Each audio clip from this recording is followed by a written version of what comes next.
do. Are we, sorry, do we know where the judges are? We just finished orientation, so they're just coming up. Okay, perfect, thanks.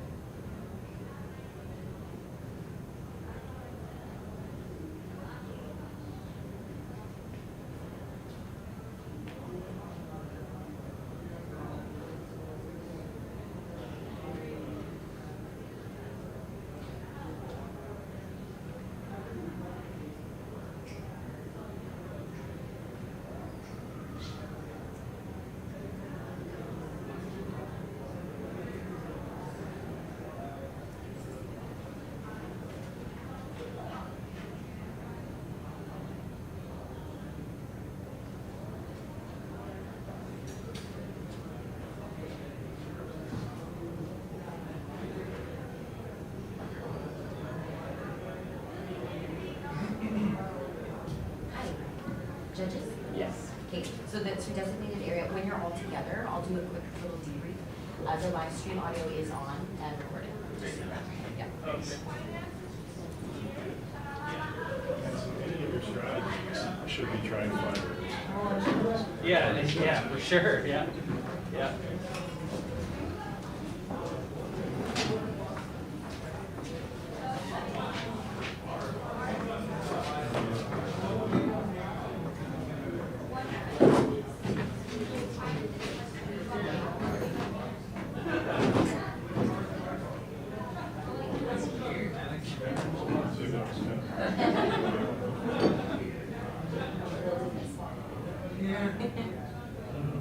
Yeah. Smart classes. Yeah. Accounting. It's like the information systems. Yeah. That's awesome. Yeah. Good. Okay.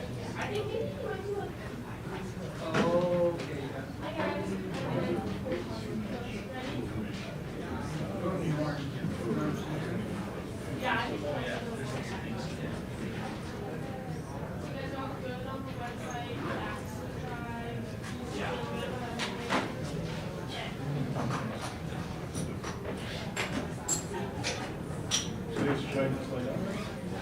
Sure. Yeah. Makes it easy.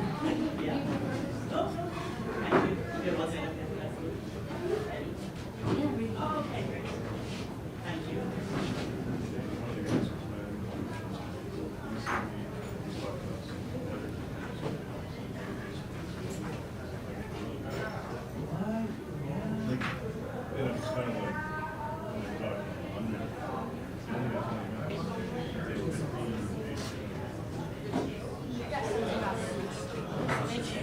But then the flip side, not. Very good. We have a timekeeper in here as well. Yes. Okay. Yeah. And then we have has one.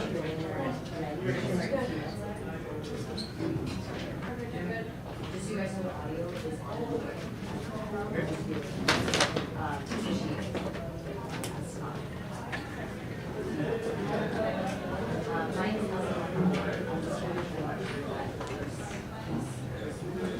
And then you'll see at the end, you know,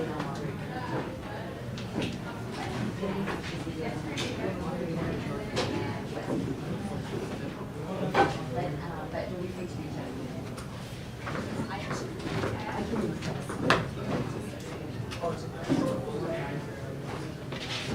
Yeah, do it before the live for that. It's for 3 points. Go right ahead.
Good morning, everyone. Welcome to JDC West 2023 of Finance Case Competition.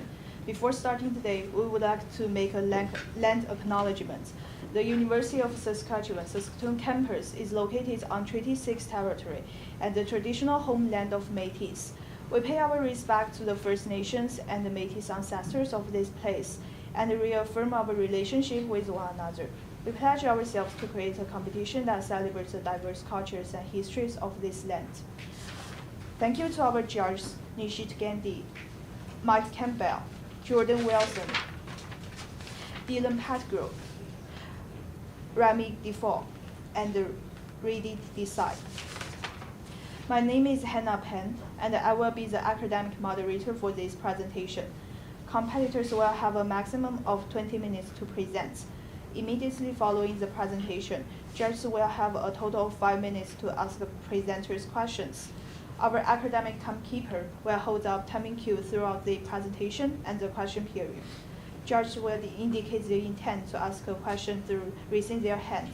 I will call on them to ask their questions. Once the question period has concluded, you will leave the room. No questions or comments will be permitted from the audience at any time. Please ensure that your cell phone are turned to silent and there is no talking amongst yourself or signaling to the competitors at any time.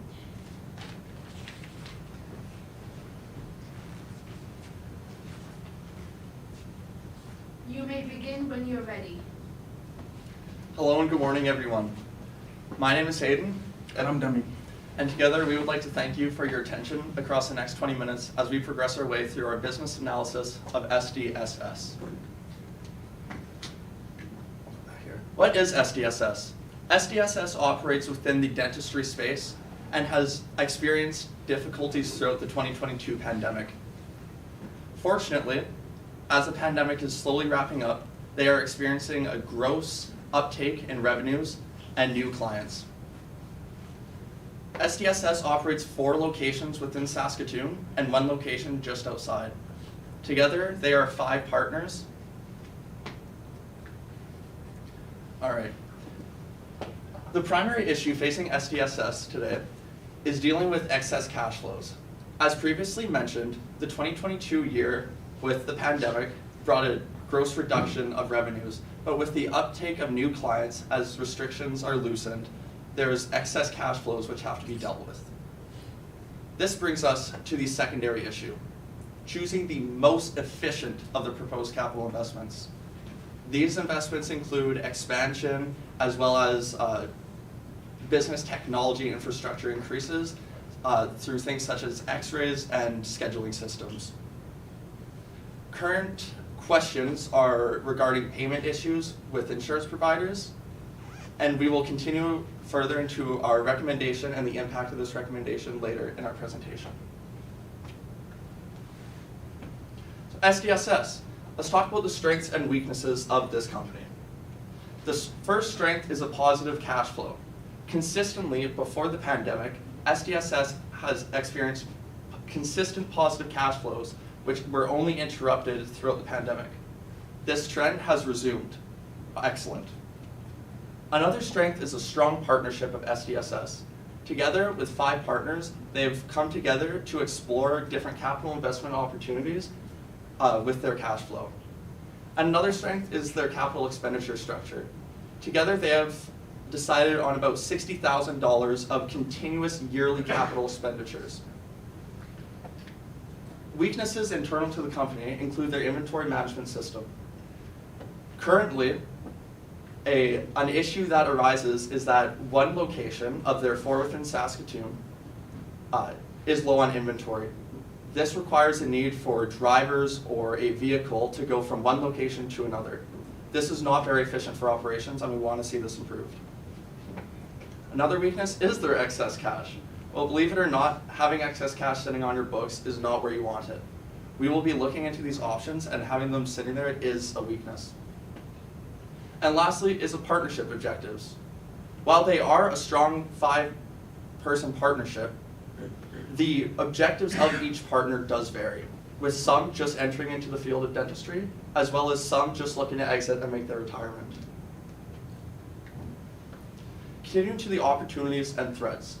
These are commonly found external to SDSS and will pose a threat or opportunity. Continuing to the opportunities. We're in a post-pandemic environment. Business is booming.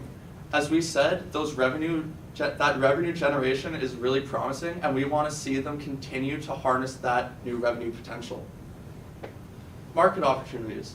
As previously said, this comes with the pandemic.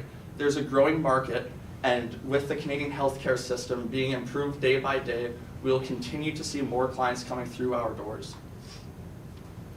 Continuing, capital investments. Several areas within SDSS have been identified as needing some capital investments. This includes, as previously discussed, their business information technology, as well as things such as an LED sign to attract new customers. Threats is world health. We've experienced a sharp decline, or they have experienced a sharp decline in revenue throughout the 2022 pandemic, and new restrictions coming out pose a great threat to SDSS. This is because patrons don't feel comfortable coming in and removing their masks when there is these illnesses going around. And lastly, as a threat is insurance companies. Currently, SDSS works to assist those who do not achieve the, I believe it is provincial insurance. So therefore, they are handing out discounts on a per customer basis. These discounts are not consistent, and therefore can pose threats as insurance companies come and audit our revenues. Continuing to the SDSS partner risk profiles. As previously discussed, each partner has a different objective. So we can see here, Evan. He has a low risk profile, and he is very close to retirement. He's looking to retire in the next 1 to 2 years at most. Tony, medium risk tolerance, and he's looking at a cottage purchase. What does this mean? He wants some generated interest income to service potentially his mortgage, or if he's looking at putting more equity towards his mortgage, maybe some different payment options would be for him. Brody has a very strong risk tolerance, and he's interested in blue chip stocks. He's mentioned that throughout the 2022 pandemic, with stocks down 14%, he believes that blue chip stocks provide great growth opportunity as well as dividend yield potential. Wayne has a medium risk tolerance, and he's interested in real estate income. An analysis of real estate income through the use of excess cash flows has been provided later in the presentation. And this is just a summary of these risk profiles. If you can try to ignore the numbers here and just look at the colors, each one of our 5 partners has identified, or with the excess cash flows, we have identified uses for them. So these include investing in GICs, ETFs, the TSX, to simply pay out all excess cash flows, or to invest in the previously mentioned real estate opportunity. So as we can see, Tony, so you can just essentially see each individual investor's risk profile breakdown. I'll hand it over to Dami for current cash balances and financial analysis. Thank you for the overview of the current situation facing SDSS. Now, moving on to the financial analysis,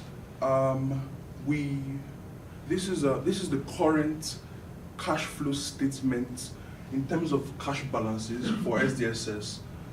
This is an overview from 2019 to 2022, and this is a summary from the cash flow statement from these years.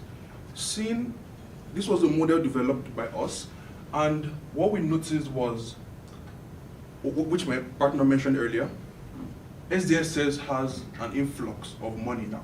They have cash in balance, which is highlighted in red in the right corner. And the question now is, what do they want to do with this cash? Like, they have several options, which we're going to explore further. But currently, using this using the current cash flow statement, we see that SDSS currently has 855,000 Canadian dollars as cash sitting in their books. Moving on to the forecast. So from the current cash flow models from 2019-2022, we did an extension of the cash flow models using a forecast. This forecast includes our recommendation, which we're going to give up now. From 2022, moving forward, we do plan on, so coming back to this slide, we do plan on, we have two options. So the first option is to invest in a mix of ETFs and GICs. That's one. And the second option is to purchase the Saskatchewan a property near the school, the current area where SDSS is located, which is close to the University of Saskatchewan. And the further analysis of this will come soon. I want to, so here we have these two major options. So the first is to approach Woman Dental Clinic, which is a similar dental clinic that SDSS want to acquire to further, which they believe they're going to realize synergies from and also increase revenue. However, we using some metrics which from between the two of us, we use the EV sales multiple to estimate a value or a fair value of Woman Dental Clinic. We found out that the range or the true fair price for this potential acquisition ranges from 180K to 200K, and that's including transaction costs and other costs associated with the acquisition. So the first option is to approach Woman Dental Clinic to appraise company value. So we're using precedent transactions, so some of the transactions that occurred both in Saskatchewan and even Manitoba. So relative companies, we use their EV to sales ratio and also some of their intrinsic value versus market price, the numbers to come up with this fair value. However, we found out that currently in the real estate market, the sale prices are way higher than the intrinsic values of these properties compared to just a year ago, where the transactions that occurred, the purchase prices of these properties were actually lower than the intrinsic value, meaning the people who purchased these properties bought undervalued properties and they got them at a bargain. However, currently in the current real estate market, which SDSS wants to go ahead and purchase Woman Dental Clinic, the average extra spread between the purchase price and intrinsic value ranges from 28K to 30K. That's a spread that is new, and compared to the previous year, there was actually a reduction, like I mentioned earlier, because they actually purchased undervalued properties because the intrinsic value was higher than the purchase price. So that's the first option. And still on the first option, the first step is to approach Woman Dental Clinic to appraise company value and then get some of their financial statements, which are currently hidden to us. So the current CEO of Woman Dental Clinic does not want to give we or even anyone the numbers of his current financial statement. So our plan is to approach him and then get some of these values to see whether they're in line with our current estimates, which are from precedent transactions. And then after that, the plan is to invest the remaining 350,000 Canadian dollars into a mix of GICs and ETFs, like I mentioned earlier.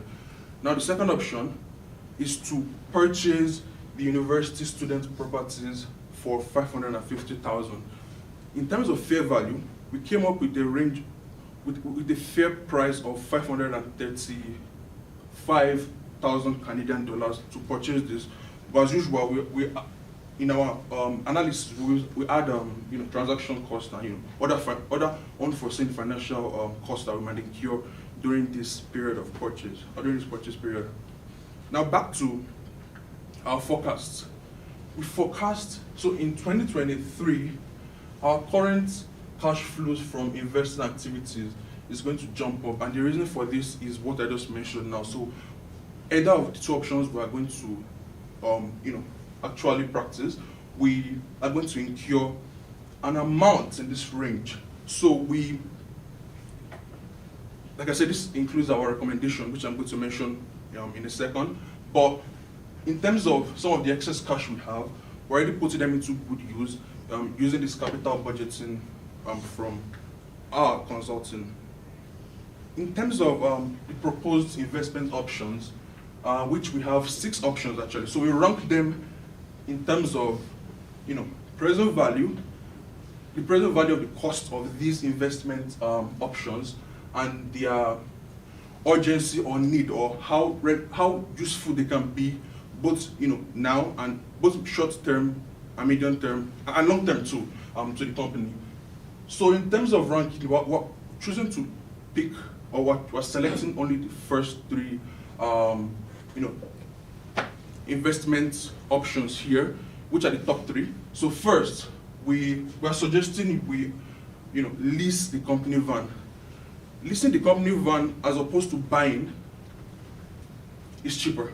And apart from that, we estimated a current, present, like after discounting the future cost, we found out that the company, leasing the company van is better than, it's cheaper and more cost efficient than buying a new van. And of course there's a salvage value at the end too, meaning in 48 months we can get $15,000 back. That's one. Then 2, Hampton Village. So Hampton Village Hampton Village is one of the properties that we own, which is located in Hampton. The current issue facing that current place is we do have HVAC, heating, ventilation, and air conditioning, and roof problems. So we're suggesting that we fix that, because our large and loyal customers that currently purchase patronize us there. So we are suggesting that we fix that, which is quite high. However, we're looking at the costs, and like I said, apart from the cost, also the use, both short term and long term. So for our loyal customers, we do not want to lose them. They've been loyal for years, and they're large too, meaning they bring some good amount of revenue. So if this is a cost we would incur now, that will produce and that will retain our customers and probably even bring more, we are willing to take on that investment. And the third one is upgrading computer systems. So for this, it's a simple, so this is the discounted value. Like I said, this is the present value of the cost of upgrading computer systems. We do have Wi-Fi issues, which is really slow. But overall, like I said earlier, apart from the current present value of costs, we're also looking at the needs and how useful they can be to help and aid customer experience to further keep our customers and also bring more customers. So now on to recommendation. In addressing the capital expenditure, which was in the previous slide, we're recommending that you, 1, repair the company van, lease the company van instead of buying. 2, fix and repair or make Hampton Village reception and waiting area, do the necessary there, which is estimated to be $60,000, which is an upfront cost that we're going to incur now. And the third one is to upgrade the computer systems at all our locations. So this would help, in, like I mentioned, keeping our customers, making them satisfied, and also even bringing more customers, because we know customer is a king. So, so in terms of how we got the present value of leasing the van, this is just a quick analysis. the current cash flow from this would be $10,000 on a down payment plus 2,000 repair and maintenance costs. So that would be incurred in the first year, and in the second year would have some maintenance costs which have all been accounted for in this analysis, and we use an interest rate of 6%, which is the current interest rates actually, like that's the range, or that's the kind of the mean value, and also in terms of historical average from 1980 to 2022, that is the average which we use to discount the present value of leasing a van, which we identified is better than, or is more cost efficient than buying a new one. And then in terms of capital budgeting, so back to the slide, our forecast for 2023, the use of excess cash we have in 2022, using that in 2023, this is a breakdown of how we plan or how we recommend that you use this excess cash. So in terms of investment activities, for the Hampton, we forecast it's going to cost $60,000 in terms of upfront cost. For the computer, expenses, repair, that's going to cost $12,000 now, plus $7,400 that are going to incur right now. To lease, so the $59,000 was the present value of the cost we're going to incur throughout the term of the lease. But in terms of the 2023, upfront cost, that's going to be $25,000 Canadian dollars. And then, for our suggestion, which is the acquisition of the real estate, that would cost $550,000, which I'll hand over to my partner to just break down the. Holding myself to my promise of keeping you at 20 minutes, I'll just do a quick wrap up of the cash flow analysis of renting.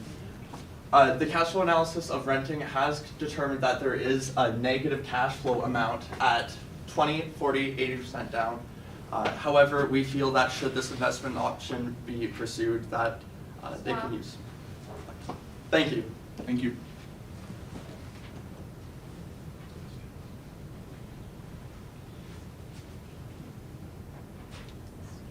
What was your reason for not recommending payout to the partners? The reason why we didn't recommend paying out to the partners is we believe that there has been several great investment opportunities presented, as well as the TFSA and RSP room of all 5 partners has been fully contributed to.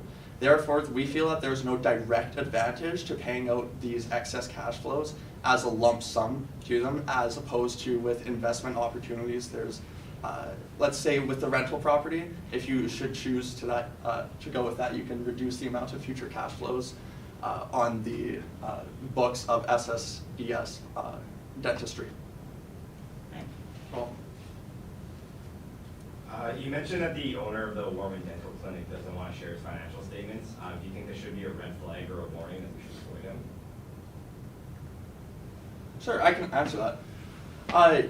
Sure, I can totally see why that you would think that would be a red flag to avoid them. However, we believe that engaging with proper NDAs, which have been outlined in our business analysis, is key to fully understanding the situation at hand. We feel that there is very limited threat in approaching the situation to determine if their financial statement is of concern. Yeah, in addition to that, we believe it's a private company, and we respect the decisions of the owner to keep his statements private. However, if we want to go ahead and looking at the terms for the acquisition, we plan on entering into an NDA with him and then review these financial statements. So the clause is to enter into an NDA, which might incur some cost in that, but that would be the prerequisite to get the financial statements. Can you go back to your future cash flow analysis? I'm gonna build off the question initially. So if you're forecasting in fiscal year 2026 that we're gonna have 1.7 million, did you talk about maybe developing a distribution policy so that these fights are avoided in the future?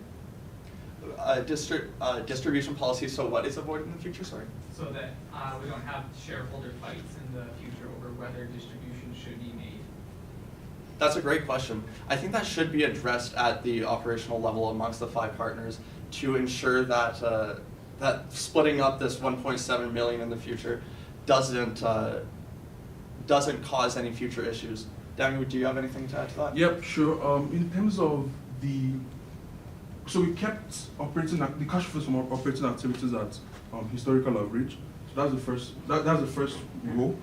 And apart from that, we do believe that our current options are to either dollar cost average into these GICs and ETFs if the current decision makes them happy, which we believe it will, or when we like moving forward to like the dates you mentioned, 2025 and 2026, which would be around the time we would pay off our lease and get off a lot of the costs we currently are going to be incurring.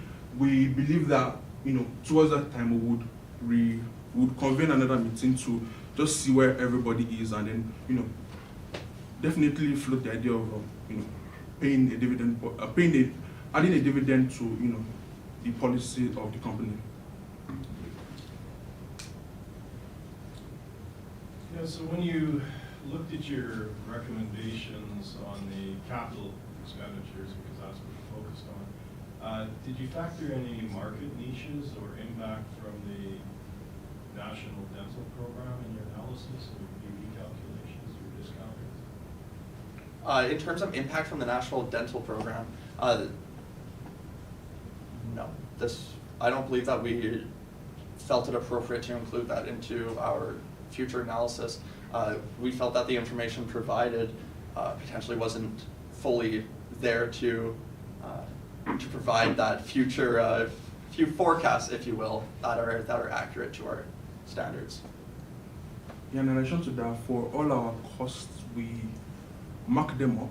So, for even the ones we're incurring in 2023 and in the future ones, we mark each of them up to kind of signify unsystematic risk that we do not foresee, such as that, if that would affect revenue, and that would be taken from the cost then instead of directly from the revenue.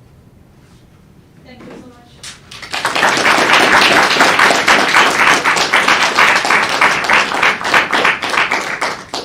Presenters and observers, you may now leave the room. Thank you so much. Sorry. Thank you.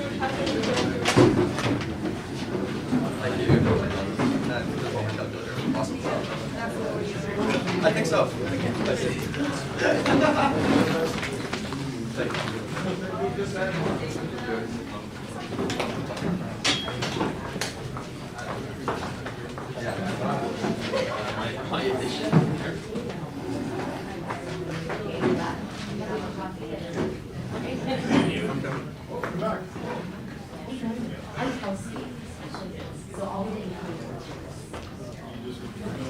I've been around. Yeah. I go a couple of years. Yeah, have a really good day. Thanks for being here.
Good morning, everyone. Welcome to the JDC West 2023 Finance Case Competition. Before starting today, we would like to make a land acknowledgement. The University of Saskatchewan, Saskatoon campus is located on the Treaty 6 territory and the traditional homeland of Métis. We pay our respect to the First Nations and the Métis ancestors of this place and reaffirm our relationship with one another. We pledge ourselves to create a competition that celebrates the diverse cultures and the histories of this land. Thank you to our judges, Nishit Gandhi, Mike Campbell, Jordan Wilson, Dylan Pettigrew, Remy Defoe, and Radhi Desai. My name is Hannah Penn, and I will be the academic moderator for this presentation. Competitors will have a maximum of 20 minutes to present. Immediately following the presentation, judges will have a total of 5 minutes to ask the presenter questions. Our academic timekeeper will hold timing cues throughout the presentation and the question period. Judges will indicate the intent to ask the questions through raising their hands, and I will call on them to ask their questions. Once the question period has concluded, the delegates will be able to leave the room. No questions or comments will be permitted from the audience at any time. Please ensure that your cell phones are turned to silent and there is no talking amongst yourself or signaling to the competitors throughout their presentation.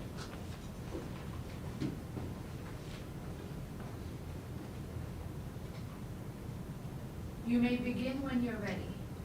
Good morning, judges. We've finished our analysis of Super Smiles Dental Studios. And to begin our presentation, we want to take into consideration the ownership structure of Super Smiles Dental. It has been presented to us as a equal ownership structure of 5 partners. So we have taken this into consideration when we have taken this into consideration with all their with the well-being, with the future well-being of the company and everything that has to come with that.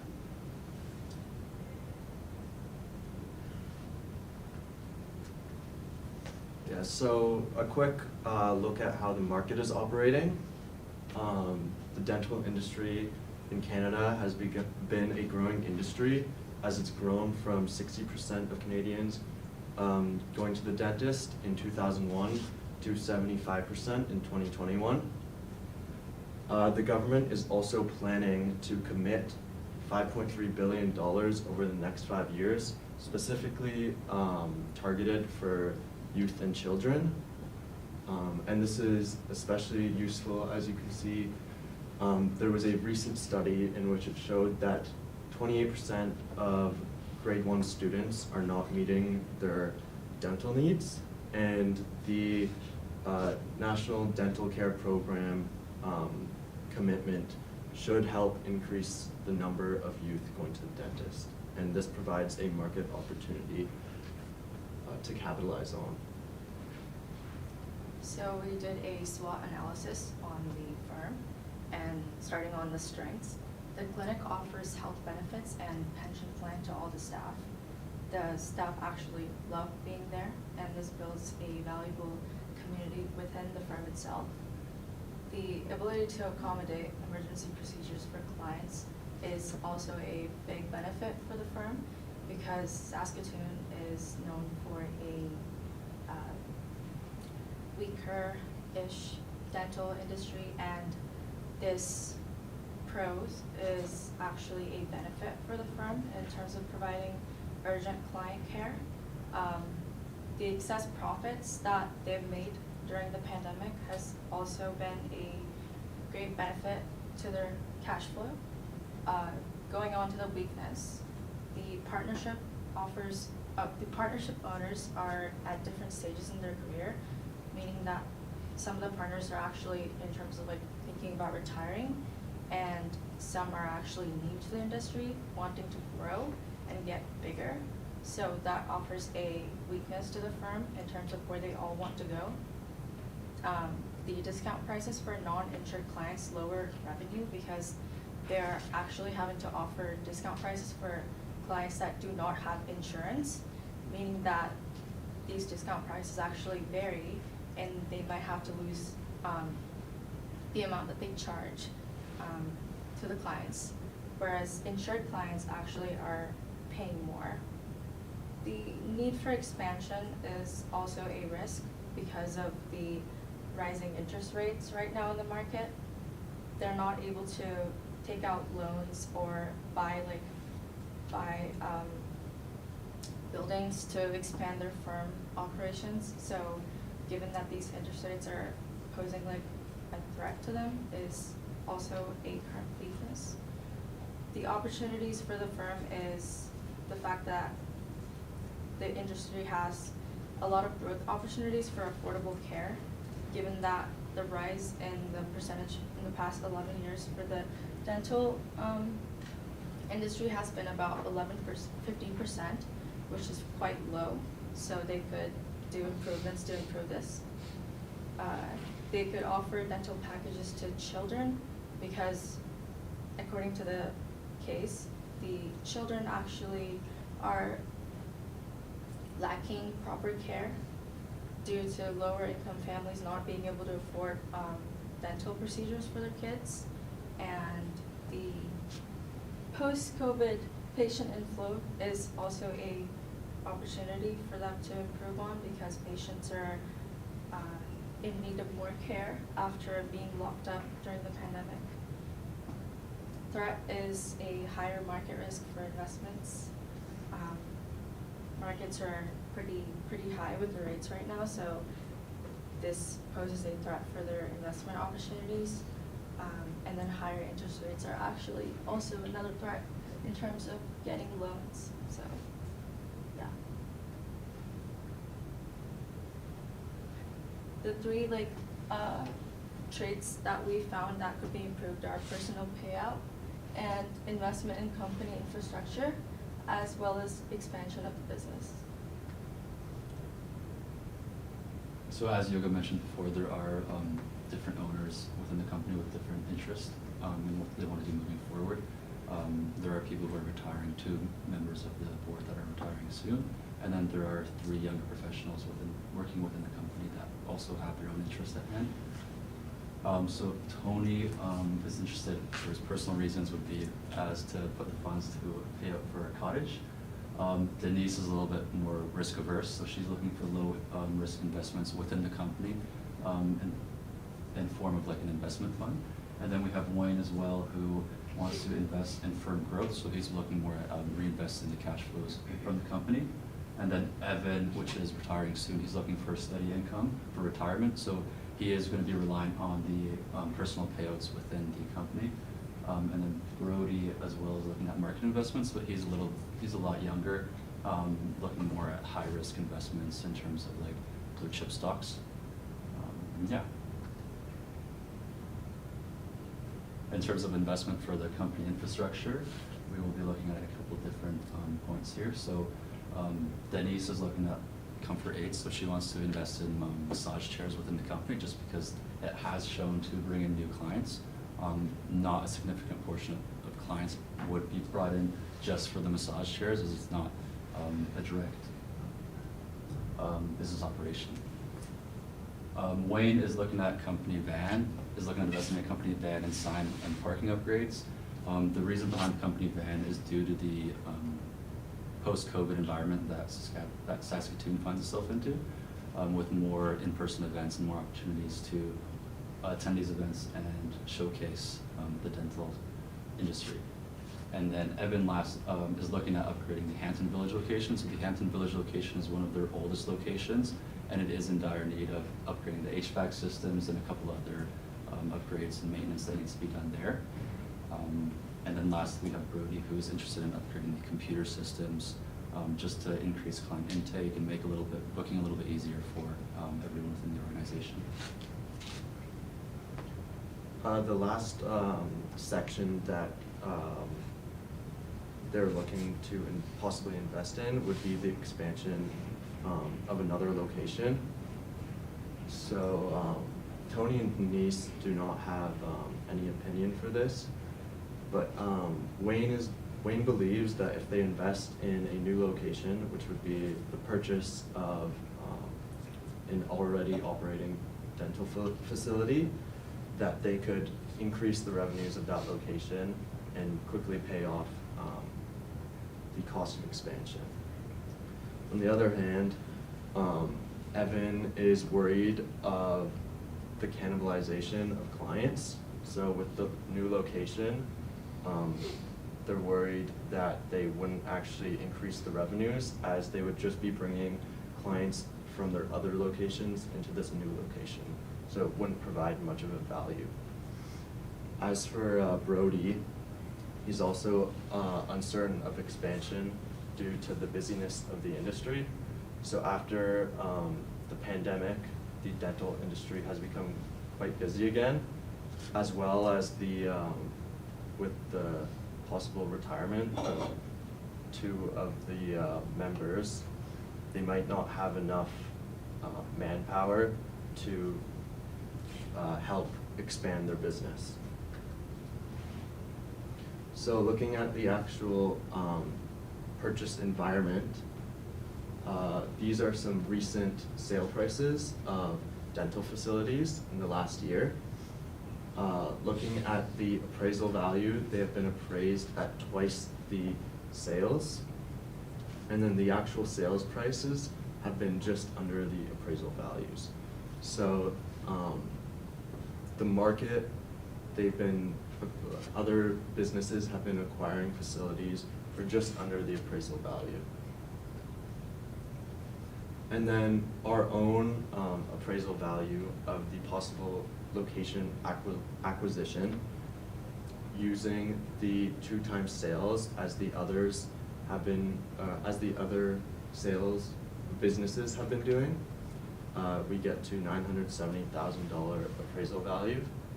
And then using the market standard 5x EBITDA rate, we get a appraisal value of $820,000. We've actually decided to suggest not to expand to this location due to the factors of the risk of cannibalization. We believe that they won't be able to generate enough revenue to pay off the acquisition. And they would also need to take out a loan, which with the high interest rates currently, we don't believe is a smart idea. So looking at the cash flows of the company currently has total cash of just over $850,000, and as the founders have agreed, they need to save of that total $850,000. They need to save $150,000 in case of just possible shutdowns, and so that leaves us with just over $700,000 cash to spend.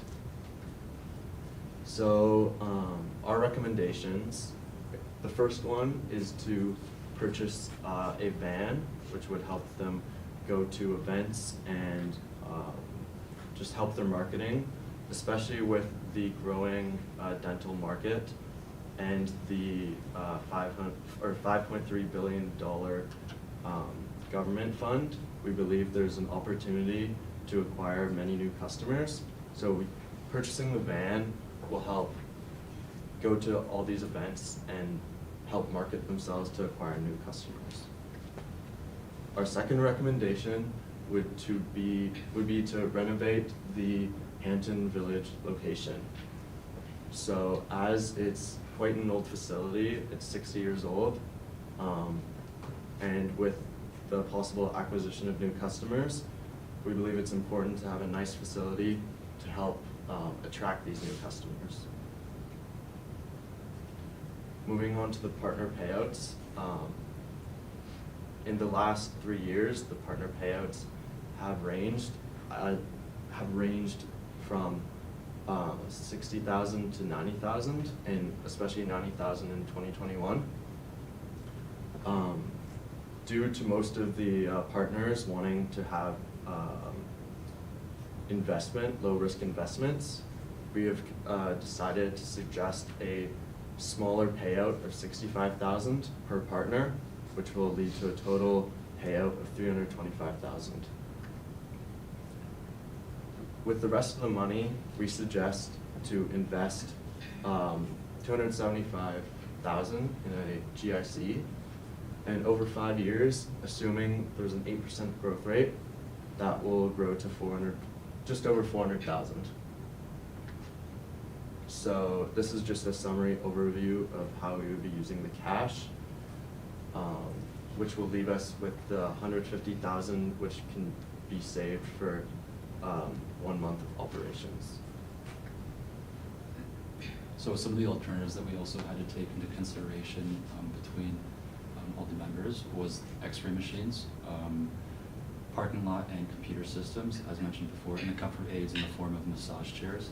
There was also a want for an LED sign, which was quite costly, and it did not make sense in our analysis for the company to invest in that directly.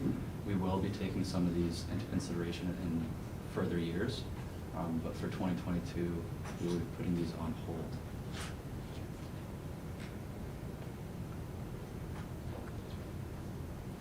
So we identified 2 risks. The first one being that the firm's failure to acquire new customers. We proposed a van idea, which was to get the van, they buy the van, and then they go around and try to approach new clients in order to meet with the new demand. And this might not work out due to clients regarding the approach as more general and broad. So the mitigation would be to take a client-first approach. Another risk is to increase in expense. The mitigation for this would be to revisit the current investment strategy, which focuses on ETFs and other ways. A revisiting strategy would be to diversify the investment portfolio, take higher risks, and give consideration to the clients that, or partners that are willing to take a higher risk in contrast to the clients, or in contrast to the partners that were focused on retirement and other low-risk investments. So, yeah. Thank you.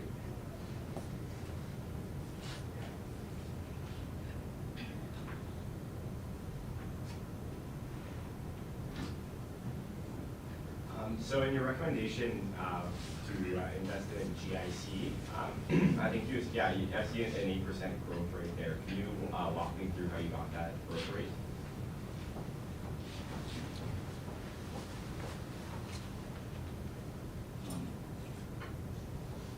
Yeah, so that was an assumption we made for the growth rate of 8%, with the interest rates being around 5%. We did take into consideration that we do have to lock away those funds for 5 years. So we were looking at it, finding something that was around 3% above the interest rates to make that investment worth it.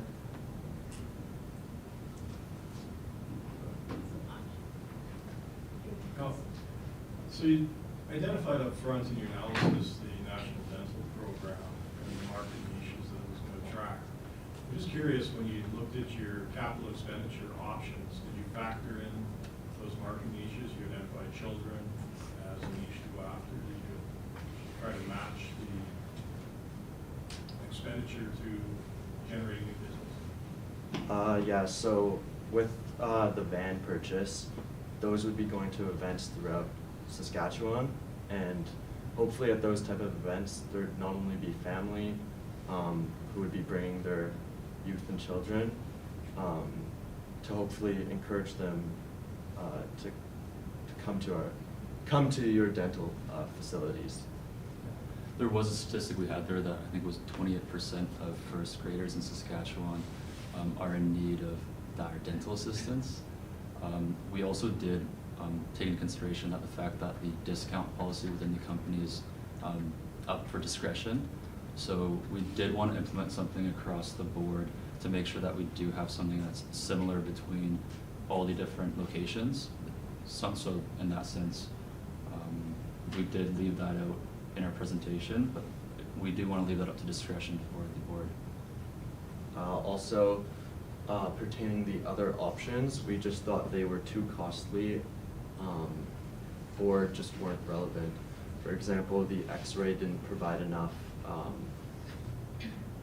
value to implement, and the parking lot, it wasn't much of an issue as to what they were losing customers.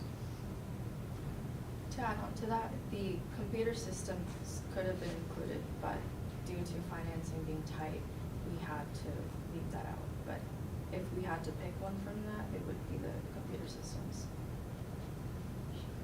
Just building on Jordan's question, you identified the opportunity and also the low population to industry ratio as well as the national dental program potentially expanding the market. And in your recommendations, you suggest that formal clinic should not be purchased in case of reasons also. But just thinking ahead, choice between investing in GICs, which is mostly low risk and typically used when there isn't enough opportunity to use surplus funds versus expansion. What could you have planned to weigh those two things between risks and opportunities on those two options? So our main approach to the different investments that we talked about were the strategy and the goals of the partners that originally started the firm, and a lot of them wanted to retire, and the differences in their relationships had actually limited our options in choosing different investments because a lot of them wanted steady income, and putting the money into high-risk investments would actually jeopardize that. So those were pretty considered. Just to build on that, then what would be your thoughts on just distributing more income and letting people manage their money personally if they have different risk tolerances?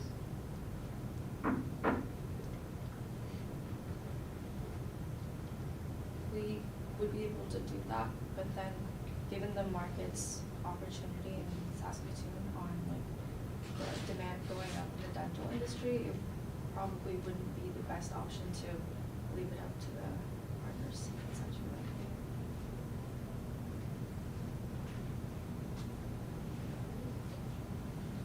Thank you so much.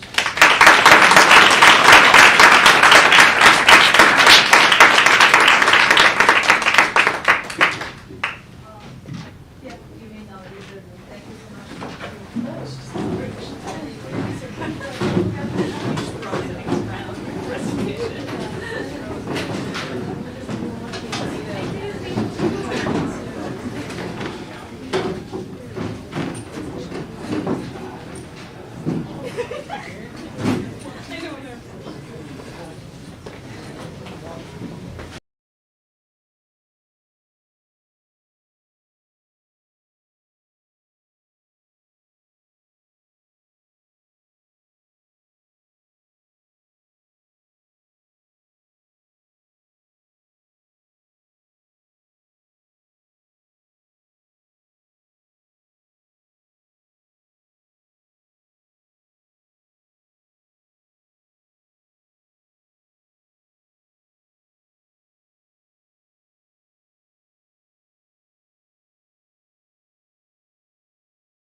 Yeah,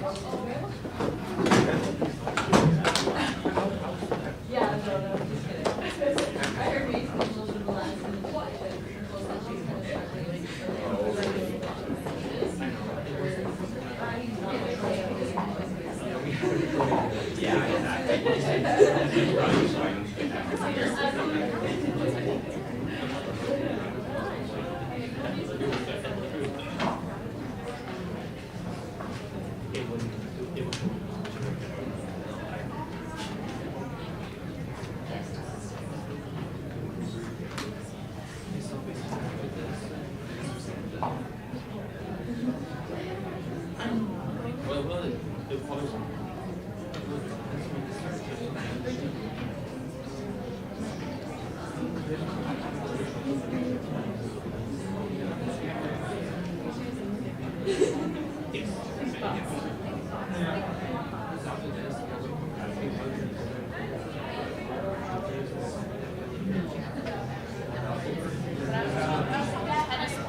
Good morning, everyone. Welcome to JDC West 2023 Finance Case Competition.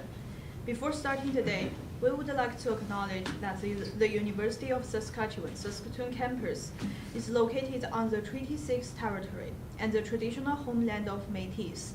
We pay our respect to the First Nations and Métis ancestors of this land and reaffirm our relationship with one another.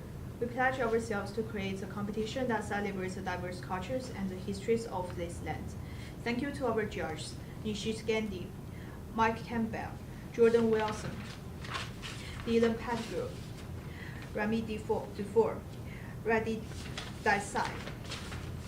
My name is Hannah Penn, and I will be the moderator for this presentation. Competitors will have a maximum of 20 minutes to present.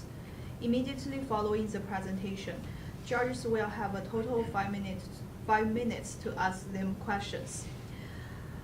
Our academic timekeeper will hold up timing cues throughout the presentation and the question period.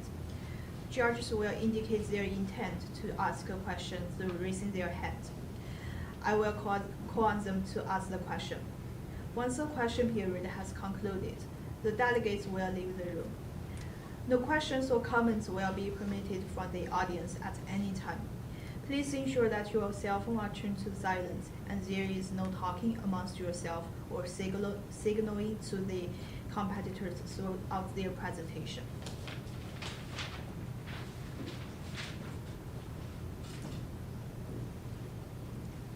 You may begin when you're ready.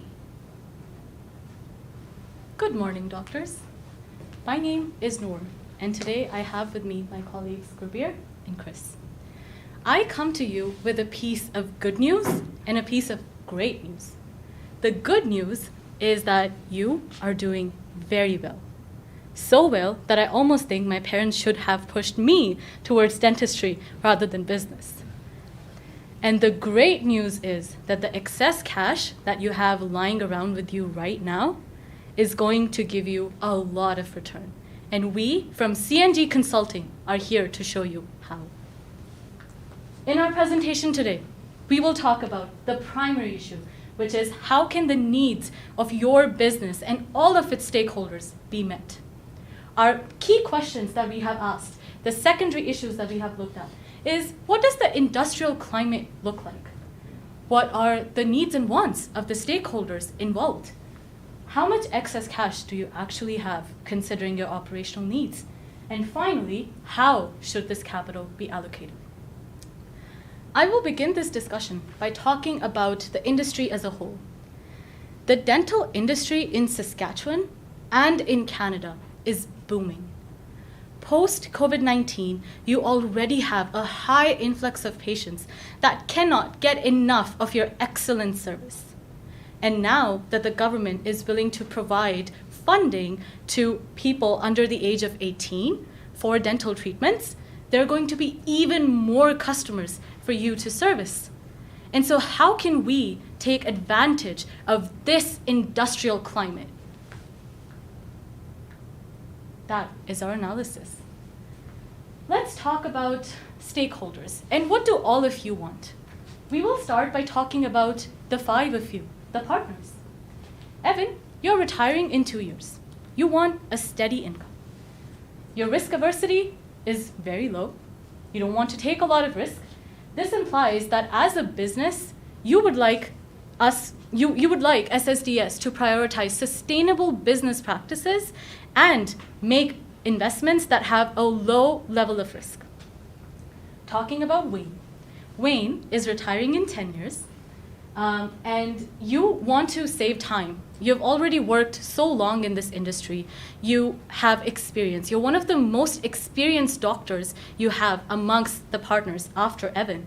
And you will be continuing working in this company for the next 10 years. So you want to be as efficient with your time as possible to serve the maximum number of clients and provide them with your expertise. And so your risk aversity is low to medium, more tending towards low. You want us to invest smartly to create long-term value so that when you retire in 10 years, you and your family can live very comfortably. And you want business practices to be time efficient. You do not like wasting time. We have Brody, Tony, and Danica. All 3 of you have just started in your careers. Some of you are a little bit farther ahead. Your risk tolerance actually varies. Brody wants high risk. You want high returns. Tony wants medium risk. And Danica wants a compromise between what Brody wants and what Evan wants. But something that we have identified is that all 5 of you are high net worth individuals. And so if you are looking to grow your wealth, it has to be through capital gain, considering that the tax on dividends is a lot higher than the capital gain you would receive from your investments. Let's talk about the customers that you have. So you have 3 types of customers. The majority of customers that come to you possess insurance. So you give them the preventative treatments, you give them the emergency treatments, and you even suggest some nice to have, as is the industry practice. So the customers with insurance want quick and efficient services, and they want preventative care. So in terms of the implications of this means that the majority of your customers want a fast turnaround, want excellent customer service, and this is what you need to focus on. However, there is another small chunk of your customers, the ones that rely on dental card and the ones that pay out of pocket for emergency dental treatments and are not even eligible for dental card. So these 2 types of customers only want low-cost treatments for whatever emergency treatment that they're seeking. They are a minority of your clients. They need urgent appointments. They need you to service them whenever possible and at the lowest cost possible. And the ones that are paying directly out of pocket, even without dental card financing option, they want discounts. So what does this imply? Based on the stakeholder analysis, we realized that all 5 of you have different risk appetites, and you want to invest the excess cash that you have differently. Your customers, on the other hand, just want excellent customer service and a faster turnaround for the majority. Now, I will pass it on to Chris to talk about how much excess cash do you actually have to invest amongst all the options that you have presented to us. Thank you, Noor. So now that we have a greater understanding of what our stakeholders' needs and wants are, we now have a greater understanding of how to allocate that cash. But how much excess cash does the company actually have? I'm going to take a dive into what the expected excess cash the company is going to have in 2022. And this is going to be based on the first assumption with the beginning cash balance of about $150,000 based on in 2019. And based on that number, as well as the numbers, the cash balances for the years ahead, this leads to an ending cash balance of about $850,000 in fiscal year 2022. And we know that there is a minimum amount of cash that needs to be kept into the business. You suggested that $150,000 should be kept for about 1 month's worth of expenses, but we think that a bit more should be kept, about $200,000, just in case there is, some unexpected things that could happen, and this would allocate more as just a contingency. So based on the amount of cash that's been generated in fiscal year 2022, at the minimum cash balance that's going to be kept as a contingency for the business, this is going to lead to an excess cash balance of about $650,000. And now that we've figured out how much excess cash the business actually has, how are we going to invest that? So there are multiple capital allocation strategies that the company can follow, but we're going to take a look at these strategies based on a couple of criteria. The first one is whether that strategy promotes sustainable growth. The second one is feasibility and how easily it could be implemented. The third criteria is whether it actually improves the customer experience for the patients that are actually attending the clinic, as well as whether the strategy has a high urgency based on the current needs of the business. So a couple of strategies that we've considered here are efficient CapEx allocation strategies, whether that's leasehold improvements or acquisition of new equipment such as X-ray machines, investments for growing the wealth of the partners of the firm, as well as the acquisition of the Warman Dental Clinic. So based on these criterias and these strategies, we've come up with that the efficient CapEx allocation is will promote sustainable growth, is feasible, and does improve the customer experience, but it's not a high urgency item in the business at the current point in time. In terms of investments for growing wealth, this will promote sustainable growth. It is feasible. This doesn't exactly promote customer experience as it does. It's more so for increasing the wealth of the partners in the firm, and this has a relatively higher urgency compared to the last strategy, which is the acquisition of the Warman Dental Clinic. This may promote sustainable growth, and the reason for this is that the business currently has 5 partners and 5 locations, and if we acquire another location, it's going to spread the partners thin, and we may not be able to operate as efficiently compared to the original business. And that's why it's not such a feasible option, and it could improve the customer experience, but that is a bit ambiguous depending on how the staff could be allocated. And this isn't particularly a high urgency item at this time. In terms of the efficient CapEx allocation, it could improve SCSS's visibility as well as their storefront. In terms of growing wealth, we've, as Nora's talked about before, we've considered each partner's risk tolerance and a strategy for growing their wealth based on what they're able to tolerate. And the acquisition of the Warman Dental Clinic could potentially put pressure on the business based on the fact that rates are rising and the financing costs will be higher compared to before. Just diving a bit more into the Warman Clinic, should it actually be acquired? In terms of the pros, it does bridge the gap between the Saskatchewan clinics as well as the clinic that's in Rostern because it's quite far away. This can offer further economies of scale and access to another market, but some of the cons I've talked about before is that there might be some trouble integrating this business. And even though, based on the right-hand side, that we've calculated the potential purchase price for this business at 5 times EBITDA, which represents about a 1.7 times EV to sales ratio, which is relatively in line with previous transactions in the market. Based on the qualitative factors that we've talked about acquiring this business, we don't think it's such a feasible option. In terms of potential strategies for the CapEx, there are a couple suggestions that each of the partners have made. One of them was upgrading the Hampton Clinic, adding more computers to all the clinics, all the 5 locations, purchasing more X-ray machines, as well as upgrading the Queen's signage and parking, and purchasing a company van. In terms of the CapEx options, the ones that we're going to decide to go with is to upgrade the Queen's signage and parking, as well as purchase a company van, because we think that this will overall improve the customer experience, and this has a higher urgency compared to the other CapEx options. In terms of investments, there are a couple investments that we could look towards in terms of what to invest based on the varying risk tolerances of each partner.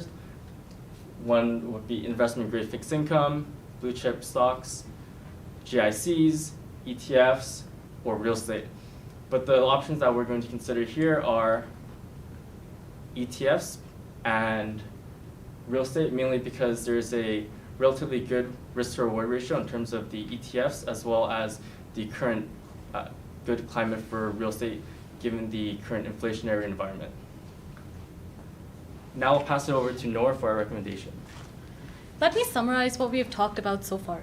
So you came to us with 3 main questions and 1 small question. The first question was about whether the clinic should be acquired, and we voted no in that case. The second question was, how should you allocate your capital in terms of CapEx and in terms of investments? So for CapEx, we have voted towards upgrading the sign in the Queens location because it is right in downtown, and also because parking is a huge concern for your customers. And the second recommendation was to invest capital into getting the van because it will save you time and will allow you to transport supplies from your clinics across Saskatoon, especially considering that Evan will be retiring in 2 years, and so you will be spread quite thin across 5 clinics already. And our next piece of analysis was that the best place for you to invest would be in ETFs and real estate. This is what we have discussed so far. And now, Gurbir will walk you through how this can actually be recommended and implemented. So now, doctors, we have seen the analysis, we have seen the financials, we have seen the industry. We know it all by now. But now, let's dive into the juice of this entire presentation that we have for you today. So, let's begin with operational improvements. When it comes to operational improvements, we should suggest a standardized discount rate of 20%. What are the implications of this and the impact? Well, the impact of this is that it formalizes the services offered across all of the branches that SSDS has currently. Secondly, is that it is competitive enough to make a dent in the market, bring a very great value to the patients, as well as also bring in profit within the company and standardize the service that is offered across the branches. When moving on, the second part of this recommendation is maintaining current pricing with all of the insurance companies that are, all of the patients that use insurances. Well, this is because this is common industry practice, and it does not hurt the patient itself when they're making the transaction, as they're not paying it out of their own pocket. Mm-hmm. Following that is training the current staff. You're all well aware that the current company has booking issues with X-rays, though there is a software for making those bookings. However, the company needs to the clinics need to do a way better job in onboarding and bringing these receptionists up to date to bring in more appointments, having them in very good intervals, and so forth, increase their revenues as well. Moving on to our second recommendation, it involves capital expenditure allocation. Well, this has 3 components to it. Like my colleague Noor mentioned here earlier when she was going over the overview, this involves the Queen Pylon sign and parking lot, which involves the pylon sign being located at the edge of the residential area, and which will attract a huge number of potential patients. The cost of this sign is approximately $25,000. Secondly, we would like to dive into the increased parking. As we all know, that increasing the parking from the current mark of 6 to 15 will have a huge impact, as it will attract more customers near the downtown area that face a rather problem when parking their cars. As you know, we have seen the Saskatchewan winters. Nobody wants to walk. They want a very convenient place to park their car, as winters are a huge part of the yearly cycle here. When looking at the cost of this is approximately $30,000. When looking at the company van is very important, as it is going to help build community engagement of the brand within the community. There are so many branches that the clinic currently has. They need to be out there and bring those customers in. Secondly, is that it saves time when transporting goods. And lastly, is that the cost of this recommendation is $36,100. When looking at the investments themselves, well, the recommendation is to invest $50,000 in S&P 500 ETFs and purchasing a real estate property. So now when looking at this, the ETFs will involve tech ETFs that has low dividends to save on taxes. Secondly, is that it has historically yielded between 8 to 10% returns, which is phenomenal, and is risk averse as well, as it has very medium risk. When looking at the real estate itself, the budget for a property is $500,000 and under. When looking at the budget, the market is ripe for investment. As we all know, interest rates are high, but the price of property is down. It is the buyer's market currently. Yes, when looking at the University of Saskatchewan, as you suggested, it is a great option, and hiring an investment broker and real estate specialist from Raymond James could not be better in this region. When looking at the implementation itself, let's dive into the typical, all of the tasks that we currently have for you here. This is the yearly timeline for 2023, which is divided into quarters, 1, 2, 3, and 4. When looking at the tasks that we have is contacting investment brokers and finding the correct fit, which will happen in Q1. Secondly is negotiating the broker fees and signing the contract, which will happen in Q2. Subsequently, finding the property should happen by the end of the year, as the interest rates will tend to simmer down, the property prices will be at an all-time low, and will provide the best utility that your company can have. Following that is to upgrade the pylon sign. In Q1, acquiring the van, training receptionists, and implementing the standardized discount, but it will happen between Q1 and Q2 itself. When looking at the milestones, they include signing the contract, acquiring the broker property, and achieving a KPI of 10% returns on ETFs. When looking at the timeline, we see that there's a low return on ETFs. The likelihood is medium, impact is medium, but investing over a long period of time is the mitigation. Secondly, is unable to find a real estate property near University of Saskatchewan. The likelihood is low. Saskatchewan has a lot of land, and this is prime real estate. So increasing the search radius between 5 to 8 kilometers would be perfect.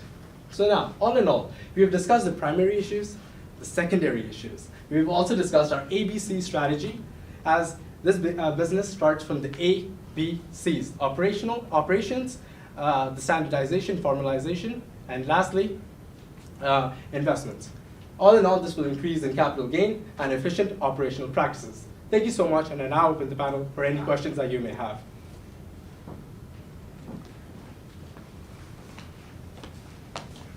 So with the standardized discount, are you worried that this may upset insurance companies, like making their clients pay more essentially for our services? Because insurance companies drive a lot of our revenue, so it might be a tough relationship if we tarnish it. That's actually a great question. But the reason why we wanted to standardize this discount across all the clinics is because you're one brand, and all the dentists right now are offering different levels of discount. However, in our analysis, we did realize that this is a rare occurrence. These clients are a minority in your customer group, and so this is offered on a discretionary basis. The majority of your transactions are offered at full price to your customers that have insurance. So this is almost like a community engagement project. In your situational analysis, you spent a lot of time talking about the growth opportunities, increasing customer satisfaction, and how the staff were already spread thin. Mm-hmm. And then I'm curious about how, in your recommendations to spend excess capital, you want to go outside your core competency and invest in real estate housing. That just sort of seemed contrary to your analysis. How did you reconcile those two things? I do understand your concern, and that is very valid. Knowing that all 5 of you came to us with the expectation that we would provide you with this expertise. However, we have recommended that you hire experts from Raymond James, and we've actually allocated $10,000 of the excess cash that you have towards this, so that they can provide you with the guidance in terms of finding that real estate property, and also for investing in that ETF, knowing that this is not your core competency. You identified that 2 of the founder partners are going to retire in the next few years. Did you address the risk of what impact that might have on the business and how that risk could be mitigated? Well, first of all, you look really young, sir, and I cannot imagine that anyone on this board is retiring within the next 2 to 10 years, which is unbelievable. So kudos on that. But looking at the retirement itself, well, there were a few considerations that were taken into place.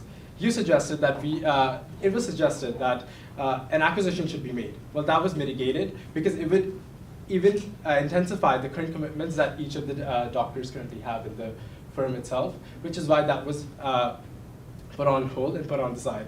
Whereas a passive income revenue option was also created through the investments recommendation that we had, which will ensure a proper retirement for you when the time comes.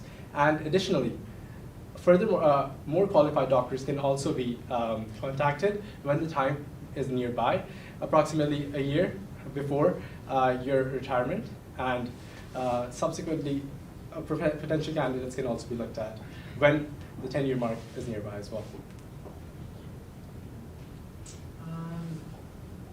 So did you address the risk that in the future and currently there's some people who want distributions,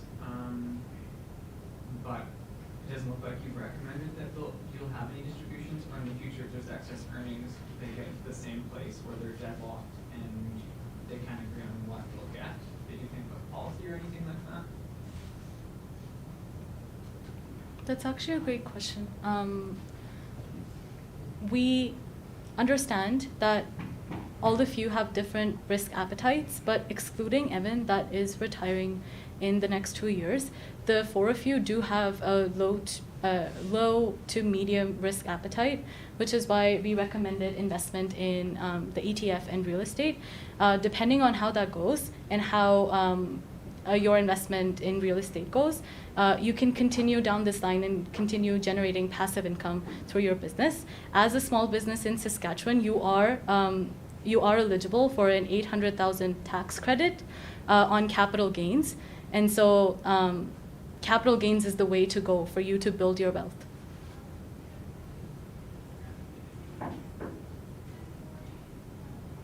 Just going back to that discount, how did you settle on it? I'm so sorry, but unfortunately, no more questions from the judge's side. If the presenters have anything to add on. We're all good. Thank you so much for having us here today. It has been a pleasure to be in your presence. Thank you so much. Thank you.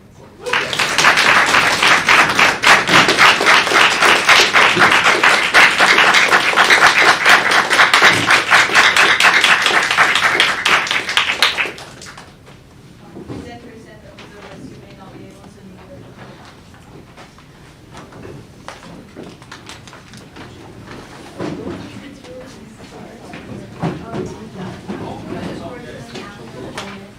Thank you so much.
Good morning and welcome to JDC West 2023 Finance Case Competition. Before starting today, we would like to make a land acknowledgement. The University of Saskatchewan Saskatoon campus is located on the Treaty 6 territory and the traditional homeland of Métis. We pay our respect to the First Nations and Métis ancestors of this land and reaffirm our relationship with one another. We pledge ourselves to create a competition that celebrates the diverse cultures and history of this land. Thank you to our judges, Nishi Scandi, Mike Campbell, Jordan Wilson, Dylan Pettigrew, Remy Dufour, and Rady Desai. My name is Hannah Penn, and I will be the academic moderator of this presentation. Competitors will have a maximum of 20 minutes to present. Immediately following the presentation, judges will have a total of 5 minutes to ask their questions. Our academic timekeeper will hold up timing cues throughout the presentation and the question period. Judges will indicate their intent to ask questions through raising their hand. I will call on them to ask their questions.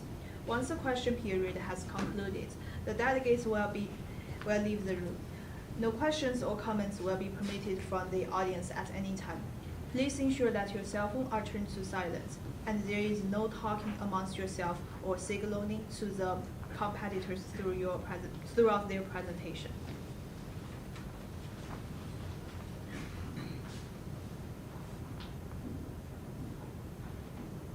You may now begin when you're ready.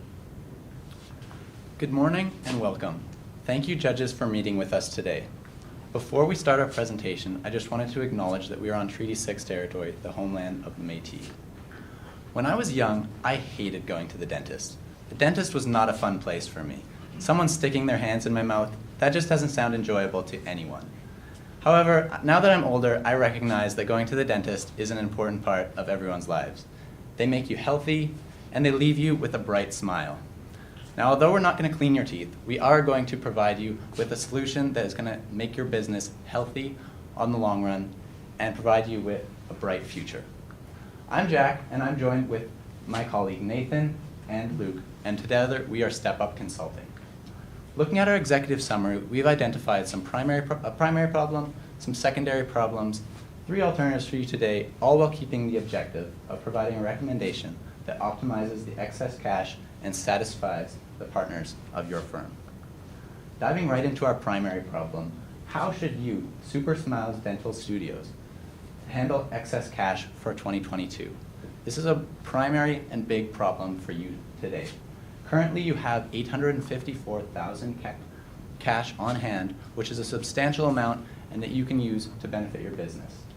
You have capital expenditure investments that you can select from, and you also have a great acquisition opportunity for you today. Some secondary problems we identified were investment opportunities, some capital expenditures, and of course the Warman acquisition. Some investment opportunities include improving your existing equipment and at all of your locations, and that also includes expanding into purchasing a van or upgrading your x-rays, all of which can benefit your clientele and provide them with a better experience. And of course, the Warman acquisition. You do have a substantial amount of cash, and this is an opportunity to grow in the dental industry, and we'll discuss if this is the right choice for you going forward. Looking into some analysis, we're going to start with internally. Your partners do have a very different desires. Some of them are at later stages in their career, looking forward to retirement, while others are just starting off. Now, of course, with that comes different agreements on where that excess cash should be spent. Stability is a key role here, so the different partners will have different desires for where they want that cash going. So as an impact of that, we need to look at what recommendation fits all of the desires to the best of our ability. Now, of course, there's also physical improvements. As mentioned, there's x-ray improvements, the van, as well as some computer system upgrades. So looking at the x-rays, you do currently have some x-rays. However, some additional x-rays could make the client experience better, potentially by having them much more easy to access. The van does offer some logistics in terms of transporting your goods and supplies. However, it also offers the opportunity of marketing by going to those community events that your company loves to engage with. in the areas of Saskatoon and all over the province of Saskatchewan. And of course, the computer systems currently are a little bit outdated and could be improved upon, all of which would just make the customer experience and the timeliness of appointments and from bookings to everything else much easier. So the impact of this is that customer retention and experience is key, and we want to make sure that it's as smooth operations as possible. So the key takeaway here is that the recommendation needs to take into consideration what the partners want to do with that excess cash and how it fits in with all of their desires. Now, looking at some external points, we first have some economic conditions. So as interest rates have been rising and inflation is still quite a problem, there are some recession woes that the economy is currently experiencing, and with that, consumers might have a limited amount of money. And with 37% of consumers in the dental services choosing to purchase these services out of pocket and not with insurance, that discretionary income is limited, so we need to take that into consideration with the recommendation. Now, demand. COVID-19, lots of individuals chose not to go to the dentist because of interacting without a mask and some safety concerns. So post-COVID, there has been a spike in demand, and we're currently on the tail end of that. However, in addition to that, Saskatchewan is the second lowest dentist to client ratio. So because of this, Saskatchewan does have already high demand for dentists. And on top of that, there is a new government program that is wanting to add subsidies and availabilities for the residents of Saskatchewan that is going to significantly increase the demand for dental services going forward. And lastly, we have some investment outlooks. The partners did consider several different outlooks, first of which was GICs and bonds. This is a safe option. However, it does have some low returns, but it is a good option for the clients because it does take into consideration those desires of especially the older clients. And the real estate, a partner opted for this. Now, this does need to take in mind the high rates that we are currently experiencing if we're going to be getting some money from financing. And of course, the markets. There are some who said they really want to get into the markets and others who are not quite in the trusting area of the markets. And going forward, the markets can be uncertain, especially with recession woes. And we want to make sure that the clients, all partners, are on board and trust with the certainty of the investment going forward. So the key takeaway is really emphasizing on that government subsidies going forward, because this is going to offer such a large opportunity for capitalizing on that demand, which is why the Warman deal is becoming more apparent, which Nathan will further discuss. And one ethical consideration we noted was varying client discounts. So depending on which location, these discounts varied, which is, first of all, not the best business practice because we want to make sure it's consistent among all of your different branches. And on top of that, this doesn't provide a fair opportunity to those lower income individuals who are most likely paying out of pocket at the branches. And looking at some decisions for your recommendation today, we have maximizing partner satisfaction. So all the partners have different desires, and with that, we want to make sure that all the partners are satisfied with the decision going forward. Stability. So we want to make sure that the choice we're going with is going to provide stable cash flows or costs in the future, and take that into consideration with the decision. And returns. So we want to make sure that this is not only going to provide some returns currently, but in the long run. So this decision is, of course, need to be considered. I'll now pass it off to Nathan to cover some of our financial analysis. Thank you, Jack. So the first capital expenditure issue that you brought up with us was whether to buy or lease the new van option. Or sorry, the first issue was the cash flow. So the first thing we looked at was your ending cash balances from the previous 3 years, which sat at around about $150,000. As you outlined, you want to have that ending cash balance at about $150,000. And in 2022, you also outlined that you wanted to reinvest your capital expenditure with new cash, which has provided around $850,000 in new spending, which can be allocated to various areas. So what we looked at was a relative valuation on the price of Warman. So what we did here was we weighted the 3 previous sales of Manitoba, Saskatchewan, and the other Saskatchewan branch, and we took their acquired value and we weighted them each separately. Now the Warman Dental Clinic sales were $485,000, and we multiplied that by 2 to get an applied appraisal value of around $970,000.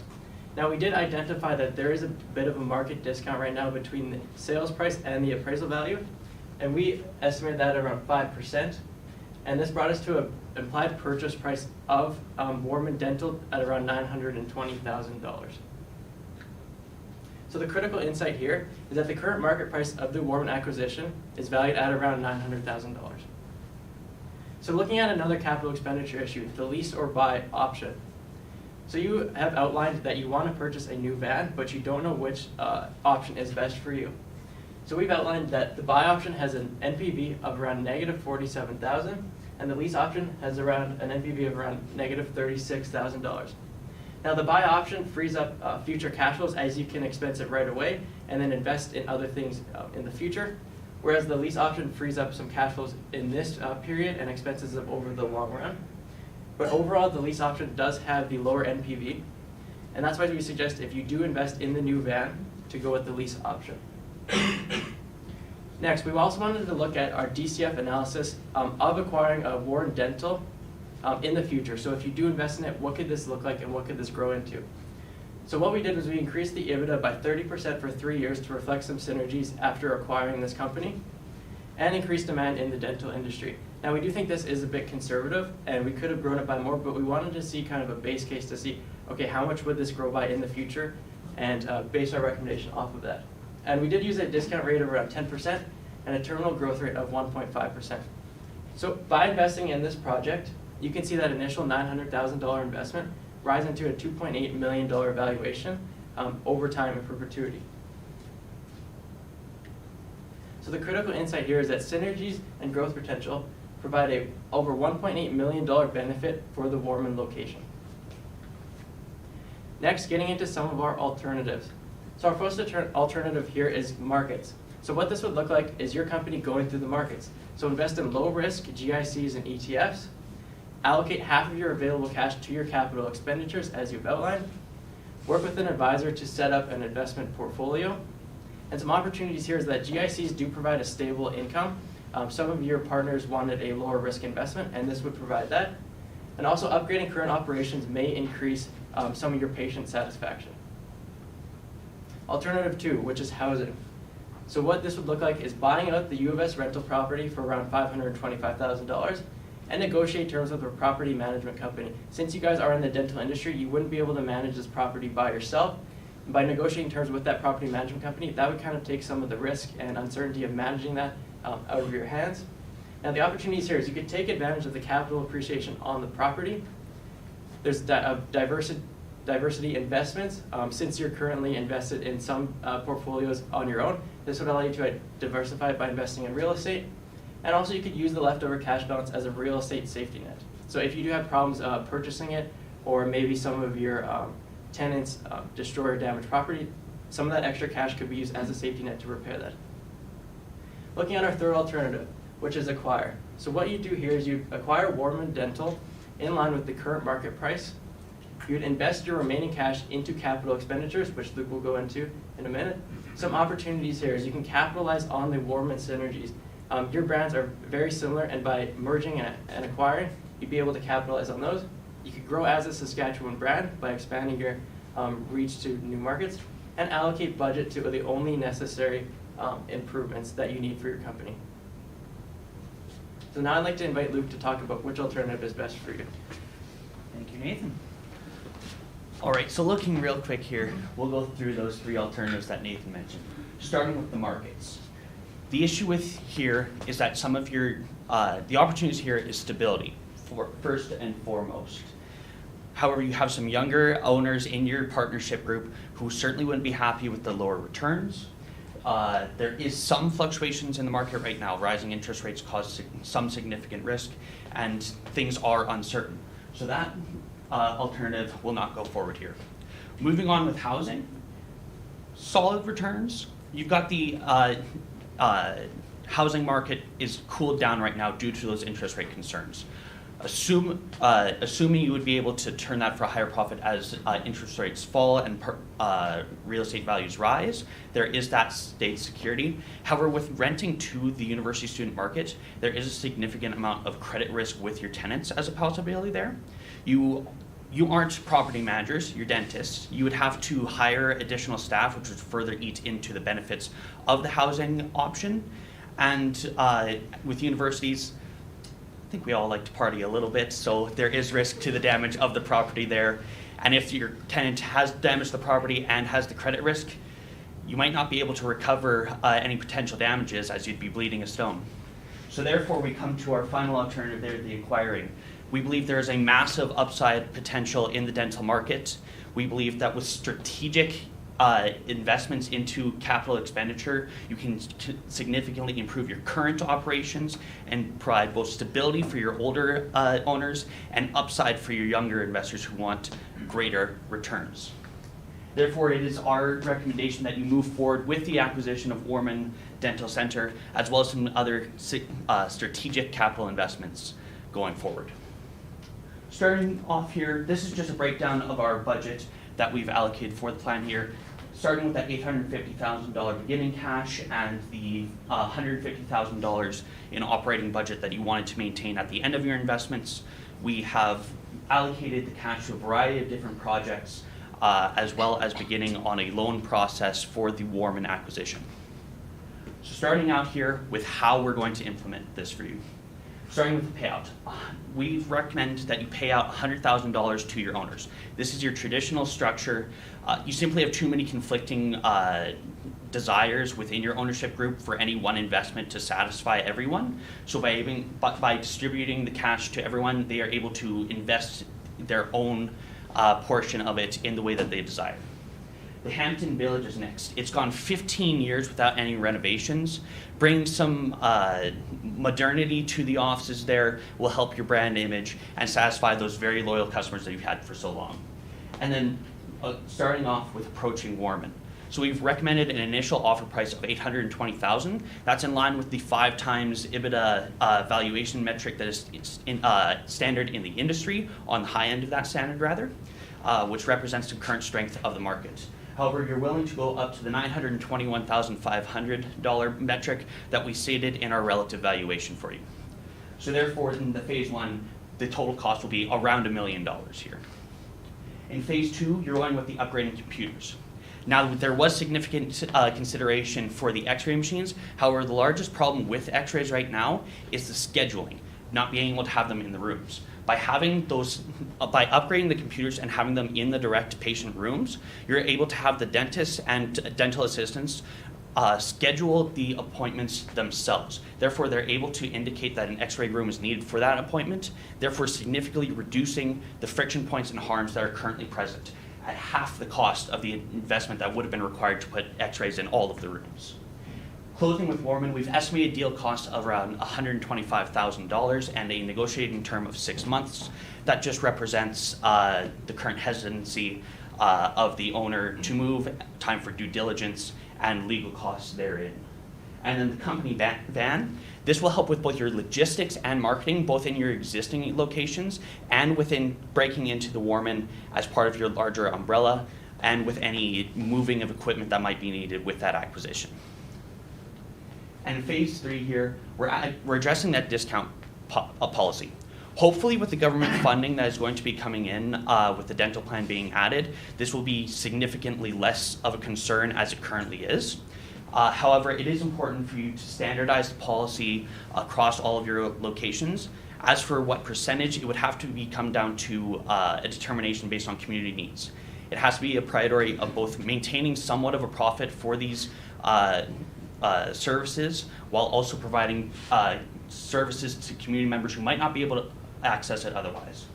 And we have a couple other future considerations. The comfort aids aren't a high priority right now, but going forward, since they did have a successful trial run, it could be an option and at a relatively low price. And refinancing. Right now, the interest rates are high, so we do have a significant amount of the acquisition being funded with a bank loan. If you're able to refinance that at a later point with a lower interest rate, that may be a significant advantage given your strong standing with the banks and your positive cash flows. So timeline here, that payout would happen immediately. The capital expenditures is a 2-month time span. The computer system should be a fairly quick turnaround, but the renovations in the Hampton Village may take a little bit longer, especially if you're wanting to maintain operations while the renovations are ongoing. The 6-month closing time for the Warman once again represents that owner hesitancy and due diligence time to go through. And the 1 to 3 years for the future considerations allows you to move those comfort aids to the next round of budgeting and the refinancing as well. So some risks here, obviously the largest one here is Warman declining. If that happens, there is the comfort aids that you can always invest in. It's always there and available. But investigating other opportunities within the dental market may be a significant opportunity, as all the same conditions still exist with Warman, and it still has an opportunity to capitalize. The rest we'd be happy to talk to you about at a later time, but we'll move forward for now. As we mentioned, over the lifespan of this investment, we'd like you to hit a target of 2.1 times return on investment, which may be somewhat of a conservative number based on market projections. If those funding from the federal government goes far up, it could be less. Retention rate, that's largely based off those computer programs, getting those appointments set at the end of your current appointment and helping to keep customers in the building before they're able to move on. And the monthly ending cash balance helps both your reputation with the bank and your operations moving forward. Right now, you are a company who's looking to comfort and service your industry. And by able to do this, you satisfy all of your young and old investors and your community. We'd like to open the floor to questions. Yeah, thank you for the presentation. I was wondering what measures have you considered to ensure successful acquisition in terms of headcount, considering that one of the dentists is planning to retire and the fact that the practices are all currently very busy? That's an excellent question. So what we've considered there is that we'd reevaluate that in 2 years, but since there's such a high demand for dental services in Saskatchewan, we would look at hiring more dentists or being able to replace those dentists either in Saskatchewan or look to bring somebody in out of province. That was my question. Then I'll follow up with your question. So one thing that was kind of implied in the case that no one really tackled here is, what about buying out partner Evan, who's going to retire shortly? Or what about considering adding the Mormon guy as a new partner? Have you thought about that? Because that requires cash flow considerations. I didn't really hear anything on that. We do think that is a good future consideration. Going forward, we can talk about agreements with the Warman Group and see if there are any dentists or partners who are willing to join the partnership and discuss that further in agreements. I just want to add on to that real quick. Retaining as much staff in the Warman acquisition is important to maintain the community faith that they've built up already. So keeping as many people as we can is very critical to the plan. Historically, the payout to the partners has been, as high as 100,000 per partner, and then 2021 it was 90,000. Your suggestion is the total of 100,000, that is $20,000 per partner. Given the significant differences in terms of risk tolerance, I was wondering if you thought about increasing the payout. Your recommendation is in fact increasing it. What's the rationale behind that?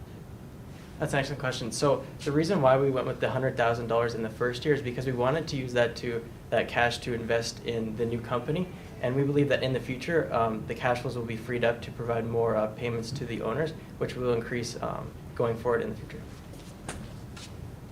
So your recommendation to purchase the Warman Clinic, is largely driven off your valuation and the DCF and the assumptions within it. Could you explain how you got your assumptions for discount rates and terminal rates? That's a great question. So we got a 10% discount rate just based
Good morning, everyone, and welcome to the JDC West 2023 Finance Case Competition.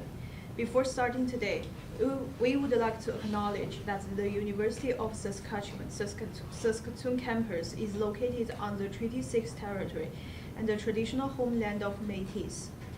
We pay our respect to the First Nations and Métis ancestors of this place and reaffirm our relationship with one another.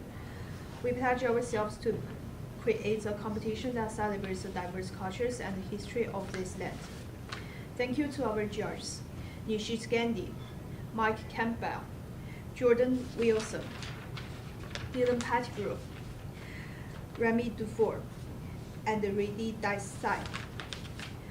My name is Hannah Penn, and I will be the academic moderator for this presentation. Competitors will have a maximum of 20 minutes to present. Immediately following the presentation, judges will have a total of 5 minutes to ask questions. Our academic timekeeper will hold up timing cues throughout the presentation and the question period. Judges will indicate their intent to ask a question through raising their hand. I will call on them to ask their questions. Once the question period has concluded, you will be able to leave the room. No questions or comments will be permitted from the audience at any time. Please ensure that your cell phone are turned to silent, and there is no talking amongst yourself or signaling to the competitors throughout their presentation.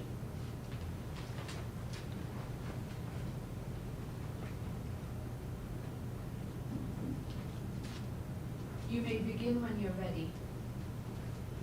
I would like to start off with a quote. Your smile may be the brightest part of someone's day, so wear it often and share it freely. A quote by the Tahoe Oral and Implant Center. My name is Isha, and I'm joined with my colleagues Ryan and Anthony, and we are RIA Consulting, presenting to you about creating brighter smiles. I come from a family and grandparents that were doctors before. I understand what you do, and I truly respect what you do every day to serve patients and maintain them as your priority. Today, we will be tackling 3 key issues that address your patient interactions and ensure that you're able to sustain proper relationships with your patient base and also expand your patient base.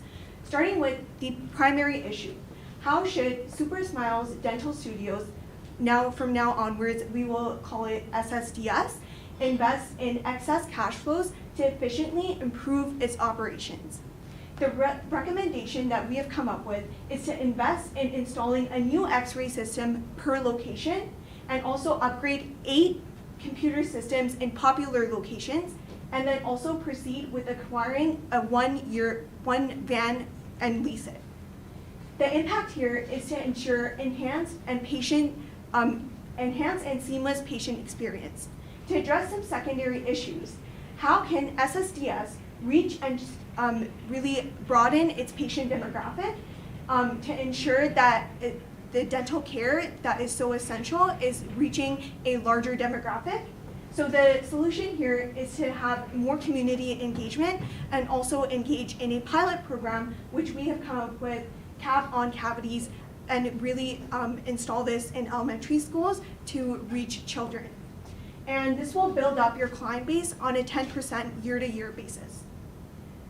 Thirdly, how can SSDS partners best approach their investment goals? This solution here is to build a sustainable volunteering program and then also reach 1,560 students through the school program. Now Ryan will go over analysis. First, I want to say I will brush upon the internal and external analysis of the company, and I hope to see everybody smiling today. Core competencies is strong business model due to a partnership. Shared administration, bargaining power, allowing that, having that access and having that power amongst. Geographically dispersed and diverse operations, having those alternatives, having those options, and having those different operations really ensure that resiliency of the company. Robust team cohesion and culture. We all know that that is such a crucial aspect of every company today. And that is why your company is awesome. Areas of improvement. Ambiguity in the payment process. Patients sometimes are uninsured and they don't know, and sometimes they're unable to actually pay their dental. SSDS, COVID-19 catch-up.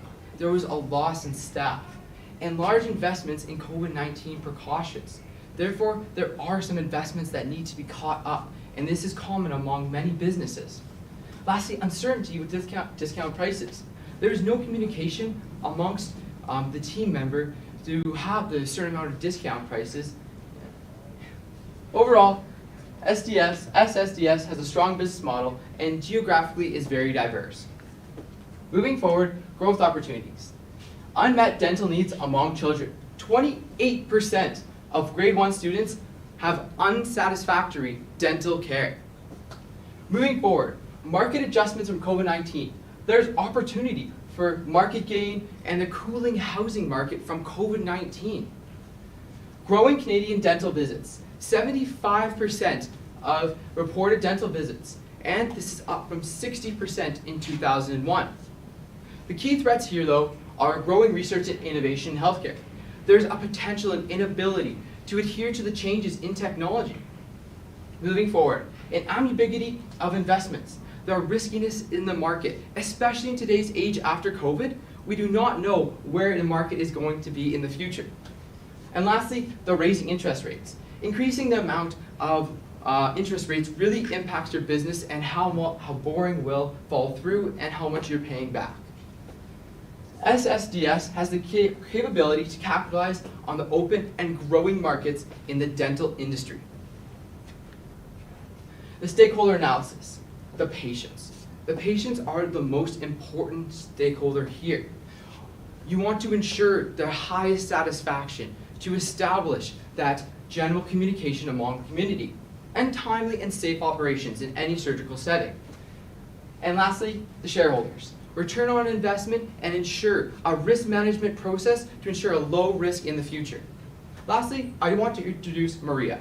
Maria is a local from Saskatchewan. She was born and raised and is about 7 years old in grade 1. She loves animals. She smiles day in and day out, loves to dress up in dresses and dress up as Disney characters. But Maria's parents do not know that there is free dental for this young Maria. And with this free dental care, it allows for Maria to really smile away and be their best possible self, but her parents are not aware of these programs. And there is opportunity to really establish and share the awareness. Financial analysis. So, signs of good health. Growing cash flows of operating activities. Average of 32% growth from 2020 to 2022. And lastly, stable cash balance. A consistent estimated amount of $150,000. Moving forward, negative cash flows for investing activities from 2019 to 2022. An average cash flows of negative $404,250. Lastly, now to move on to Anthony. So now let's take a look at some of the issues facing SSDS today. So over the recent years, there's been obviously, the business has been performing better than expected throughout COVID, and now there is a amount of capital that we need to look at how to allocate. So there were a few issues that you presented to us, and here are a few of the alternatives we analyzed and our solutions that we will recommend to you. So first, taking a look at the Hamptons upgrade. This will have a total cost of $60,000, and along with this comes improvements to the appearance of this old location, and makes it and will help create a location that is welcoming to customers and aligns with recent developments in customer experience for 2023. So bringing that place up to speed. Our next issue that we wanted to look at was the dentistry on Queens and the upgrades there regarding the sign and the parking lot. So some key things here is that in total the cost will be $45,000. And some key aspects about this location is that it is located in downtown Saskatoon, a high populated area within the city. So by building a new sign, you're offering great exposure to the SSDS brand and the location, And as well, increasing the size of the parking lot allows for the accommodation of these new customers that will be potentially acquired through marketing, such as the implementation of this sign, as well as looking at the way that people within downtown Saskatoon travel. It's not as populated as, say, a metropolis like Toronto, where people do still drive towards within the inner city limits. A next consideration we have is the computer systems upgrades. So this will cost $13.50 per computer, including licensing fees. And so you guys have suggested purchasing a computer for every station. However, this might not make sense. If we take a look at our experience that we may have when we go to the dentist, we go to the dentist, and oftentimes when we're looking to book, we may just say, oh, book me in for the next 6 months, or we'll say, we will call you in later. So by having additional computer for every station, it may not make sense. So we looked at the option of potentially instead having a computer for every 1 and 2 stations. And then next, we took a look at the X-ray upgrades. So a key detail here is that it'll cost about $3,300 per X-ray installation. And so this offers faster service to the clients, but it's not always something that is needed. And so your recommendation of buying 15 new X-ray systems didn't necessarily make sense in this context. And because of that, we would suggest with this solution buying 1 additional X-ray per location to alleviate this problem. There's also the issue of the van and dealing with markets, our client engagements, as well as the movement of inventory. So we took a look at the options of buying the van straight out and the lease. Through our analysis, we found that leasing over a 5-year period would be $5,000 cheaper. Hence, that is the recommendation we would go with there. And lastly, we also took a look at the upgrades to of the massage chairs within some of the locations. We wanted to take into consideration that SSDS is focused on being a dental clinic, a collection of dental practices. The focus of this business is not to be a massage parlor, nor is it to have people come and lounge around. Therefore, for the time being, we think it is possible. We recommend that SSDS skip out on the implementation of these massage chairs. Next, we want to take a look at the partner investments. So we have a varying range of partners here.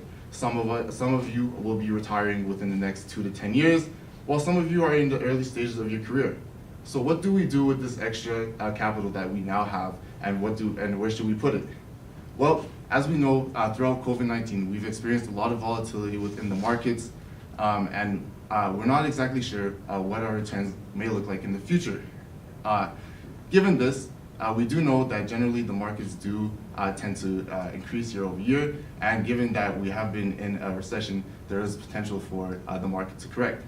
So when looking at this option, we considered the option of investing with different wealth management avenues. So one is putting money in GICs. Now the issue with GICs is year over year, they don't really offer that return that really entices investors to really put their money into.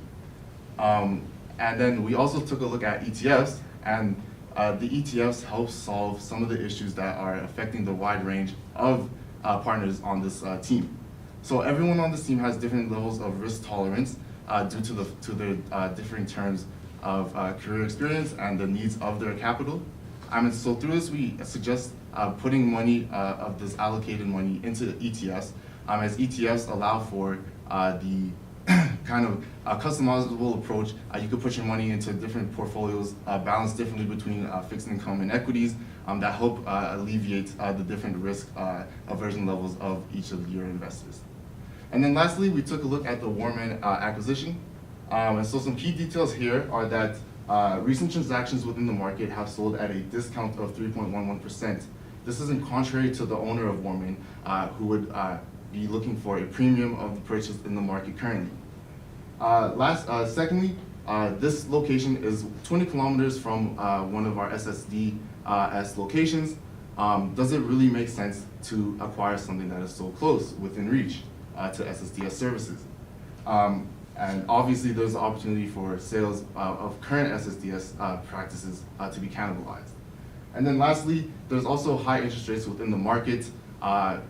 Taking out the funding from the bank at this current time, given the market conditions, doesn't necessarily make sense within the realm of the market. And because of this, we do not believe the current market and the opportunities provided from the acquisition not to proceed with that. So now just to highlight this recommendation again. So it's kind of broken down into 3 sections. So first we have our use of cash flows. Again, just focusing again that we recommend you pursue the Hamptons upgrades, the computer upgrades, the upgrades for the dentistry of the Queens, leasing a new fan, and as well as installing those X-ray systems as we suggested. Next, as some of our recommendations for community engagement, as well as dealing with those who cannot afford for insurance. So we have some costs allocated to the marketing of our program, the Caps on Cavities, a pilot program to get into the schools and really promote making those youth smiles bright and as happy as we possibly can. And then lastly, with regards to the access of those who don't have the ability to pay for their dentist through insurance, we want to consider that it is important for SSDS to take stake in their customers, doing what they can. It's kind of their duty to care for each of those customers. And so with that, we do see that different partners across the SSD conglomerate have offered different levels of discounts on this insurance. So what we recommend here is that they offer a unified discount across all, creating consistency across all the partners. And then lastly, we have our recommendations regarding the payouts, giving back the money for these partners to invest as they wish. And so here is just a highlight of our sources and uses. We can come back to this later if you have questions. Moving on to the implementation for our recommendation, which will make youth smile. Starting with the first activity is to, of course, lease that one van so that you have access to it. The cost for this would be approximately $50,000, and the completion would be by the end of the first quarter. And this will ensure increased mobility in cities. And then moving forward to further enhance the marketing would be to create an information marketing pamphlet, which will be distributed within these schools, these elementary schools that you can reach out to through the vans. And also then you can upgrade the computer systems as we suggested, which would cost $50,000. Then moving into Q2 and Q3 of 2023, we would install the new X-ray systems, one per location, as the additional ones would not be as necessary.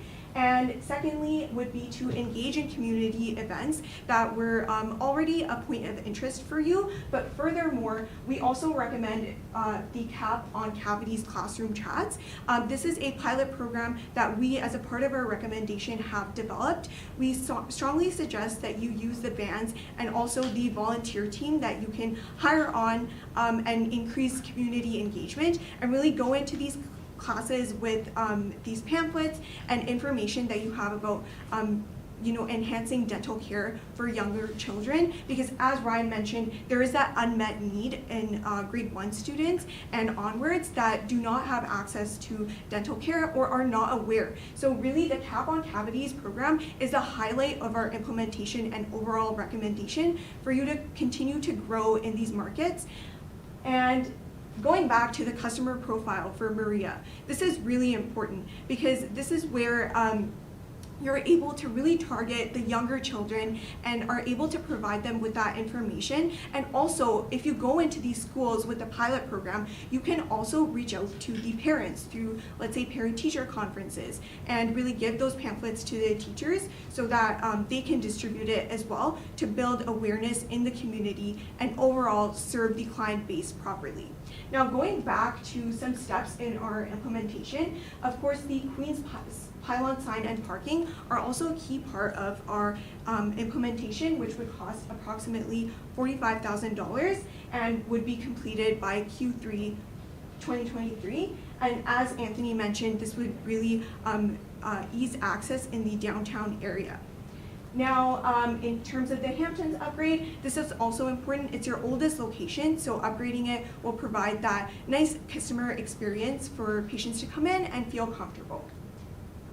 So moving on to, I can answer more questions on recent mitigations during Q&A, but I just really want to go over some key performance indicators. So starting off with 10 events that we want to complete by 2024, so really reaching out to the larger community and engaging in those local engagements that you can be a part of.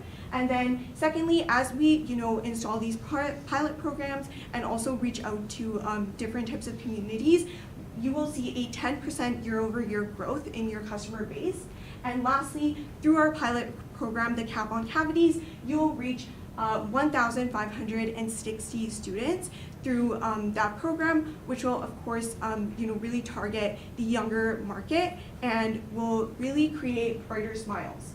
So to conclude our presentation, what we have gone over for you today is really addressed all the issues and how you can improve the patient experience. This is really the centerpiece of our recommendation, as all by installing all these systems and also reaching out to different parts of your community, you can broaden your client base and of course create brighter smiles. So I really wanted to come back to this quote here, is about the smile and what you do for your patients. I have so much respect and empathy for what you do every day to serve children, elderly, and everyone in between, to create brighter smiles and of course serve our communities and have a happy and healthy community. Thank you so much.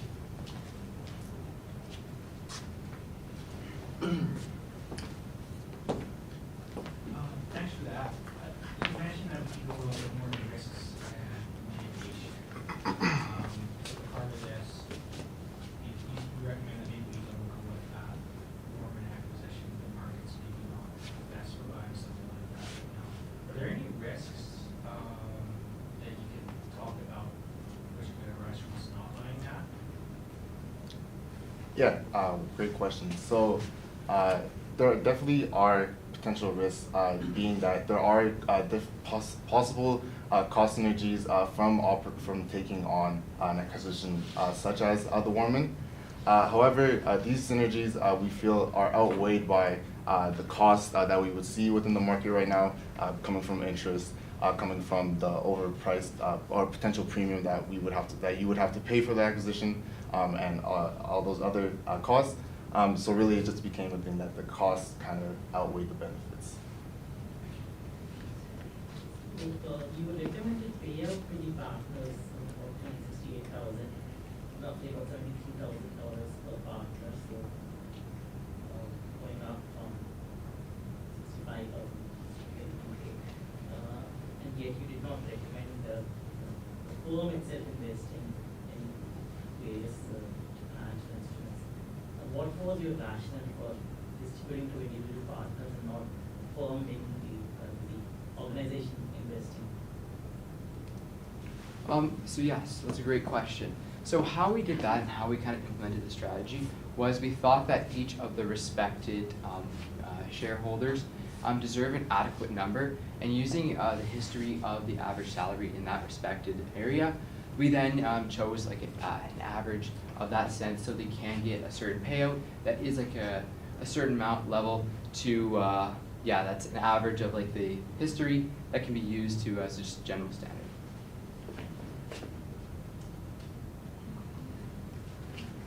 So one of our partners is planning on retiring in the next 2 years, and a lot of your recommendation and implementation is over the next 2 years.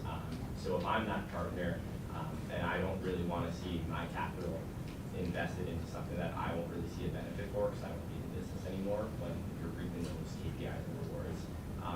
So what do you recommend a mitigation for that?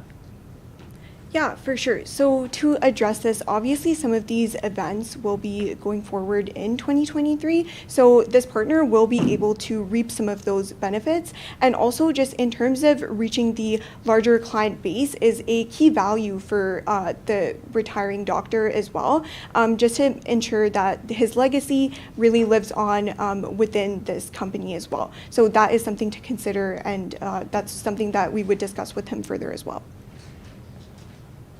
Yes, you did a lot of analysis up front, which is great on the growth opportunities, the under-servicing of children.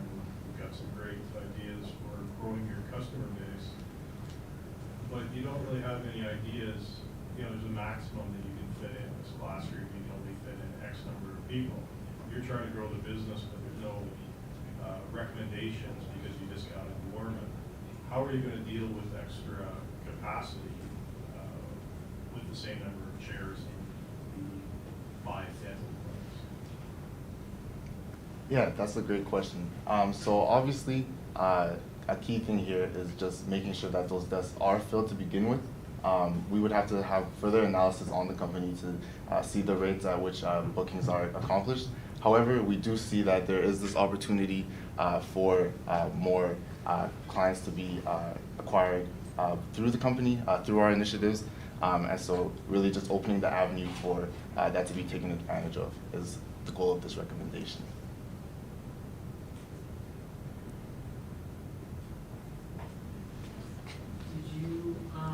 Did you calculate an ROI on the growth in customer base, and did you calculate an ROI for the Warman Clinic?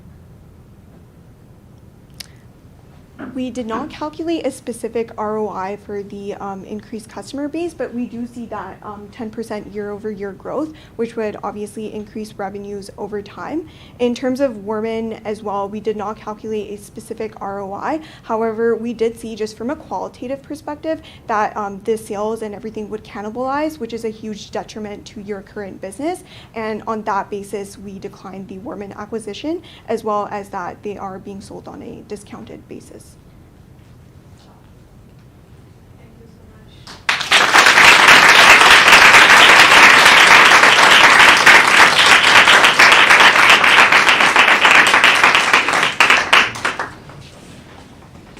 Competitors and observers, you may not be able to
Good morning, everyone, and welcome to JDC West 2023 Finance Case Competition.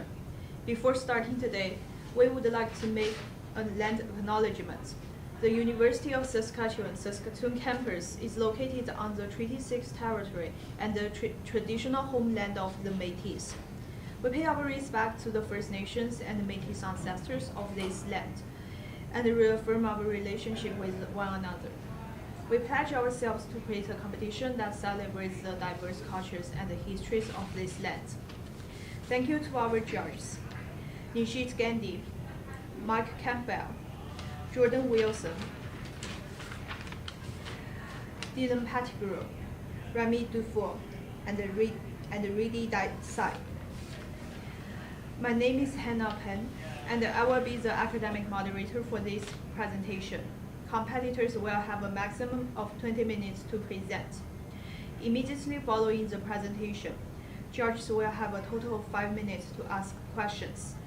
Our academic timekeeper will hold a timing queue throughout the presentation and the question period.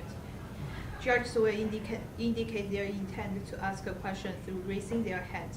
I will call on them to ask their questions. Once the question period has concluded, the delegates will be escorted to leave the room. No questions or comments will be permitted from the audience at any time. Please ensure that your cell phones are turned to silent, and there is no talking amongst yourself or signaling to the competitors throughout their presentation. You may begin when you're ready. Good afternoon, Dr. Gardner, Dr. Capelli, Dr. Malfi, Dr. Magnon, and last but not least, Dr. O'Connor. For the past 2 years, all of you have faced challenges with Super Smile Dental. But with those challenges, you persevered and ultimately triumphed, facing 2022 with a smile. And with that smile comes a lot of dry powder. And with a lot of that dry powder comes a lot of investment opportunity. And so our biggest question for today is, how do we utilize Super Smile Dental's excess cash? And that comes with 2 secondary considerations.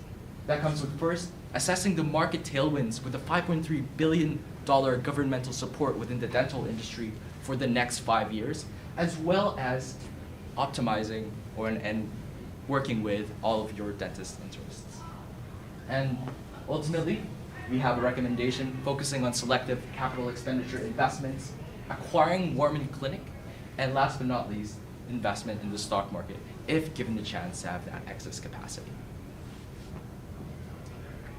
So now let's take a look at the company itself. What does Super Smile do? So this is a dentist clinic that operates 4 locations with 5 different partners. And that comes with a lot of advantage with this partner structure. For example, the company has better bargaining power, sharing employees and resources, as well as better administration with its consolidated network.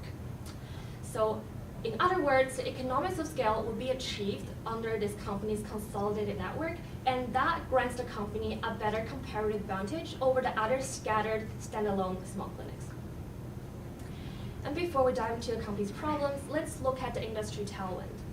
So here we have identified 2 biggest industry tailwind, which is the increased customer awareness for dental visit. As you can see, from 2001 and 2012, the dental per visit per year of each patient in Saskatoon has increased from 25% all the way 50% all the way to 75% over the 10-year span. And the second, also is the most important, is the government subsidy.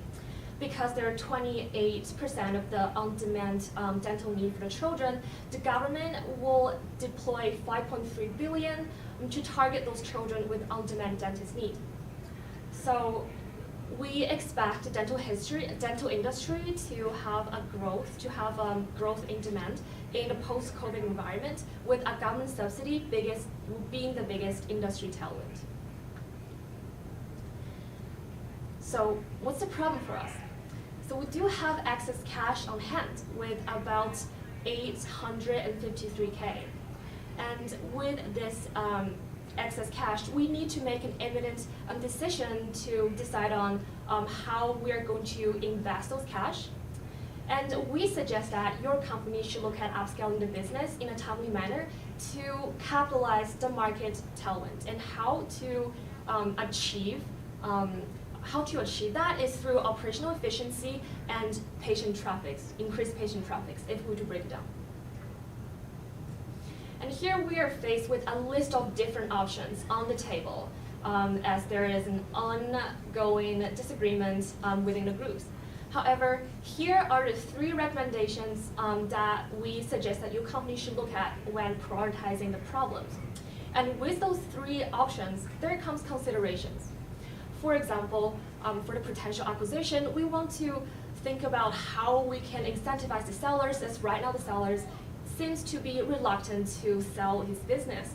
And also for the capital expenditures, there are a lot of different options within the CapEx expenditure that we want to prioritize.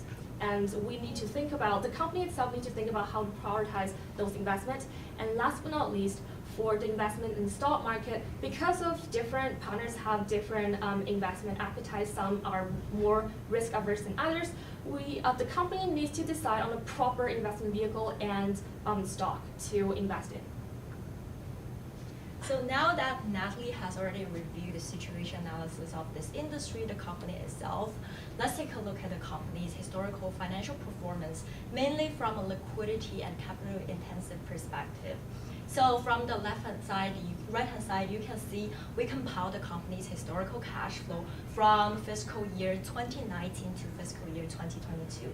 And the company has historically had very promising cash flows, especially for 2022, mainly due to that the company is very restrained on its investing activities. So it has unexpectedly higher ample cash flow. And especially for a company with ample cash flow, we have to think about different criteria for us to allocate this capital. And these include, but not limited, as excess cash and historical acquisition. It could be de novo acquisition, which is very common for dental practices, or a bolt-on acquisition.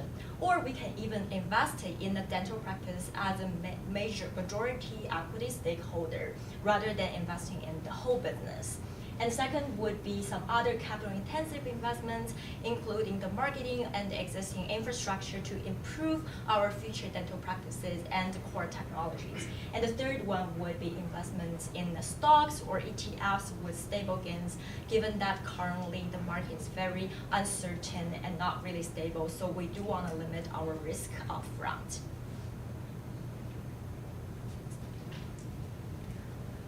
So with a list of capital expenditure options on the table, we suggest that your company should prioritize some options over the others. And here, the 2 most important criteria we're considering upscaling the business being the operational efficiency and patients traffic. As some of the options are not really touching on those 2 elements. For example, although buying more X-ray will seemingly bring more traffic, but the problem of the X-ray is not due to a lack of equipment, but because the front desk doesn't know how to efficiently direct the patient traffic with a centralized system. So in this case, the outdated computer system is the main issue. Although the operational efficiency and patient traffic are the 2 most important criteria, there are other criteria for the company to think about. For example, giving back to the community, as well as whether or not the investment will be materialized in a timely manner. In this case, buying the van would be an important option for the company, as it can both increase the patient traffic as well as operational efficiency, and also last but not least, enable the company to engage with the community with the hockey league.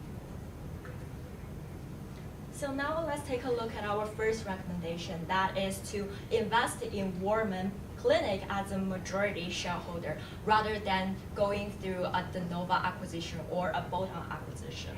So before we take a deep dive into our recommendation, it's of vital importance to review the valuation of the business. We have conducted a comps valuation based on the industry figures provided, as well as through several current listings common in the dental practices industry and the historical transactions. So now let's take a look at the company itself. sales to EBITDA figures.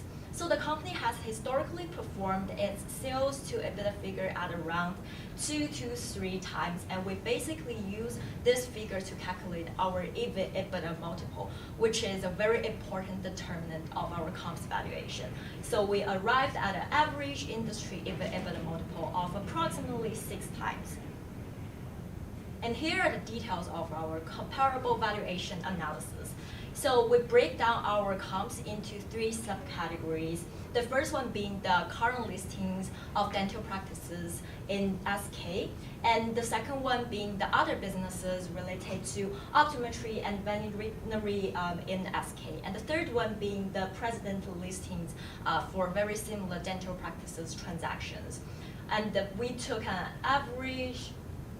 We basically assigned different weighting of 40% to current listings, 10% to the sold practices, and 45% to the other businesses based on our criteria, as we do believe that the current listings and other businesses is very important to the determination of the EBITDA multiplier.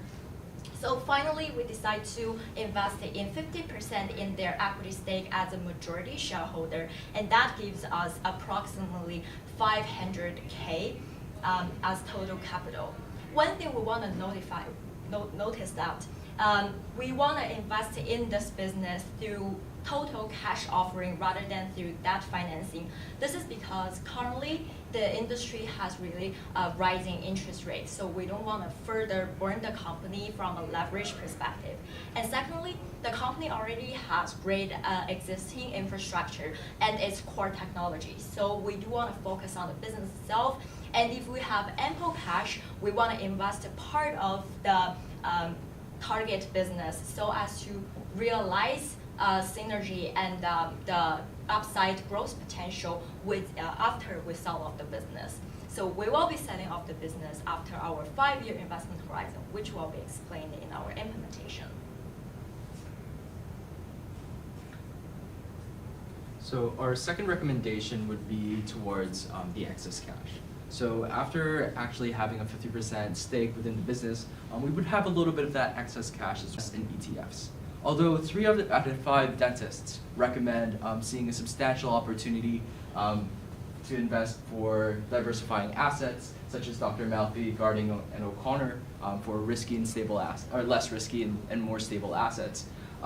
Dr. Capelli prefers a payout, as well as Dr. Magnon believes in investing in real estate instead. But however, we believe that this provides the best asset vehicle to invest in lower risky assets, and as well as Dr. Capelli, we believe that for you, we would recommend, considering that you're still early in your career, we would recommend investing into ETFs in order to create that significant upside rather than creating a payout now due to all this market tailwind and investment opportunity. So in short, we're hoping for 5 out of 5 dentists would recommend this product, considering that that is completely very rare. Moving towards our implementation timeline, we have a 4-step process for this, particularly focusing on first buying those assets for operational efficiency, and then realizing a little bit of that foot traffic increase and the revenues within the consolidation of both companies, as well as just the government support, as well as just realizing that synergy within year 2, year 3, and finally selling off the acquisition. So looking forward deeper into it, first comes the operational efficiency and kind of realizing that foot traffic increase.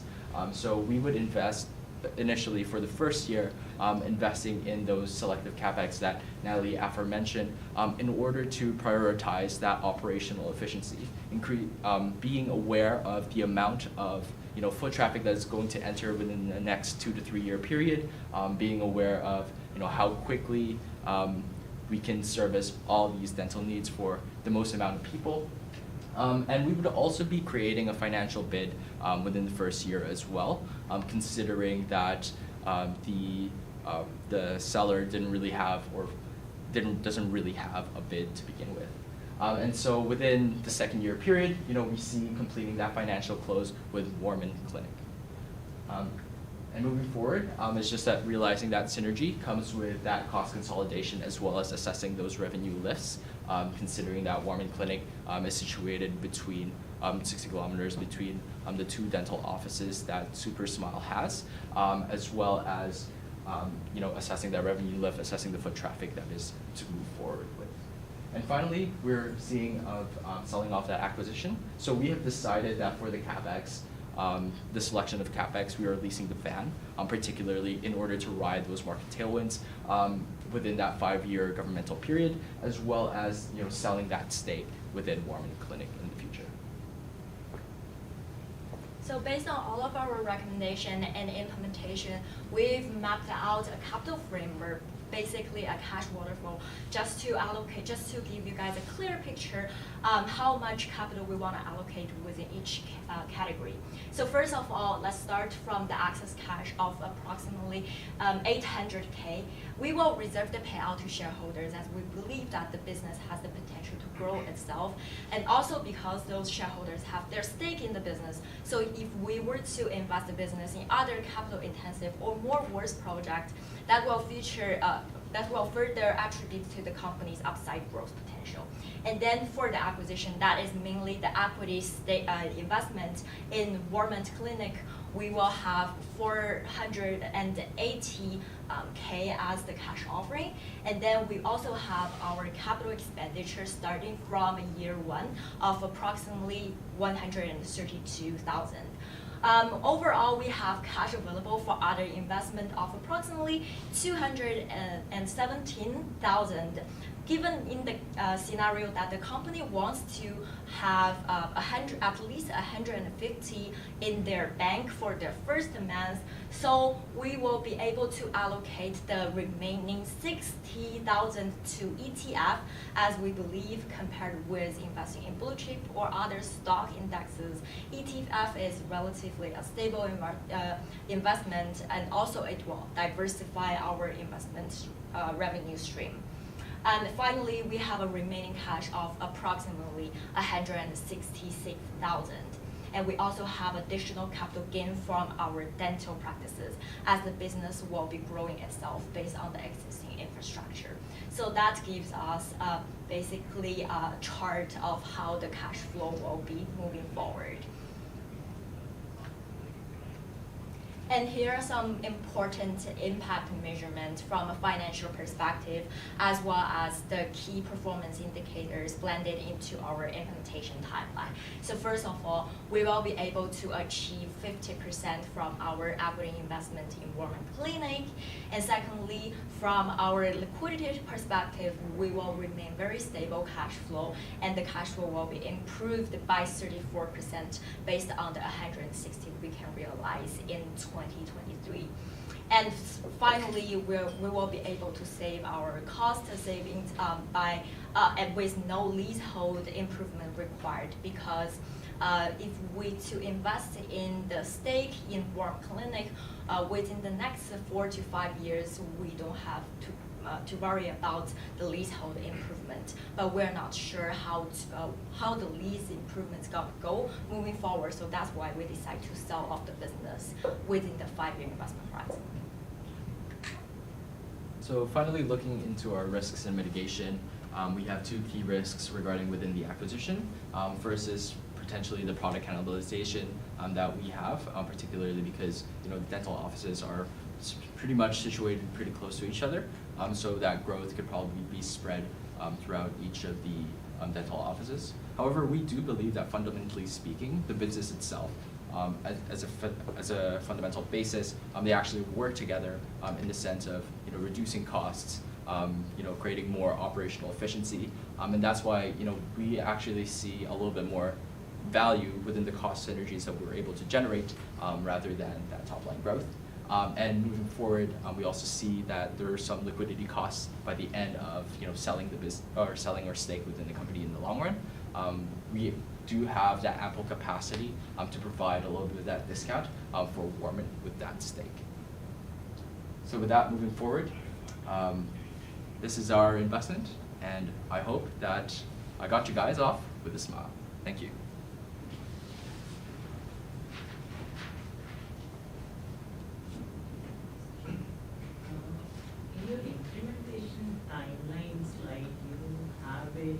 recommendation of selling stake in one clinic, I think in final year, fourth year.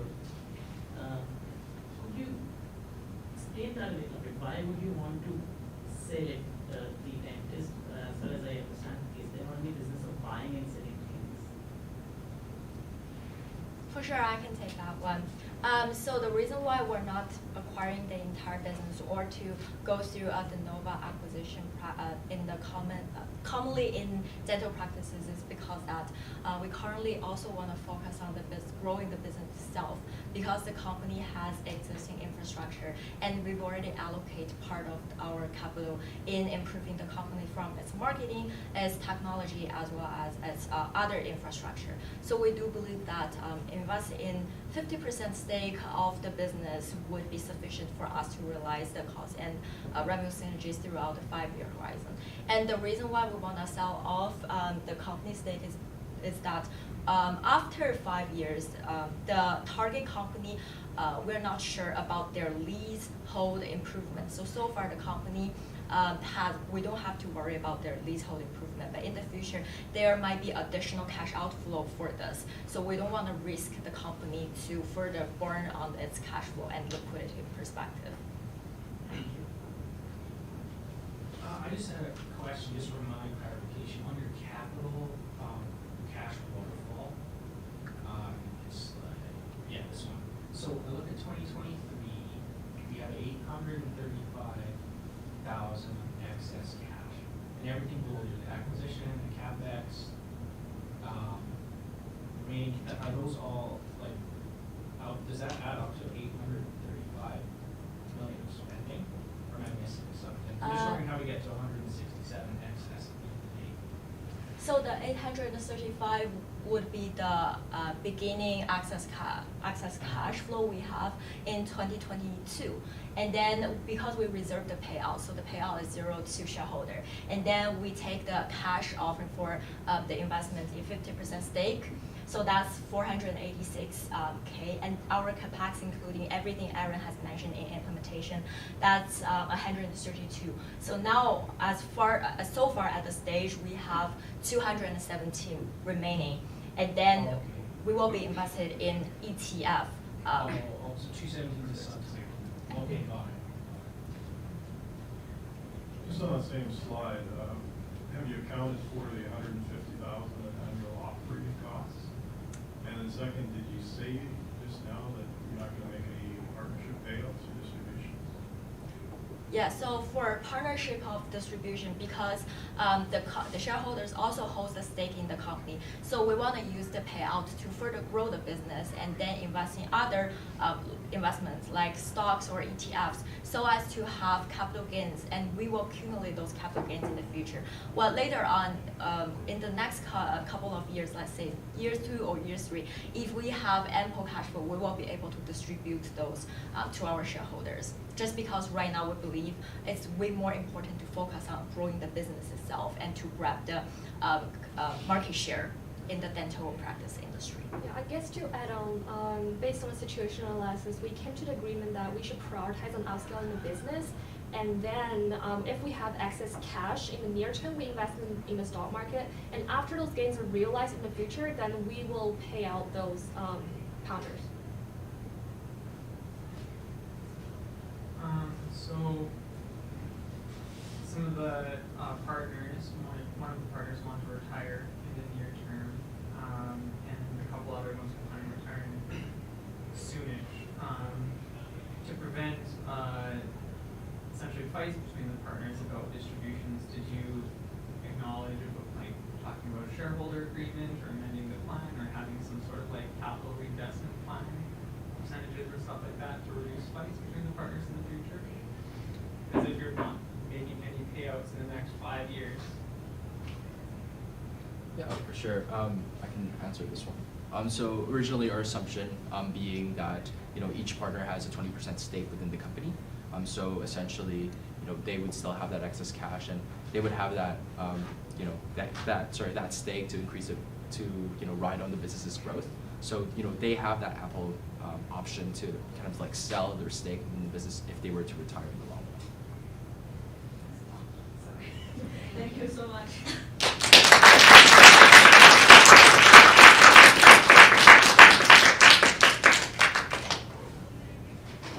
Delegates and observers, you may now be able to leave the room.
Good afternoon, everyone, and welcome to the JDC West 2023 Finance Case Competition. Before starting today, we would like to acknowledge that the University of Saskatchewan campus is located on the Treaty 6 territory and the traditional homeland of the Métis. We pay our respect to the First Nations and Métis ancestors of this place and reaffirm our relationship with one another. We pledge ourselves to create a competition that celebrates the diverse cultures and the history of this land. Thank you to our judges, Nishit Gandhi, Mike Campbell, Jordan Wilson, Dylan Pettigrew, Rami Dufour, and Radhi Desai. My name is Hannah Penn, and I will be the academic moderator for this presentation. Competitors will have a maximum of 20 minutes to present. Immediately following the presentation, judges will have a total of 5 minutes to ask questions. Our academic timekeeper will hold up timing cues throughout the presentation and the question period. Judges will indicate their intent to ask a question through raising their hand. I will call on them to ask their questions. Once the question period has concluded, the delegates will be escorted to leave the room. No questions or comments will be permitted from the audience at any time. Please ensure that your cell phone are turned to silence, and there is no talking amongst yourself or signaling to the competitors throughout the presentation.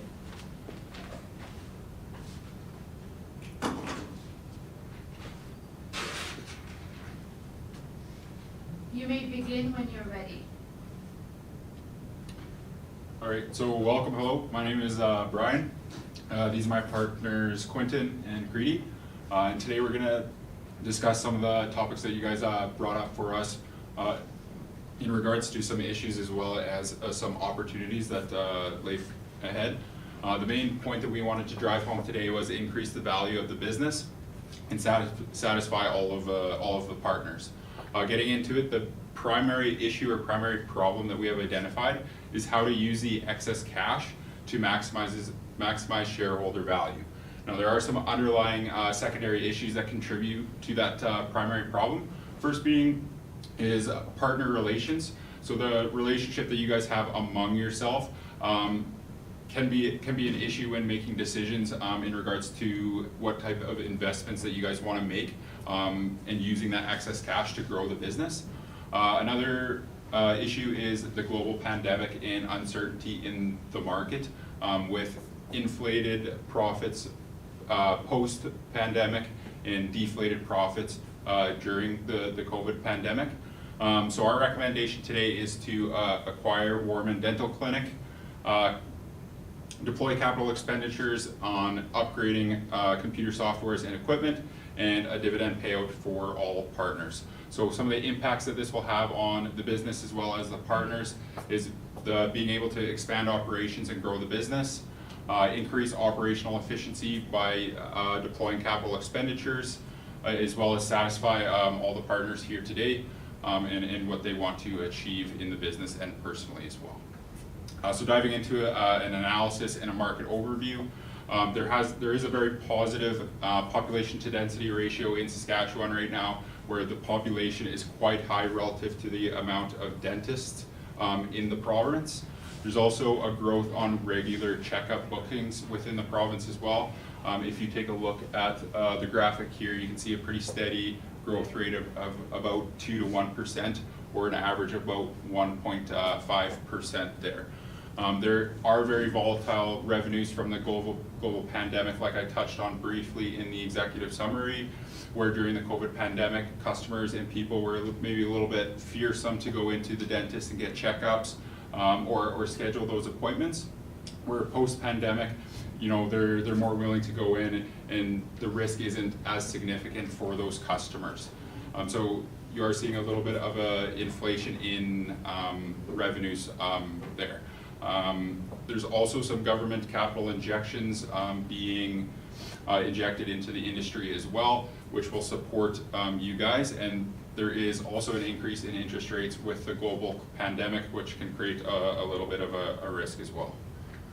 Now looking at customers and suppliers. So on the supplier side, you guys are pretty good. You have strong connections with your suppliers where you get easy access to supplies, equipment, anything medical that you guys need. As far as customers, a lot of your business is reliant on middle class and upper class people and customers who usually have insurance. So it doesn't really necessarily help out the lower class. There is also, like I mentioned before, a growth on regular checkup bookings as well. So looking at SSDS as well, so some of the strengths that you guys share as a business is that you guys can share employees and equipment among all different locations within the province. I touched on supplier power where you get easy access to any equipment or supplies that you guys need, and ability to manage difficult times. So just coming out of a COVID pandemic, being able to manage cash flows, debt, all of those things, that is also very positive to see. Some weaknesses that we have identified is outdated equipment could lead to decreased customer satisfaction, as well as some operational efficiency problems as well, and then some dispute resolution between the partners and how to deploy the excess capital and grow the business as well. So some opportunities that we have identified, and there's a lot of opportunities in the dental industry. It is a fragmented market. So right now, because of the COVID pandemic, there has been a big shakeup of the industry where more companies are being acquired, sold, and there's a bit of a consolidation in the market. There are other opportunities like capital expenditures, upgrading equipment, and supplies, as well as the acquisition of Warman Dental Clinic as well. Some threats that I touched a little bit about is market uncertainty with the global pandemic, as well as partnership legality. So essentially, if there are partners retiring within the partnership, having a solid and sound partnership agreement would be very important to take a look at as well. So the decision criteria that we came up with for you guys in assessing alternatives to how to implement or eject the excess cash is to maximize shareholder value, which I touched on, which also would be increased customer experience. So with certain equipment in operations that aren't necessarily up to operational efficiency or aren't up to par, there would be some additional things that would need to be done to upgrade those that equipment.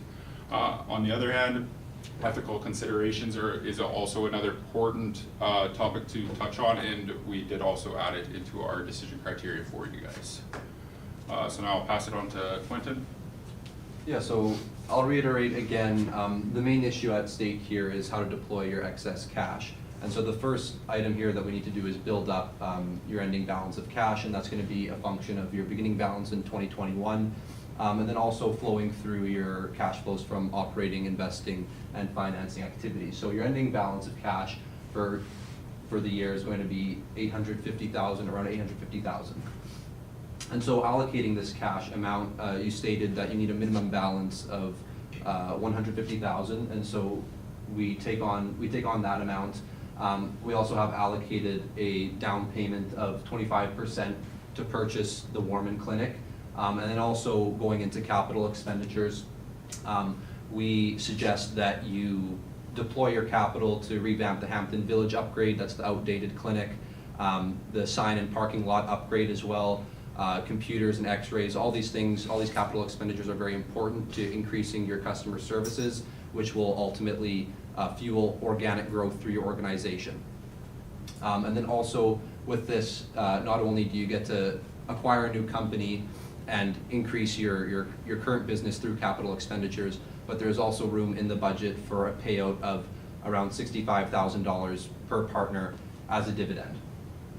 And the dividend, it's important to note that many of you had different philosophies on where to invest, and so rather than all having to agree on one investment thesis and investing through the corporation, we believe that it's a sound choice to pay a dividend out and then have that capital in your own pockets to invest as you see fit to your own specified risk tolerances. And so here, we're gonna start to build up the value of Warman and what we feel is like a fair value to offer and then also to buy the business at. So right here, we have a precedent transaction analysis based off of past complete sales.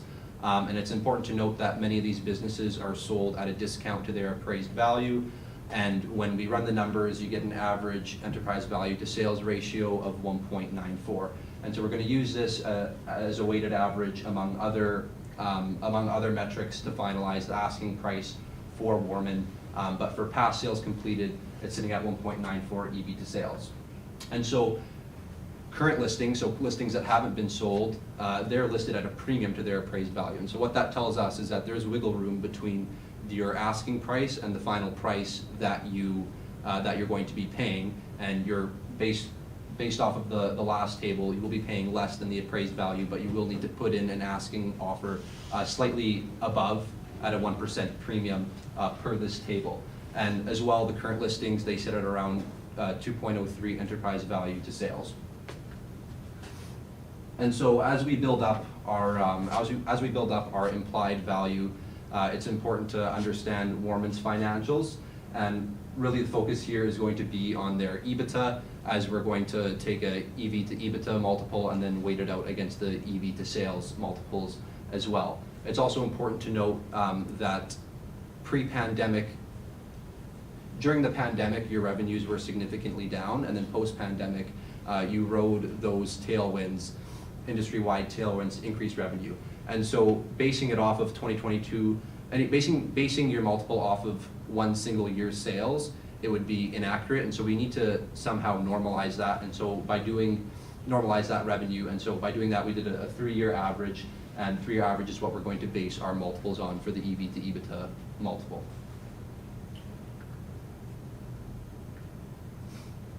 So here we build up their implied value and what we should be asking, or what you should be the asking price of Warman, of the Warman clinic.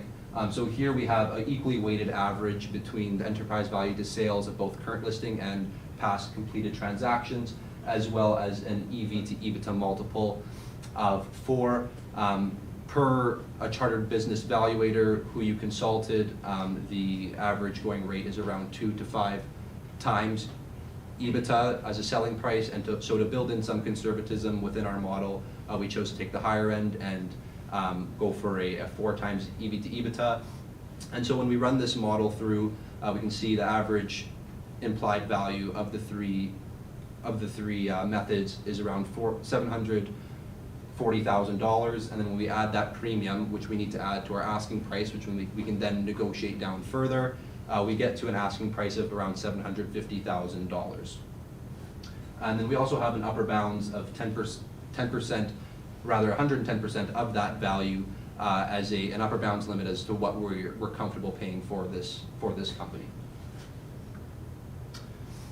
And so how are you going to finance this acquisition? We believe that it's fair to put down 25%, and so that's where the $189,000 is coming from. That's going to come out of the pot of excess cash that you're trying to allocate, and the remainder is going to be via a loan. 75% of the purchase price will be a loan, and you'll be able to negotiate the terms. And one point that's important to make is that Warman, as you know, has very modern and they put a lot of CapEx into their company in the past few years, and so all their equipment is very modern, and so there's a potential to have strong collateral to get this loan and to negotiate good terms. And so here we really have a breakdown of the excess cash that you want to deploy. And so again, we need to maintain a minimum balance of $150,000. That's the first priority in the nature of conservatism. And the second item there, the Warman purchase price, that represents the 25% down. And for the capital expenditures, again, there's 2 capital expenditures that we advise you to not take on, and that is the massage chairs in the clinics, and that's the van. We feel that those options aren't as value additive as to say x-ray machines and computers, which will increase the efficiency of your business, bring in more profits, and increase the overall customer experience while doing so. And so that CapEx item comes out to $190,000. And then finally, we have $325,000 to split among the partners, coming to around about $65,000 per head per dividend, which again, you can use to invest to your own tailored risk tolerance. And so, just to reiterate the final recommendation, the 3 key points here: acquire the company, pay out a dividend, but also engage in capital expenditures with your own core business so that you can increase the efficiency of it and build a bigger base to experience organic growth. You're adding on a high quality clinic, they'll increase your base, and then from that base you'll be able to grow organically or through more M&A in the future. And I'll pass it on to Crete. Thank you. Okay, so now that my partners have so very well introduced the problem and have given you an excellent recommendation, how are you going to implement this? Let me help you simplify the steps. So we have a 4-phase implementation plan here. The first phase will begin immediately, which would be to plan, and then we'll go through the steps. Okay, so first we'll plan the meeting and we'll discuss with the partners what we have gathered for you here, which is basically acquiring, the Warman Clinic as well as expending on capital expenditure, which would be upgrading our computer systems, and investing in an ethical program. And then how would we do this? We would also go with contractual obligations. We would discuss, we would present the offer to Warman Clinic, and then we would also identify a lender to identify how much we have to pay. Second step would be initiate, which the timeline would be from 0 to 3 months. And here, the milestone that we have identified would be to finalize the Warman contract. So basically what you would do is you would pay out the dividends at $25K per partner, and then you would negotiate and finalize the Warman contract, while also the financial breakdown here would be 25% down payment as well as 75% loan, as my partner just mentioned. Going to the next phase would be to execute. This would be from 3 to a 6 month period. The milestone here would be that you have now successfully expanded your business, as well as what we would do here is, because we're expanding, we want to make sure that our customers are at our core value. So we want to make sure that our customers are satisfied, and we would do a survey here to make sure that our customers are very well with our service. This would obviously be anonymous so that we can implement further planning. The last phase here would be to finalize. This would be over a 6 month period. The milestone would be here to make sure that we have a smooth transition. We would also monitor our computer system to make sure that all our customer database is very well integrated into the system, just to make sure that everything is smoothly running and the customer files are also very well implemented. The contractual basis here would be that we want to monitor the customer transition. We want to make sure that the customers who have now transferred over to the Warman Clinic side are satisfied with the services of the dental clinic there. And we also want to make sure that our relationship with the Warman Clinic down there is strong. Now, we have identified some risks for you here, and we've also given you the mitigation. First would be the partner may not agree, there might be a partner fallout, but this could be mitigated because we are paying the dividend to the partners. They can choose to do whatever they wish with the money, so there shouldn't be a very high risk of this. This is actually in a low risk category. The second would be that there is a cannibalization risk. So because there might be a decrease in profit, but because we are expanding our business, there would be a high level of economies of scale, so it would be offset by that. The third one would be Warman might not accept your offer, which is a very low risk here because we are offering a resistance point with our offer, with our asking price. Okay, the one thing that we have identified in this case, which is really important to consider, is our ethical consideration. Now, noticing that in Saskatchewan there is the lowest number of dentists, we really need to make sure that we are providing the health benefits to everyone. And we know that the government does offer some services to under 18, but what about people who are over 18? So we want to make sure that they are covered as well. So we want to implement a program which would obviously be, now this would be a survey program. This would basically be prevention better than cure. So we would do monthly workshops where we would give out advice on how to take care of your dental health, how to floss, how to brush. That would be really important. And this now brings us back to our executive summary, where we have identified the primary problem to be, how do you use the excess cash at hand? And our recommendation is to acquire Warman Clinic, as well as pay out the dividend as $65K. Thank you, and now we are open to any questions you may have.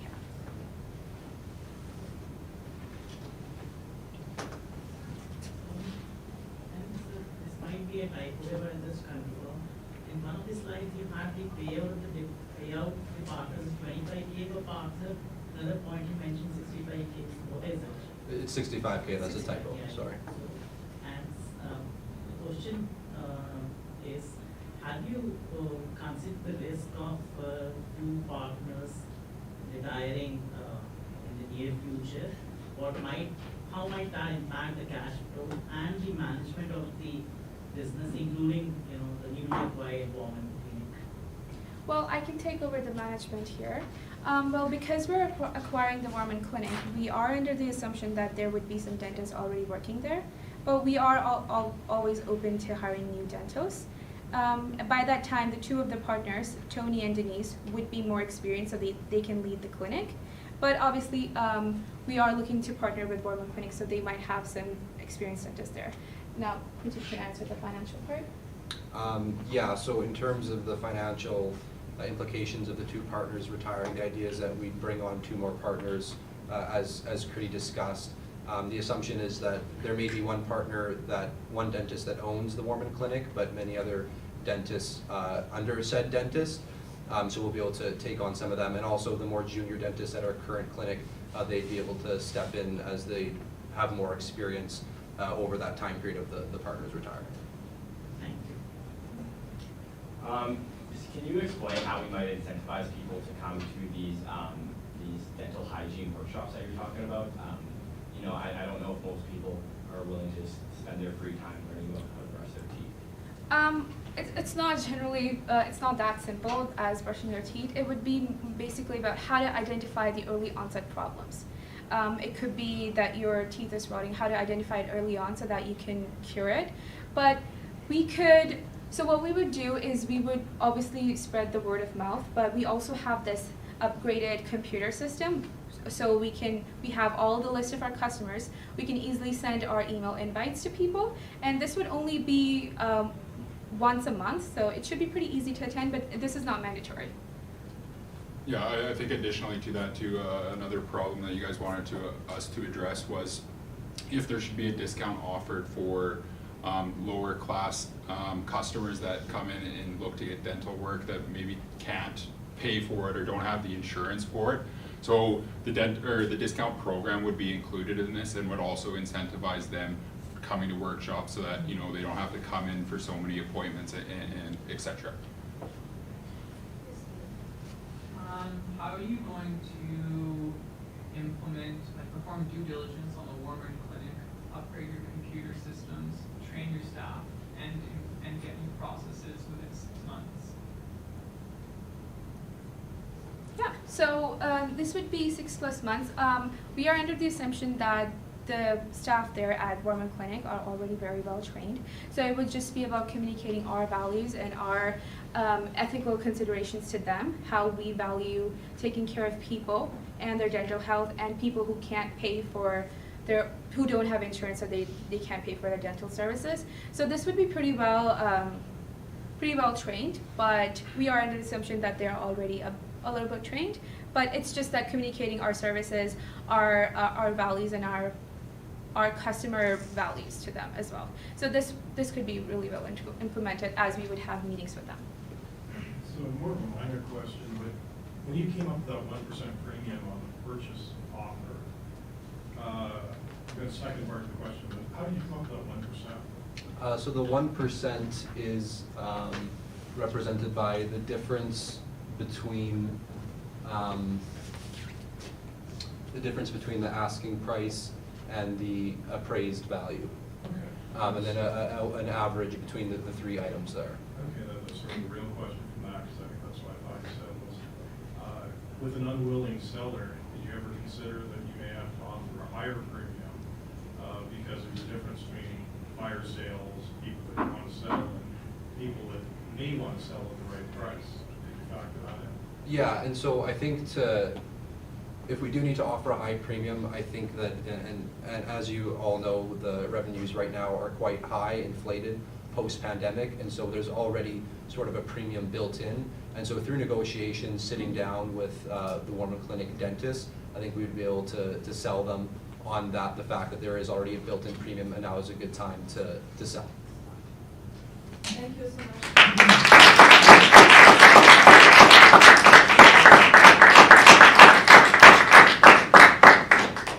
Observers and the dentist, you may not be able to leave the room.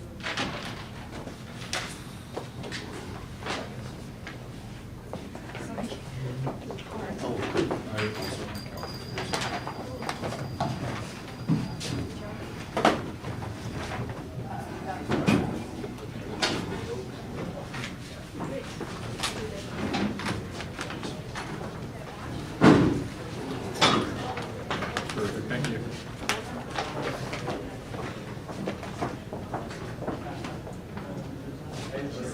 Okay, yeah. Okay, I just want to make sure no one read stuff. No worries. Oh, yeah.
Good afternoon, everyone, and welcome to the JDC West 2023 Finance Case Competition. Before starting, we would like to acknowledge that the University of Saskatchewan campus is located on the Treaty 6 territory and the traditional homeland of the Métis. We pay our respect to the First Nations and the Métis ancestors of this place and reaffirm our relationship with one another. We pledge ourselves to create a competition that celebrates the diverse cultures and histories of these lands. Thank you to our judges, Nishit Gandhi, Mike Campbell, Jordan Wilson, Dylan Pettigrew, Rami Dufour, Radhi Desai. My name is Hannah Penn, and I will be the academic moderator for this presentation. Competitors will have a maximum of 20 minutes to present. Immediately following the presentation, judges will have a total of 5 minutes to ask questions. Our academic timekeeper will hold up timing cues throughout the presentation and the question period.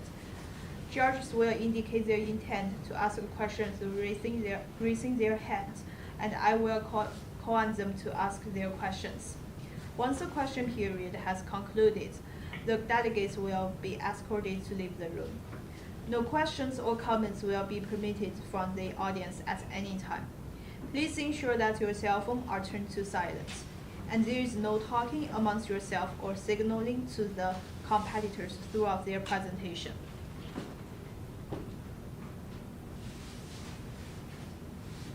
You may begin when you're ready. Your company, Super Smiles, is built on a foundation of community involvement and ensuring that your customers and employees have their needs met. Now, looking at that, your success is derived from identifying what those needs are and making sure that your employees, your clients, and the community around you grows from all of the things that you put into those qualifiers. Now, going into a post-pandemic market, there are different things that Super Smile is going to have to deal with. One, the increased demand for dental services. Currently, Super Smile is going to have to deal with an increased pipeline of traffic from different people who are going to need to get their teeth checked up on and different surgeries. Two, the community around Saskatchewan has one of the highest population to dentist ratios in all of Canada. This means that there are a lot of people that are on waiting lists and are unable to get those needs met.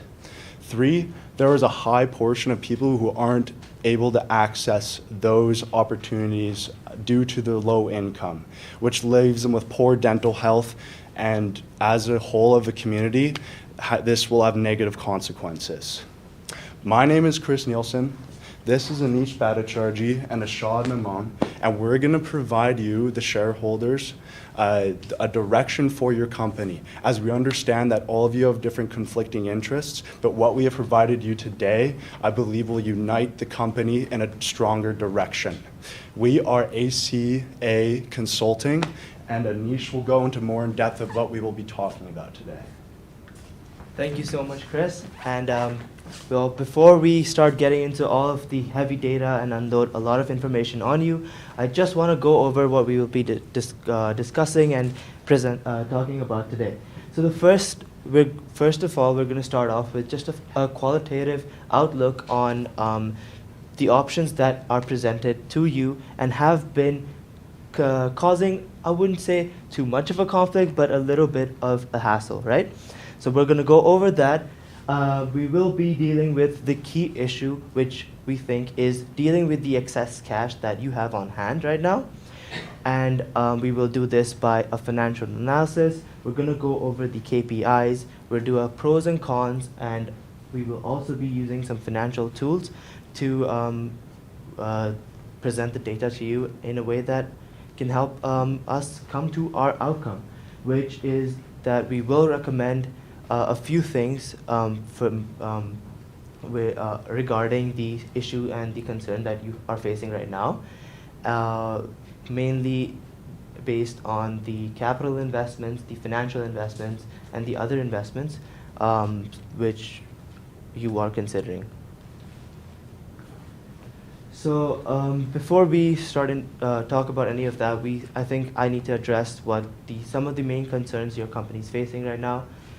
Firstly, you're looking for a low-risk portfolio, especially Evan. You want to retire in the short term, and you really want that payout and a safe return so that you can enjoy your retirement. And so we will be going over how you could achieve that and what would be the best way to do that.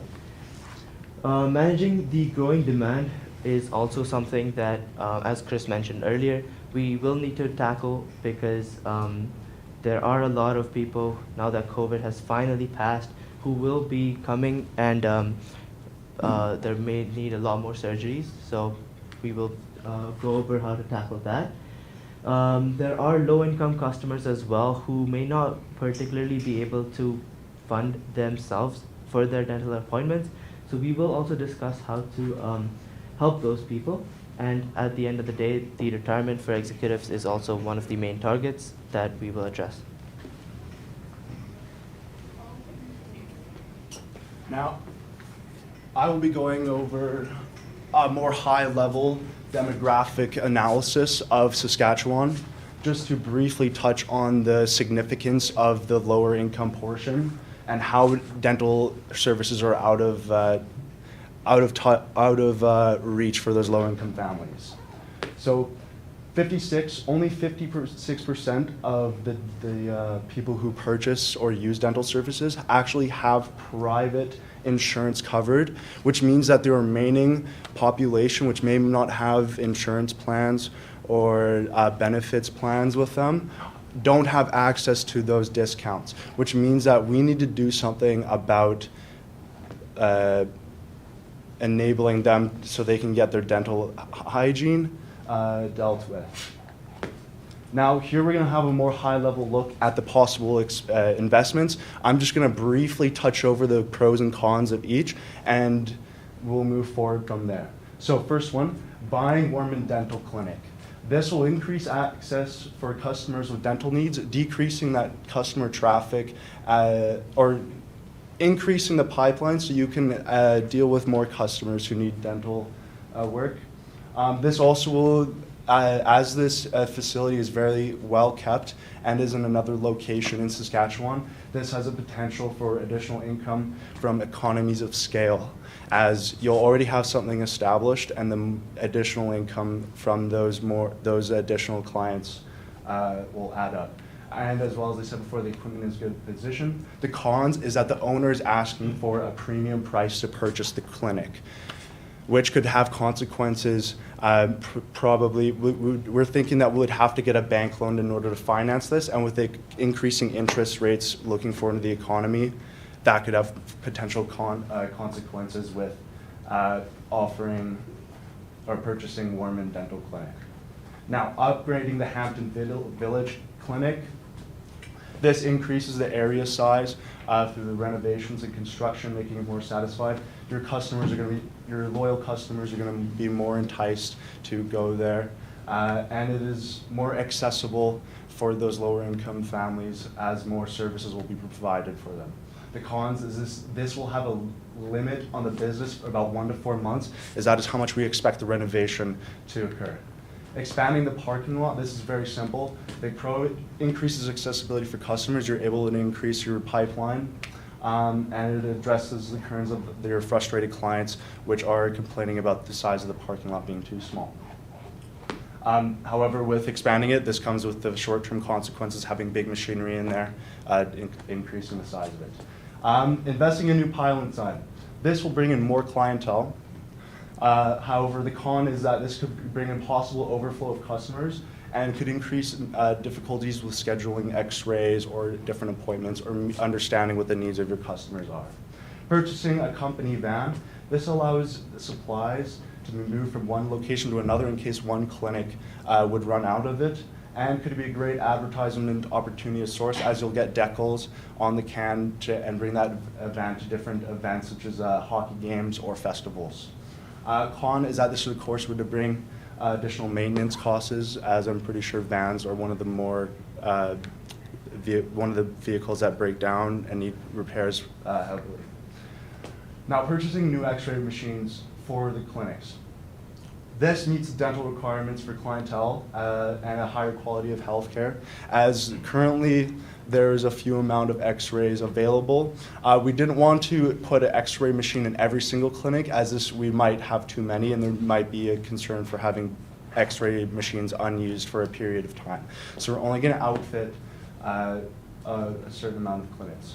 Now, of course, you'll have more satisfied customers who, will, with these X-rays, will have a better understanding of where their current state is with their dental hygiene.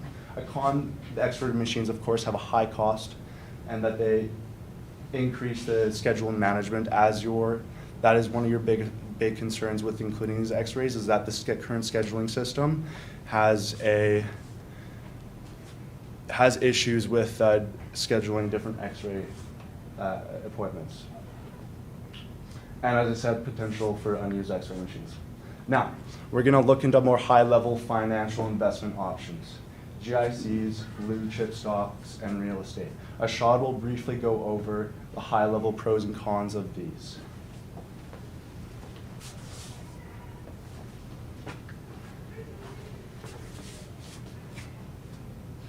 Upgrading computer systems. So the pros are management system for X-ray machines. We'll have better scheduling systems and more efficient investor system, increase access to patient files, improve brand image, modern look. When we increase our computer systems, what it will do is give efficient appointment bookings to customers. It will decrease the time management, time issues, and clients will not have to wait for a longer period of time. It's easier for doctors to book their appointments when they are during their visits, and this will reduce inconvenience for the patients, and they can book their appointments right away. This will help them secure more appointments over the period of time and will increase revenues.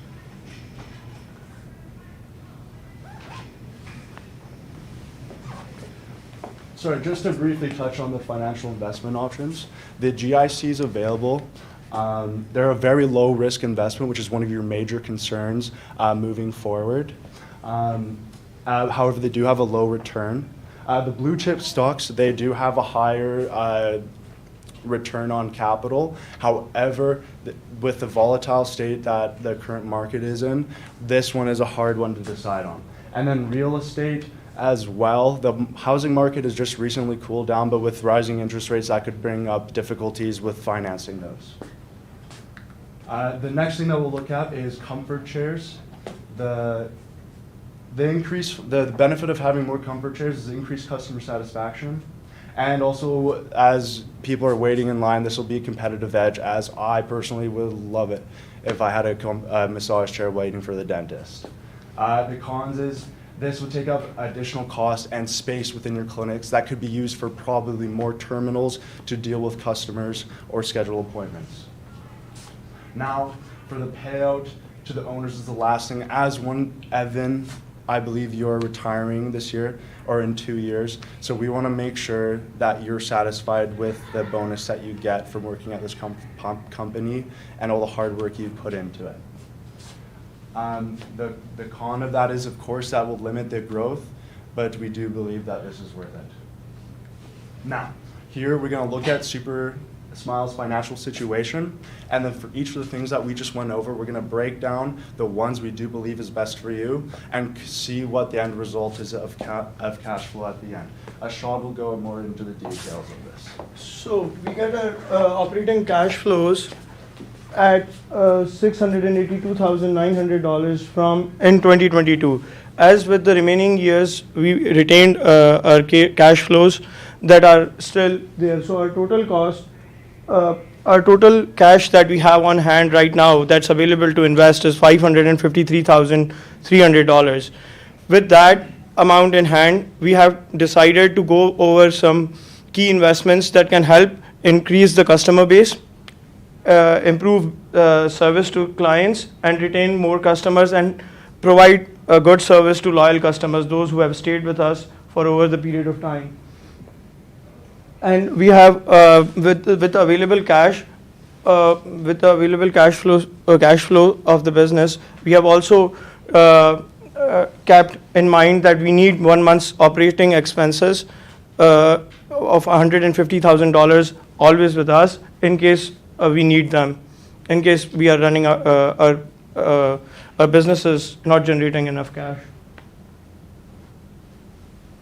So we have 3 options that we can generate. It's one is like capital expansion. So we either buy out another business, another dental clinic that's about 20 kilometers away from a suburb clinic. We'll talk, as my teammate Chris also mentioned, about its pros and cons. The other thing is financial investments like blue chip stocks, GICs, and real estate. And there are other investments like buying X-ray machines, expanding parking lots.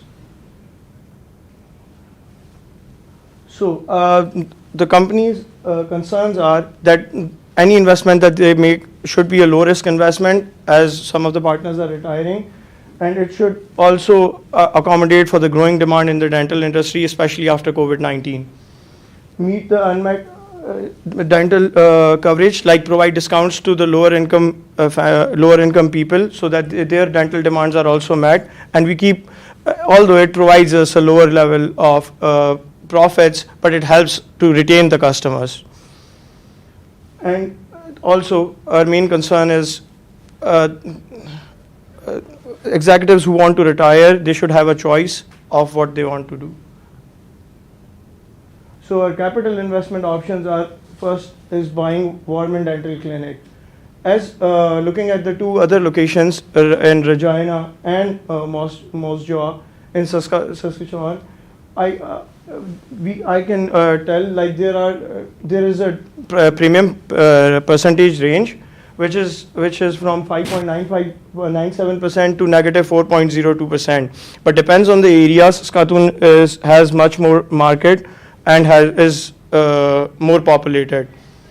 So as mentioned, like anywhere dental clinics in Saskatchewan are being sold at either EBITDA with a multiplier of 2 to 5. So that's our range. That's how we decided. And the total assets of Warman Dental are at $485,600.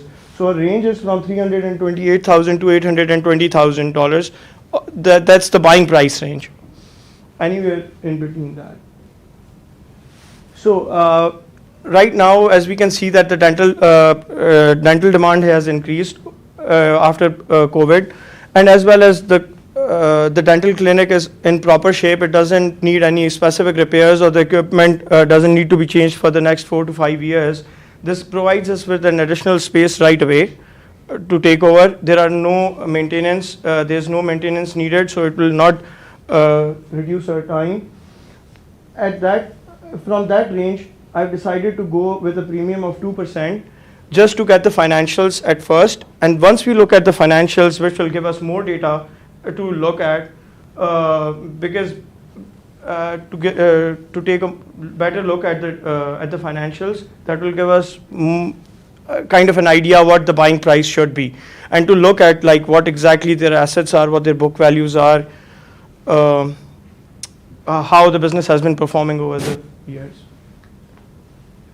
Our construction costs of the village clinic are for $60,000, which is not that huge of an amount to invest right now to upgrade and provide better service, because we have our loyal and old customers over there and highest customer base in near that clinic. Expanding parking lot. The construction cost is like about $30,000 for the parking lot, but it provides an additional space. So that means our clients are less frustrated, less tensed about getting their cars stored. They will not be wasting any time looking for parkings. They can come directly to their appointment and get things done better. So our total cost is 116,500 for to lease a company van. Will not recommend that. Will recommend buying it out for $40,000. X-ray. We'll be purchasing 5 X-ray machines so that it's accommodating and it's not not consuming enough space, and it's just they are so that they provide convenience to the clients in all of the offices. GIC's returns varies from 1% to 5%. So we would recommend that we invest in GICs, which will provide the remaining amount of $221,040. And if you invest in like 5 years for a 3%, then you get 3% per year. Our financial investment options and our other investment options. Our other investment options are like paying out retiring executives for like $55,260 as per their share if they want to. Our recommendation is not to buy out the government clinic right now, and even although keep upgrading the current business that we have, all clinics. And now my friend Anish will take over. Thank you so much, Ashad. And I see I have very less time, but I'm going to quickly go over what we think is the best way to implement the things that we've suggested today. In the first quarter of 2023, which is where we are right now, we're going to get some construction contracts, some software contracts in place, start investing in the GICs as soon as possible, make an offer and set up payment plans for low-income customers. And hopefully by the first quarter of 2024, we're looking at profitable returns. And thank you so much.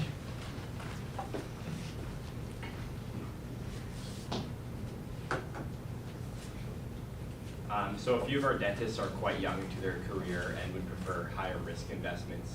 Do you think the GIC recommendation will satisfy them? No, we think that GIC recommendation is because there are 2 partners that are looking for low risk investments. That's why we suggested other upgrades to the 2 other clinics, so that could help improve the revenues and increase customer base for that. And that's why we suggested to invest in GICs for 1 year at a 2% rate, so that later on, if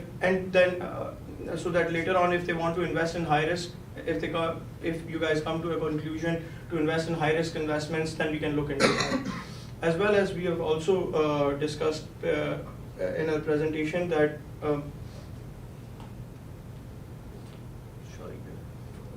that's it. Slide 16, which looks at the financial situation.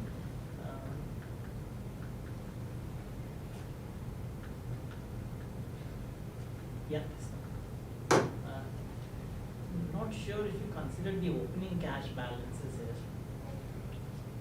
The opening cash balances for 2019? Yeah, 2022 really, because that's where you're deriving the ending cash balance. So maybe you could look at it later.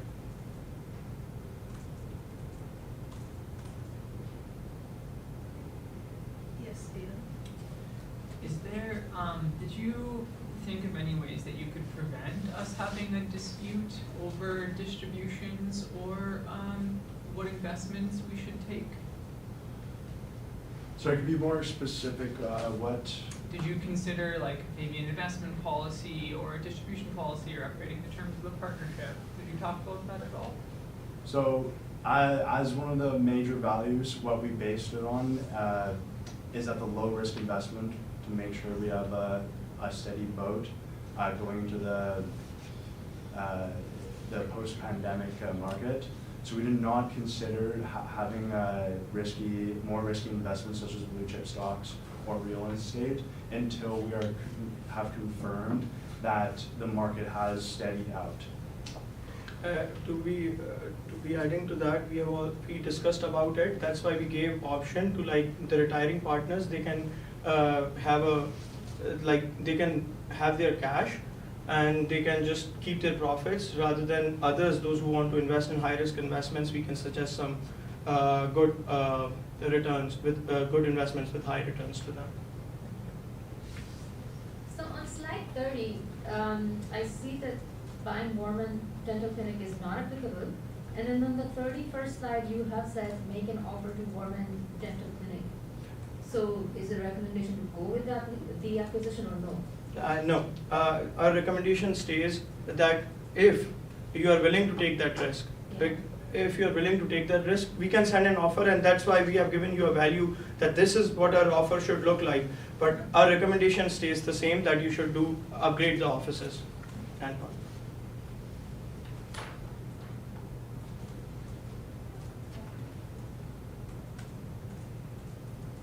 Thank you so much.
afternoon, everyone, and welcome to the JDC West 2023 Finance Case Competition.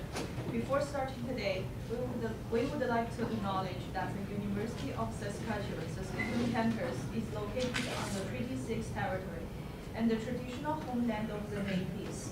We pay our respect to the First Nations and Métis ancestors of this place and reaffirm our relationship with one another. We pledge ourselves to create a competition that celebrates the diverse cultures and the histories of this land. Thank you to our judges, Nishit Gandhi, Mike Campbell, Jordan Wilson, Ethan Petru, Rami Dufour, and Radhi Desai. My name is Hannah Penn, and I will be the academic moderator for this presentation. Competitors will have a maximum of 20 minutes to present. Immediately following the presentation, judges will have a total of 5 minutes to ask questions. Our academic timekeeper will hold up timing cues throughout the presentation and the question period. Judges will indicate their intent to ask a question through raising their hands. I will call on them to ask their questions. Once the question period has concluded, the delegates will be escorted to leave the room. No questions or comments will be permitted from the audience at any time.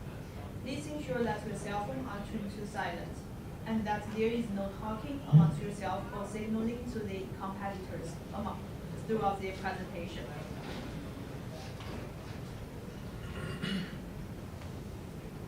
You may begin when you're ready.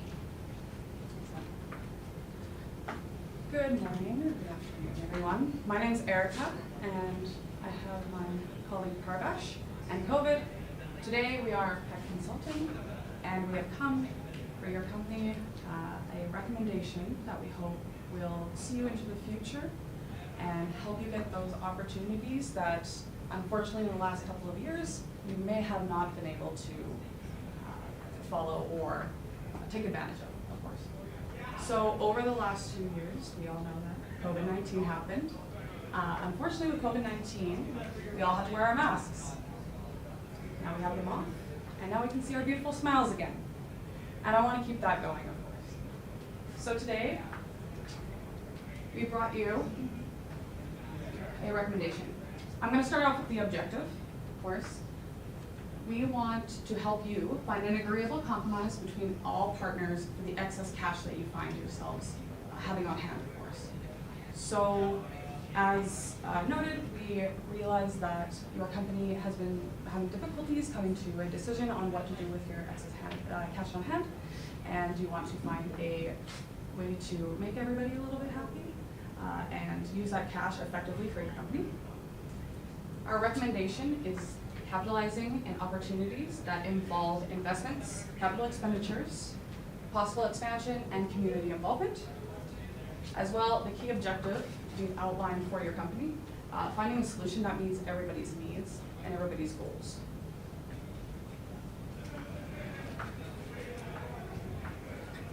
Right, so we've got too much cash. That is a problem that few people end up finding themselves in. So we started by determining how much cash you guys totally have in your hand right now. So the total cash available was $854,000, and we understand that you guys want to keep about $150,000 for monthly expenditure on site, just in case you guys have an emergency or for regular day-to-day needs. So after that, the cash for investment requirements that you guys find having up is $525,000 approximately, which turns out to be about $105,000 per partner. Next up is cash for capital expenditures. You guys need some improvements to your capital that you've not been able to put up on. The cash for capital expenditure, we budgeted about $42,400 for this year, and a couple in the following years that will be going on in the following slides. Finally, that leaves us with about $136,000 of cash in hand, and we will show you what you can do with those too. Okay, so we started with calculating a risk tolerance for the partners. As we saw, all 5 partners had a different level of risk tolerance. Some of you guys were retiring sooner, some of you guys were retiring for. The 4 factors that I chose in calculating this risk tolerance was knowledge of the financial markets and how much you guys wanted to. The second one was capabilities, on how much you had available to invest in.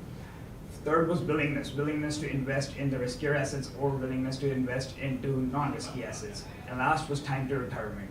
So as we can see, for all 5 of our partners, I have the stats up here, and with that, we've determined a probability line, low risk line, a risk probability line that marks Evan as low risk, Denise, Wayne, and Tony as medium risk, and Brody as high risk. We can also see Brody is the only one who's like super early into his career, so he's the only one on the high risk, while all the other partners, except Evan, are in the medium risk where they're just starting their career, do a little bit on the early side, and Evan's as low risk as he's pretty close to his retirement here.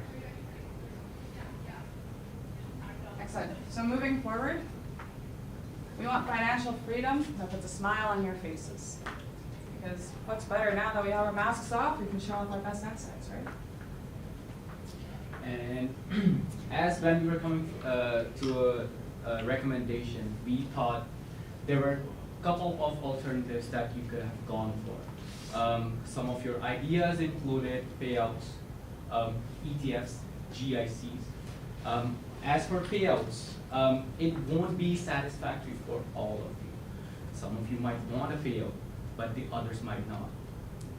Some of you are looking to retire early and you want to pay out. Some of you are looking to buy a property so that you can, that's why you want to pay out. The second alternative is a GIC. GICs, as much as they're safe, they're very safe GICs, they're very safe options for you. But the only thing is your practice has newcomers. You have early, your people in their early stages of their careers. So you want that risk, you have your whole life for your risk. So you can take that risk. So GICs is clearly not an option. The third option is ETFs. It's diversified. It's safe. But again, the same thing as GICs. It's not as high return as you can get with the recommendation that we have. The recommendation that we have for you is funds of fund, which basically will have all of your needs in one basic fund. Kind of like a mutual fund, but not exactly. You'll have REITs. You'll have your debt financing or equity financing, where you'll have 80% of debt or 80% of equity, and the rest will be debt or equity based on what you are looking for, and that my colleague will explain in the next slides. As for the recommendation,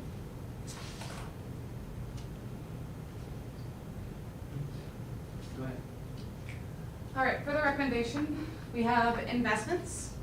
So as mentioned by my colleague here, using the fund of funds to invest in various equipments of different market tolerance. So moving forward, we understand that being in the dental industry, of course, you are working extremely close to patients. Now that we're coming out of COVID, you may have bought some equipment that perhaps you don't use anymore. However, you're looking into options, of course, buying some x-rays, looking to options of buying some massage chairs perhaps in the future, and we will continue on over our timeline as we get into it. So the capital expenditure, we will again be moving forward a timeline for the capital expenditure and what we would like to see our company achieve. As well, the expansion valuation, twice the evaluation of sales in the market standard, as well as a premium of 0.1 and 0.2 may be needed to make a purchase. And finally, we have ethical options, more so community involvement, you could also call it. So deciding on a standard fund for pro bono clients. Take over again for the funds of fund part here. So we saw that different groups of people wanted to invest in different things. Now, we've heard a lot of time that numbers do not lie, yet we get different investment returns from so many people using the same numbers. So seeing your different risk tolerance here, our perspective on the fund of funds was we could divide it between 3 different funds here. The first could be an a high equity fund, which would have about 80% equity and 20% of other instruments like debts and other money market instruments. The second one would be an REIT fund, which would deal with real estate investments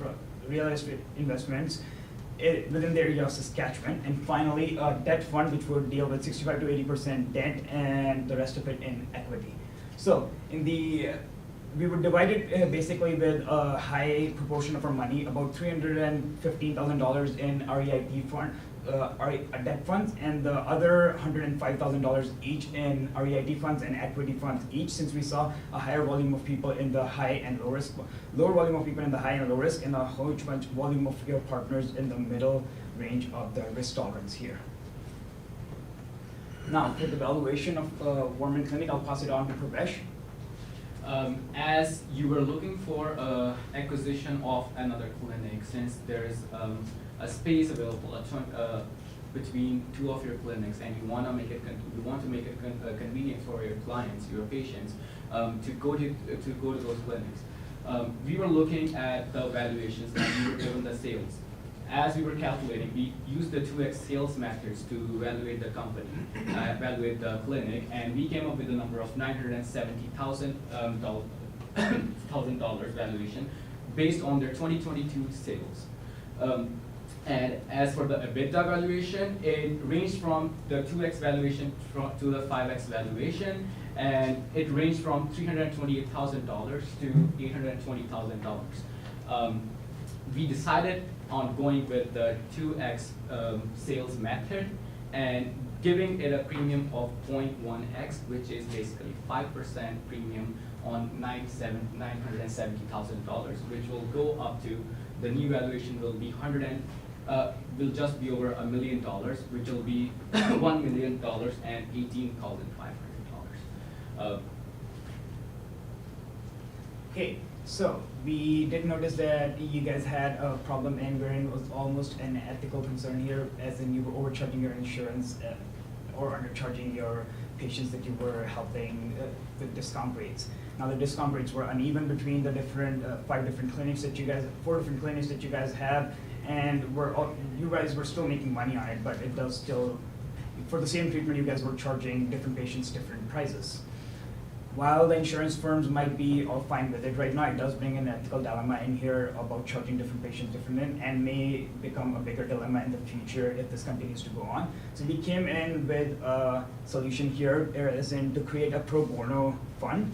So we did see in the beginning that you had about $130,000 excess in cash after the capital expenditure. Will be going in a little bit further.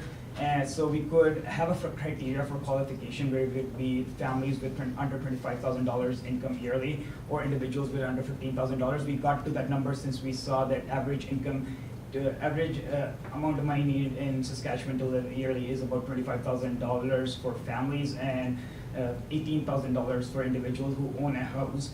So anybody below that income could really take advantage of the discounts that you offer. $100,000 discount fund could be created, and we could charge you could charge the patients about what would be the cost of the treatment plus any normal profits. Normal profits would be standard profits that would include your salaries, but not any profits over that. This would deplete the funds if you pay yourself the profits that you would charge on it. But if the profits weren't paid out at all, the funds could be kept on. The fund could be kept on going for decades and still deal with the problem of helping people with discounts. So now the timeline for funds of funds. So we can start with the investments of funds of fund in the first quarter of 2023. This could be divided into furthermore quarters if you guys wanted to take advantage of various different timing the market. Since it's really hard to guess if it's going to be the low of the market right now or if it's going to go even down further during March or April or even down the year in December. You could divide it into even smaller segments. So the $525,000 you guys are willing to invest, you could divide it between 12 and invest it in every month if you guys wanted, or in a lump sum in the first one. We did go in with the lump sum here since we do believe that market is down certainly right now. Now, reevaluation of funds performance and goals. As time goes on, our second different partners may change their goals. Some might think that equity markets are too risky anymore, and some might think that the returns from equity market justify the risk that they come with. So they might change their goals and they might want to switch funds. We could do this at the end of every quarter and reevaluate performance of each fund and the goals of each partners. And then in the in the beginning of the next quarter, we could adjust the amounts that we have had, as in shift values from one fund to another. They should not charge anything else, since it's one of the features of funds therein. You can change from one fund to another without changing it, without charging yourself any exit fees here. Now the timeline for capital expenditure here. So we ended up going with the way we selected these capital expenditure was how core an activity is to your business, or how huge would it as impact would be on core part of your business of dental. So the first thing we got onto was upgrading the computer system, since we do see you benefiting hugely from this. And this could be done in the first quarter of 2023, while a company van can be undertaken in the third quarter of 2023. Now, we did calculate present value of leasing the van and buying the vans, and we ended up with a lower present value if we ended up leasing the van, so we are deciding to go with that. This would cost us about $42,400, the initial number that I used in the very beginning of the presentation. In the second year, depending on how the computer system is going, you might deal with your problems of misscheduling the x-rays and stuff, and may have to buy fewer x-rays than you would have had to if you bought them initially.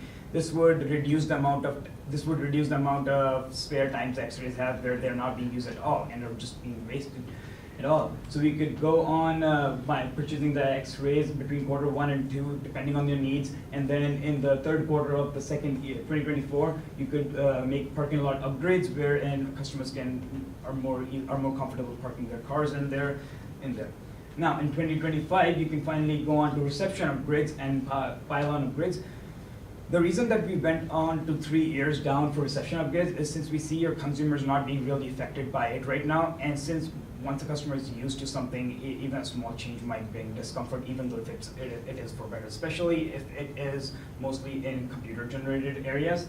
So the reception upgrades can take place in 2025. This is also a huge part of the upgrade, so this costs almost $60,000, and we do see prices of materials that need going in the upgrades falling down further in the future, since we are on high peak inflation. So this price might go down certainly in the future.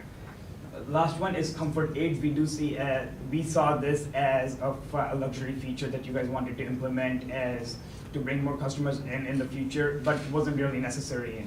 The investment was also very significant, since it was like $17,500 per chair.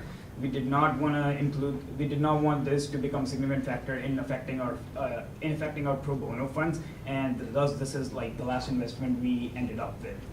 In the final quarter of quarter 4, and quarter 3 and quarter 4 going into seeing the performance of these luxury chairs into bringing in more clients for us, and can get expanded into quarter 4 of 2025.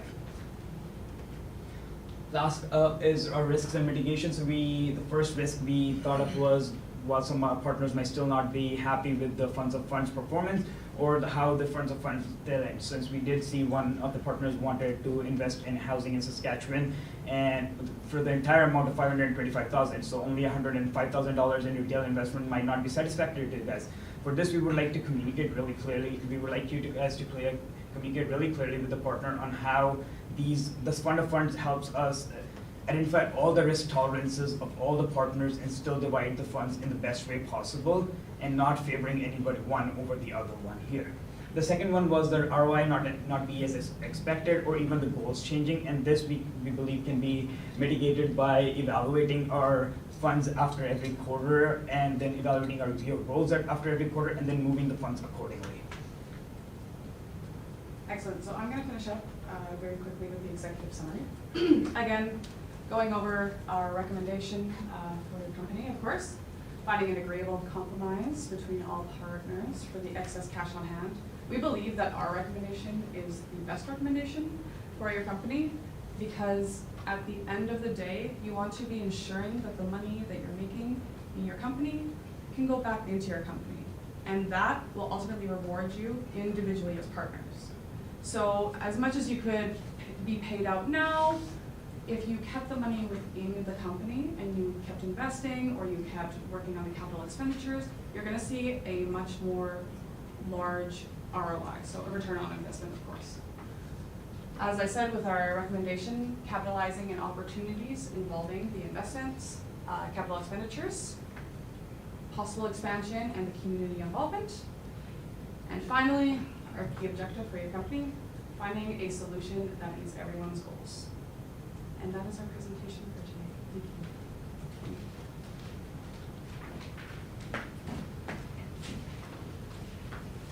Can you go to your slide? So what, I guess the question I have is, are you saying we allocate $550,000 to the funds of funds? So I guess with that, are we becoming an investment firm or are we a dentist? And because we want to use excess cash to find good opportunities or to invest in the company. And you have one person who's scared that they'll lose 14% of their investment. That's already happened to them personally. Another person that wants to retire. But you put 80% into equities. So I guess how do you? So we divided the money between 3 different funds. We have the equity fund, which only has about 1/5 of the money, which is 20% of the money. Then there is the debt fund, which has 1/3 of the money, which is 60% of the total money, which has 60 to 80% investment in debt funds, debt-related areas. And then finally, we have the REITs, which also only has 1/5 of the money. So it'll be divided as in $105,000 in the equity fund, another $105,000 in the REITs fund, and then the rest of it, which is the $315,000 of our total investment, into the debt fund. So this would mitigate the people who are risk averse in there, so who are afraid that the markets might take in their value. So 1/3 of the value is in the debt fund, which are relatively safe and almost guarantee a 5% return there. So like GACs and stuff. Thank you. The case mentioned a couple of things. One was the National Dental Care Program, where the federal government is proposing to put $5.3 billion over the next 5 years. And Saskatchewan has the lowest number of dentists per capita. I'd be interested in hearing your thoughts if these 2 particular case facts would change your recommendation in any way. We suppose that for your company, going down the road, that could be a possibility. We understand that the money that is also being put to the market targets children for the most part, of course, but there's also a bracket of low-income families or low-income adults that wouldn't be able to afford dental care or may not be able to get insurance or may not be able to pay out of pocket, of course. So that is why we chose the recommendation for your company. In terms of perhaps altering it as you go down the road, we would recommend that keeping an eye on how the investments are returning and how your return on investment is going. Perhaps you can use that money, of course, to further expand and perhaps take on the other dentists that was possible, that we mentioned, sorry. So that way you guys have more within your practice and hopefully being able to build around the market and bring more dentists in eventually. We'd just like to see our company succeed in order to do that. Thank you for taking the question again. So, with the timeline for your capital expenditures, it looks like you're agreeable to do everything that the dentists wanted. It's just a question of timeline.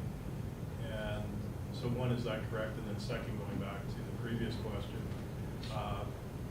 did you factor in the children and the lower income folks in this to attract things like the timing of vans or computer upgrades to increase your business? 100%. So the first thing we see from the program there is there would be an increased amount of traffic because of a lot of more people. But we also saw the huge jump that you have, a spike in there is also a short-term spike because this that's being held over from the last couple of years, so it won't continue forever in the future.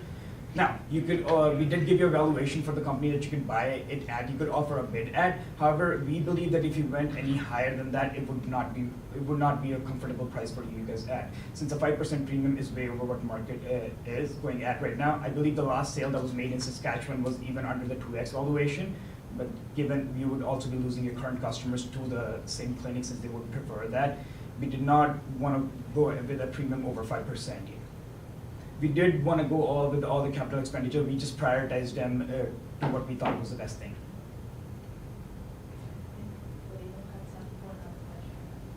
Thank you so much.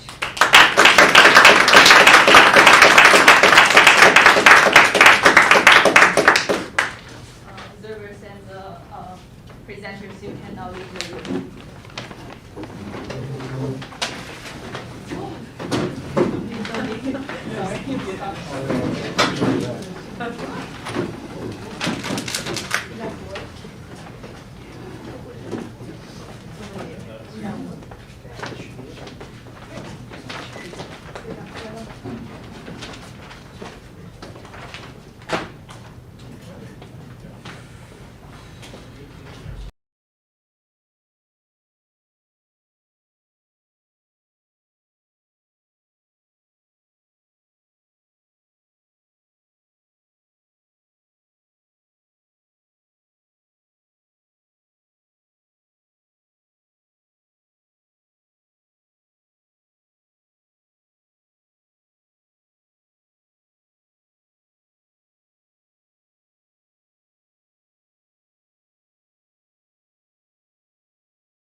afternoon, everyone, and welcome to the JDC West 2023 Finance Case Competition.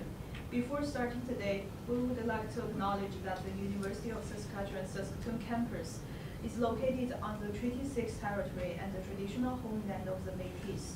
We pay our respects to the First Nations and the Métis ancestors of this place, and reaffirm our relationship with one another. We pledge ourselves to create a competition that celebrates the diverse cultures and the histories of this land. Thank you to our judges, Nishit Gandhi, Mike Campbell, Jordan Wilson, Dylan Pettigrew, Rami Dufour, and Radhi Desai. My name is Hannah Penn, and I will be the academic moderator for this presentation. Competitors will have a maximum of 20 minutes to present. Immediately following the presentation, judges will have a total of 5 minutes to ask questions. Our academic timekeeper will hold up timing cues throughout the presentation and the question period. Judges will indicate their intent to ask a question through raising their hands, and I will call on them to ask their questions. Once the question period has concluded, the delegates will be escorted to leave the room. No questions or comments will be permitted from the audience at any time. Please ensure that your cell phones are turned to silent, and there is no talking amongst yourself or signaling to the competitors throughout their presentation.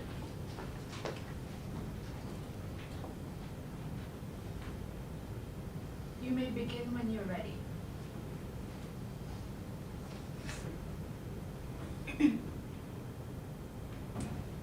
We all know cash is king and money runs the world. There's no denying. Let me tell you a story about my grandma. She's a great cook. She loves to cook sweets, savory food that I still cannot forget about it. But she has a huge issue of hoarding problem. She loves to stack money under her pillow because she doesn't trust the bank. She likes to sniff the money once in a while just to feel the excitement of the cash. That's the power of money. But is it really that important to keep cash under your mattress? Is it really that productive? Is that money really doing anything for you? That's something we're going to explore in this case of Super Smile Direct Studio. Thank you all for being here. I'm Regina. I'm here with my colleague Mo and Iris, and we're going to discuss some financials for you all. To begin, we want to walk you through our agenda. First, we're going to go through the problem identification, the current problem that you are being faced. Next, we're going to discuss some alternatives, and then we will recommend you the best out of all the alternatives. Then we will look at some risk and how to mitigate them, and to conclude, we'll offer you a mitigation plan that will set you up for the long run. All right, to start, the primary issue that we are being faced right now is the excess cash that we have right now. Now, going back to my story of my grandma stacking cash underneath her pillow because she had nowhere to put it because she didn't know what to do with that excess cash. That's something similar that Smile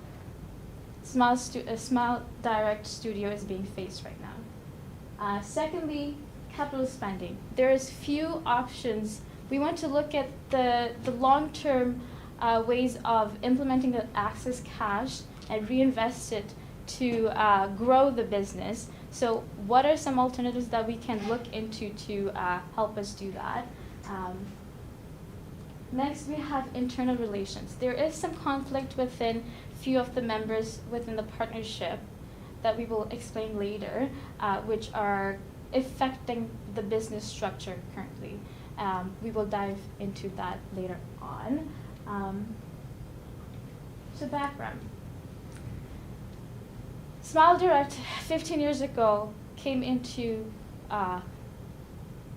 life with partnership with Wayne and Evan, and later on we joined forces with 3 other locations, and now we are recovering from COVID, and as well looking into future expansion plan to grow and persevere. Now let's look into some strengths and weaknesses. SSDS is quite established for 15 years. So we have quite an experienced practitioners involved within the business. We have a geographical spread, which helps us get different kinds of clients from different places.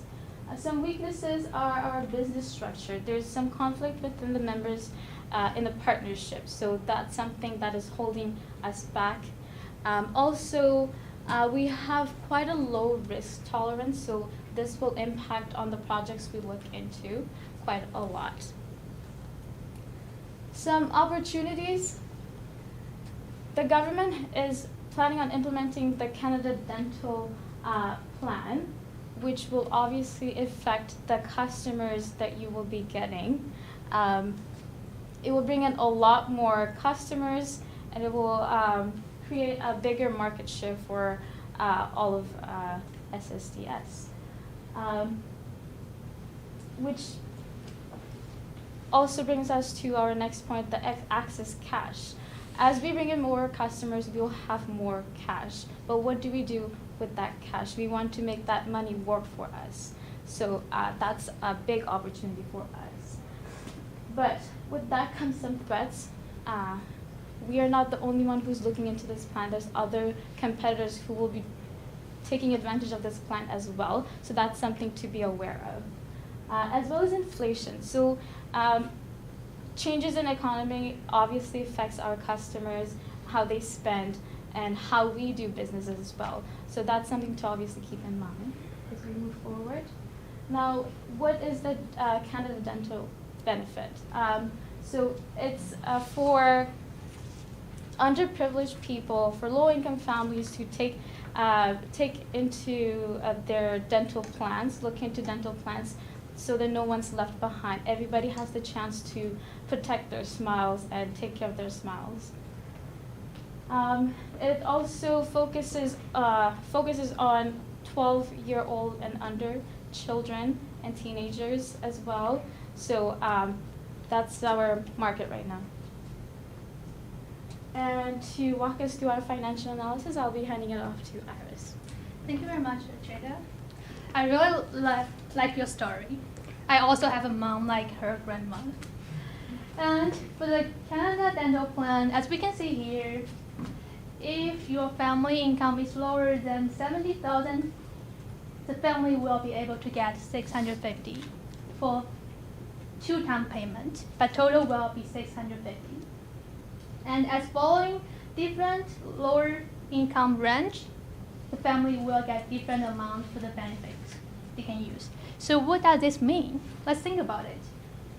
They just announced the Canada Dental Plan in the past year. It's very recent. And there are still many people are not aware of the existence of this plan. And that's something your business will think about, and which is also something our colleague Mo will elaborate in our recommendation and implementation. And based on those numbers, the 650, we did some analysis and projection. So let's say if the plan can get you 100 more customers, it will bring you sales of $65,000. And as following 200, 300 until 800, we can do more and more analysis. It's all about how much more sales can this plan bring to you. But let's think about this. It doesn't mean this plan will definitely bring you sales 100%, because all of the other clinics, they also know these plans. It's about the timing. And if you can seize the opportunity, you have to do more plan. And how do you let people know about this plan? Let people come to your dental clinic, know about this plan, and help them with that so that they can spend money in your clinics. And a little bit of financial analysis here is all based on the cash flow you provided. As we can see here, from 2019 to 2020, your cash flow from operating activity dropped dramatically, around 270,000, but it's going up after the pandemic, which is last year went up to $835 and $900. And we can see here that your cash flow from investing activities and financing activities are all negative. What does it mean? It means you are investing. Whether you are investing in buying more fixed assets, which equipment for your dental clinics, or the financing activities is you are paying for the long-term loans. It's $75,000 per year. And based on those numbers, we calculate that you will have excess cash of $404,300. And where does that number come from? We use the ending cash balance, and then we minus the cash for 3 months operation. As you mentioned, 1 month operation will be $150,000. And you said that you expect that you'd better keep the $150,000 in your cash account just for 1 month operation. But we'd recommend that the better keep the 3 months operation cash flow just in case, because that's usually how people keep those cash for the emergency funds. And going back to those cash flows, what does this mean? As we just saw that the cash flow from financing and investing are all negative, which means your business is currently in a growth stage and you have a lot of potential to grow to boost your sales. And let's take a look at our alternatives. So before we dive into our alternatives, we have had a very long discussion before that. 5 partners here, you all have very different personal needs. Some of you want to buy a new cottage, and some of you just want to retire in 2 years, and you want the stable income from your partnership. Each of you have different objectives just for your personal finance, but how about your partnership? 5 of you are a partnership. How about your business? So for your personal finance, you already had wealth management advisor to help you with that. We are here to provide advice for your business. And for first one, alternatives, we have for the location, Hampton Village reception. You mentioned that the reception area is very old and it needs a lot of improvement. But it doesn't affect you whether you will have more customers or your customers will go to other clinics. And it only impacts one location, so which we don't really recommend that you go with that improvement. And for the alternative 2 is for your dentistry on Queen Street. And it's improvement for parking lot. And this is a really good opportunity because this location is in downtown. The area is very great for you to attract more customers. But if you don't have parking lots, people are very difficult to find a parking lot. It probably will, you will probably lose the opportunity for growth. And it will cost $30,000 for the improvement, which is improve 6 parking lots to 15 parking lots. And to do this, you will get more customer convenience, which will help you return more customers or even attend more customers.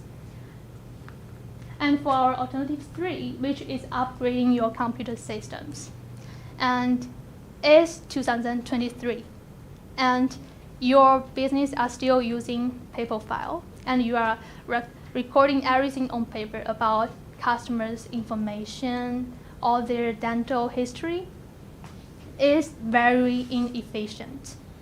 And we recommend that you upgrade your computer system, and the cost will be $27,000 per year, and it will have impact on all of your 5 locations.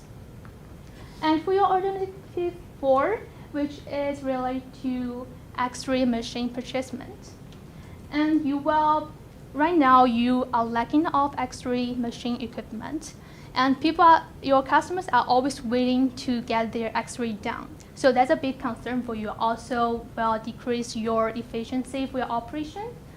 The cost will be $50,000 for 15 X-ray machines. And the impact is also on 5 locations. And for the last one, let's take a look at this one. It's for woman dental clinic. We did some calculation here based on the multiple method to get the value of the woman dental clinic. So based on the location of Regina, North Battleford, and Moose Jaw, we use the EV over sales to get the EV over sales multiples. It's all 2 for all those 3 locations dental clinic. And then we go to woman dental clinic. We already have data from their sales and EBITDA, in which we use the EBITDA and also sales. For the EV over sales method, we get the value of $968,000. It's based on 2 times of sales, just based on the average industry in Saskatchewan. And also we used EV over EBITDA. And as one of your friends mentioned, that the EV over EBITDA is from 2 to 5 times. So we did here from variance analysis, from 2 times to 5 times, it jumped from $328,000 to $820,000. It's a big jump. But then we calculate the average. The average is $574,000. So what does it mean? We can gauge the value of the woman dental clinic. It's from $570,000 to $968,000, but which method is more useful? We can probably just use the average. It's around $500,000 to $600,000. And what does it mean? As we go back to your cash flow here, right now you have excess cash of $400,000. But the value of the woman dental clinic is between $500,000 to $600,000, which means you won't have enough cash just to make the acquisition of the dental clinic. So we don't recommend you proceed with that acquisition, especially based on your risk tolerance, which is very low. But that doesn't mean you don't have opportunity for growth. That's why we are diving into our recommendation based on our alternatives.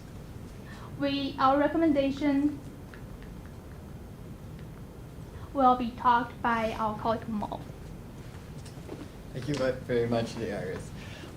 You know, while we're sharing advice, my mom told me never present to a group of dentists with food stuck in your mouth. So I was terrified 5 minutes before presenting today. Thank you for having us, by the way. So we've ran through the financials for the different options of capital spending today. And we've seen that they are very feasible, very viable. Congratulations, by the way, you have the cash to spend. That's a very fortunate position to be in for most people, so that is great to hear. And obviously after the pandemic, it is a very nice change of pace to say the least. But let's turn it back and let's really observe what the business is, because a dental practice, and specifically a dental group, is a very different business model than most others, and its growth opportunities are very different. Specifically, there are 2 main bottlenecks when you're running a dental practice. Number 1 is the seats or the stations that you have available. You need a place for your patient to sit. And number 2, you need dentists to actually visit the patient. If your turnover is what really allows for growth and your profit, and increasing your efficiency is what's going to lead to higher profits in the long term. This raises another very practical point, which is owner-operator. A dentist has to be present in order for the firm to make money. In this case, 5 locations needs 5 practitioners. Dr. Evan, as you're retiring eminently, we look forward to your future and your rest. But what does that mean for the business and the business model? What does it mean for the 4 other practitioners and partners in this venture? How are you guys going to work together in the future? Is there going to be a different structure that resolves, or how are the strategic options available to us today? Well, let's turn it back a little bit. We've just made a profit and we've run into some internal conflicts with how we're going to spend the cash. We know right away that we have the funds available to meet most options available. So why are we discussing which ones to favor? This is an indication that perhaps there are some operational side issues that should be considered before we look into financial situations and different strategies that we can be implemented to create a more effective business operations. Let's look at our expenses. Let's bring it back to the balance sheet. You have fixed expenses. We're glad to say that we own the locations. You have 5 locations. You're not renting, or you may have long-term leases that are stable. You have capital expenditures, so this is your equipment, your chairs, your x-ray machines, for example. Then you have staffing, then you have you have administrative staffing, and then you have your hygiene and dental staffing. Staffing costs cannot be shared between practicing firms because obviously you have to have feet on the ground. So this is an assumption that is false. Number 2, the assumption that equipment can be taken at a reduced cost because you're buying in quantity. This is also false for the sense that you're not often buying in bulk. As a general practice, say dentistry on Queens, it is in your best interest that you purchase when you need instead of waiting and purchasing as a group because you're an individual firm or an individual location. So how would it look like if each practicing dentist splits off into their own separate streams, similar to most traditional business dental practices? Well, what could be presented is a split off into professional corporations that in turn are able to find how they would like to finance each option individually and really find and hone in on which niche fits them the best and really provide the flexibility that allows for an effective business rather than an ineffective partnership. Thank you again for your time today. We wish you all the best of luck in the future. On slide 10, I think we collectively agreed that the cash to be retained would be at 1 month's operation. That would be 150,000, and you put it at 3 months, which is excess of 300,000. I was wondering your rationale behind that, because if that 300,000 could be injected into the current sum that you have for excess cash, that would bring it up to 704, 300. So Yes, that's a really great question. Yeah. So why we are bringing it up to from 150,000 to 450,000? Because as you can see, 150,000 is really a low number. And why we are improving to 3 times? Because we wanna, based on your risk tolerance, we don't want it to be too risky for you.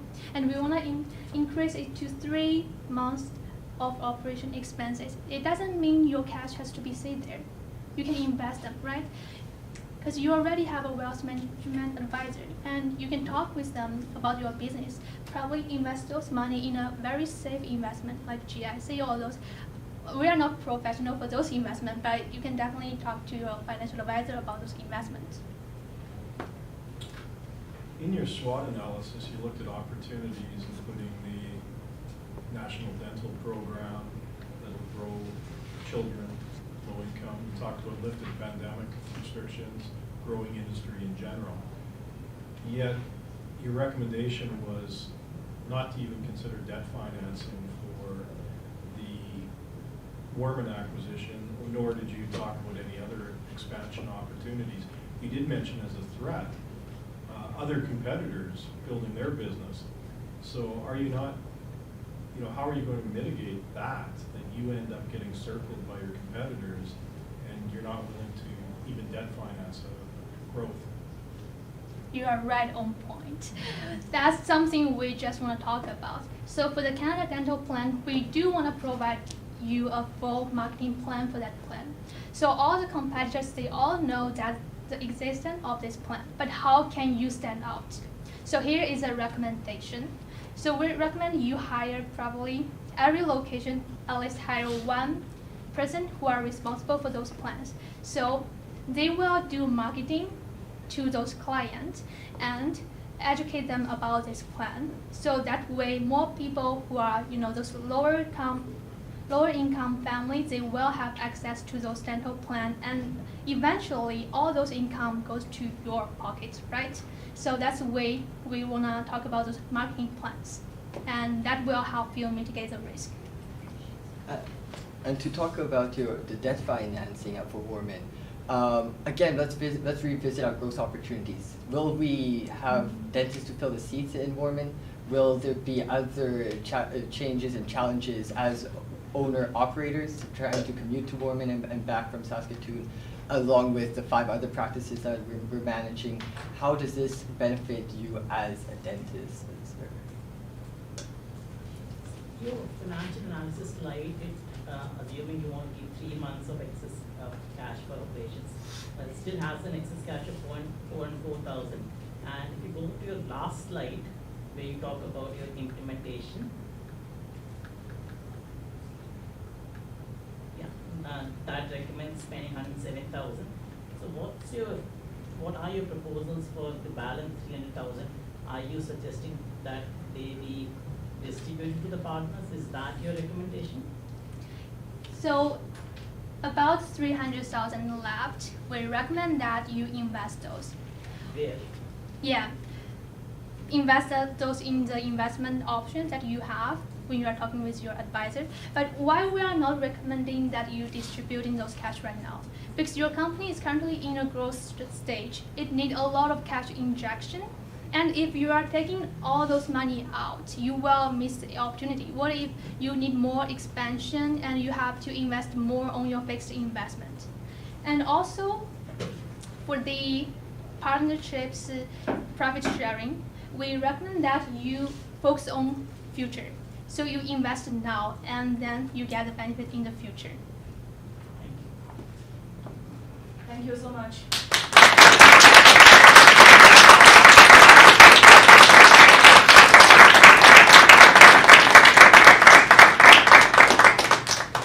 Competitors and observers will have to the room.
afternoon, everyone, and welcome to the JDC West 2023 Finance Case Competition. Before starting today, we would like to acknowledge that the University of Saskatchewan campus is located on the Treaty 6 territory and the traditional homeland of Métis. We pay our respect to the First Nations and the Métis ancestors of this place and reaffirm our relationship with one another. We pledge ourselves to create a competition that celebrates the diverse cultures and the histories of this land. Thank you to our judges, Nishit Gandhi, Mike Campbell, Jordan Wilson, Dylan Pettigrew, Rami Dufour, and Reddy Desai. My name is Hannah Pen, and I will be the academic moderator for this presentation. Competitors will have a maximum of 20 minutes to present. Immediately following the presentation, judges will have a total of 5 minutes to ask questions. Our academic timekeeper will hold up timing cues throughout the presentation and the question period. Judges will indicate their intent to ask a question through raising their hand, and I will call on them to ask questions. Once the question period has concluded, the delegate will be escorted to leave the room. No questions or comments will be permitted from the audience at any time.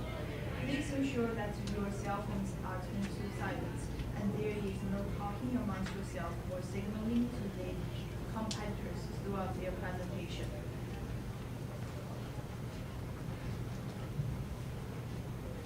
You may begin when you're ready.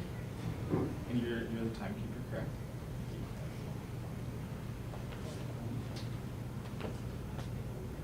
Going back to my childhood, I've always had a love-hate relationship with the dentist, except it's missing the hate part.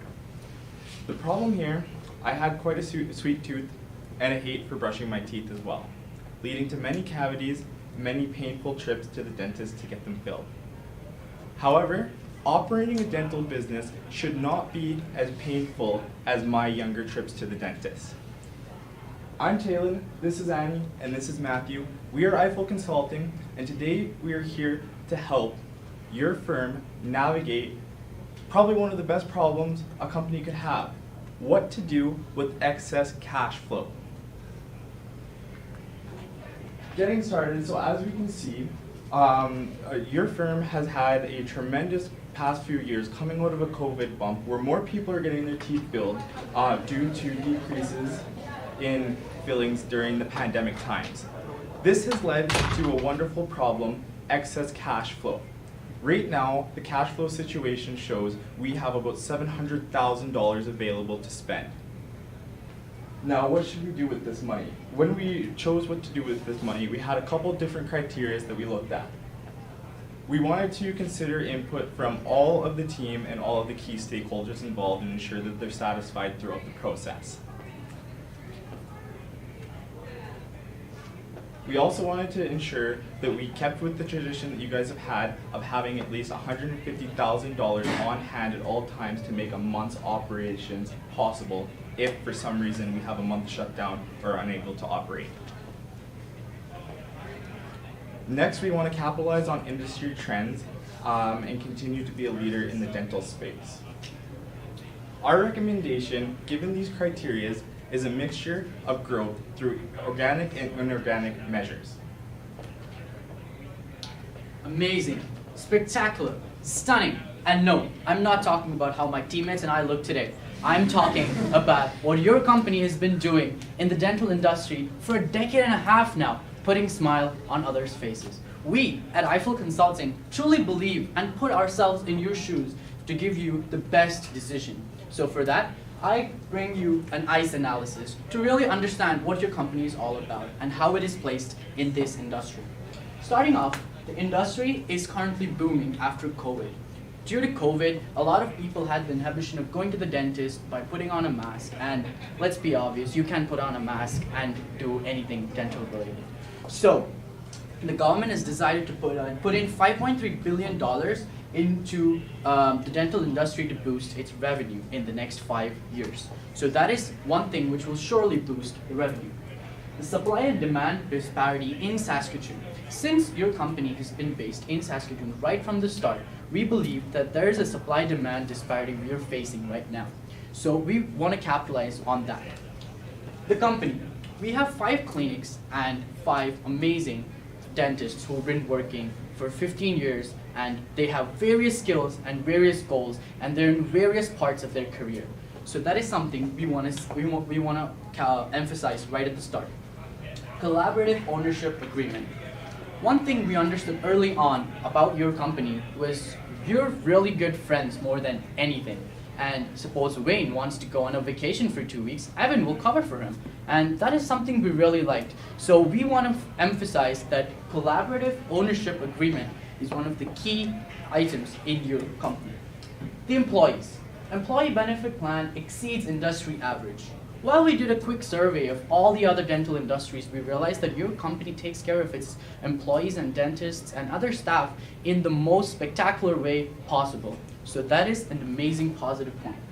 Varied levels of goals and value, like I mentioned previously, that all of you bring great value to the firm, and we want to focus on that. Moving on to our next slide, we have a critical insight. How does Super Smile Dental Studios is well positioned to capitalize on the supply gap in the Saskatchewan dental industry? Moving on to a quick stakeholder analysis. So as you can see here, the first partner, Evan. You're retiring in 2 years. You want to invest your money in low risk, so you have enough money going on after you've retired, paying your dividends or various other things. Let's move on to the second one. Wayne, you're fairly young. You have 10 more years to retire. So we want a safe investment, but again, since the last 2 years have been a rocky road for the investment markets, you want to invest safe. Third, Tony, you're fairly young in your career, and you definitely want to make a mark in an exotic getaway vacation place by buying a cottage. So we will see how that decision plays out with our solution. Fourth, Danica, you're fairly young in your career, but you have a lot of interest in investing in ETFs and GICs because your friend is apparently an expert in that. So let's see how that plays out in the bigger picture. And Brady, you're extremely young in the career, and let's see how you fit into this dynamic and perspective.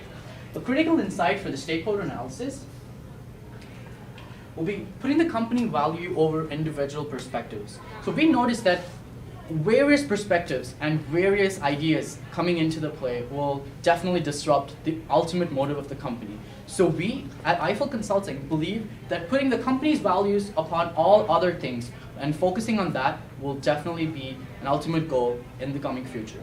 Call upon Matt to give you a quick SWOT analysis to see what we're dealing with. So getting into the SWOT, obviously a strength of Smile Dental is it is a fragmented industry and is that there is that supply gap. So there is this disparity between the number of dentists in Saskatchewan and the number of people looking to get dental services in Saskatchewan. That is by far the strongest strength that your company has at its on its side.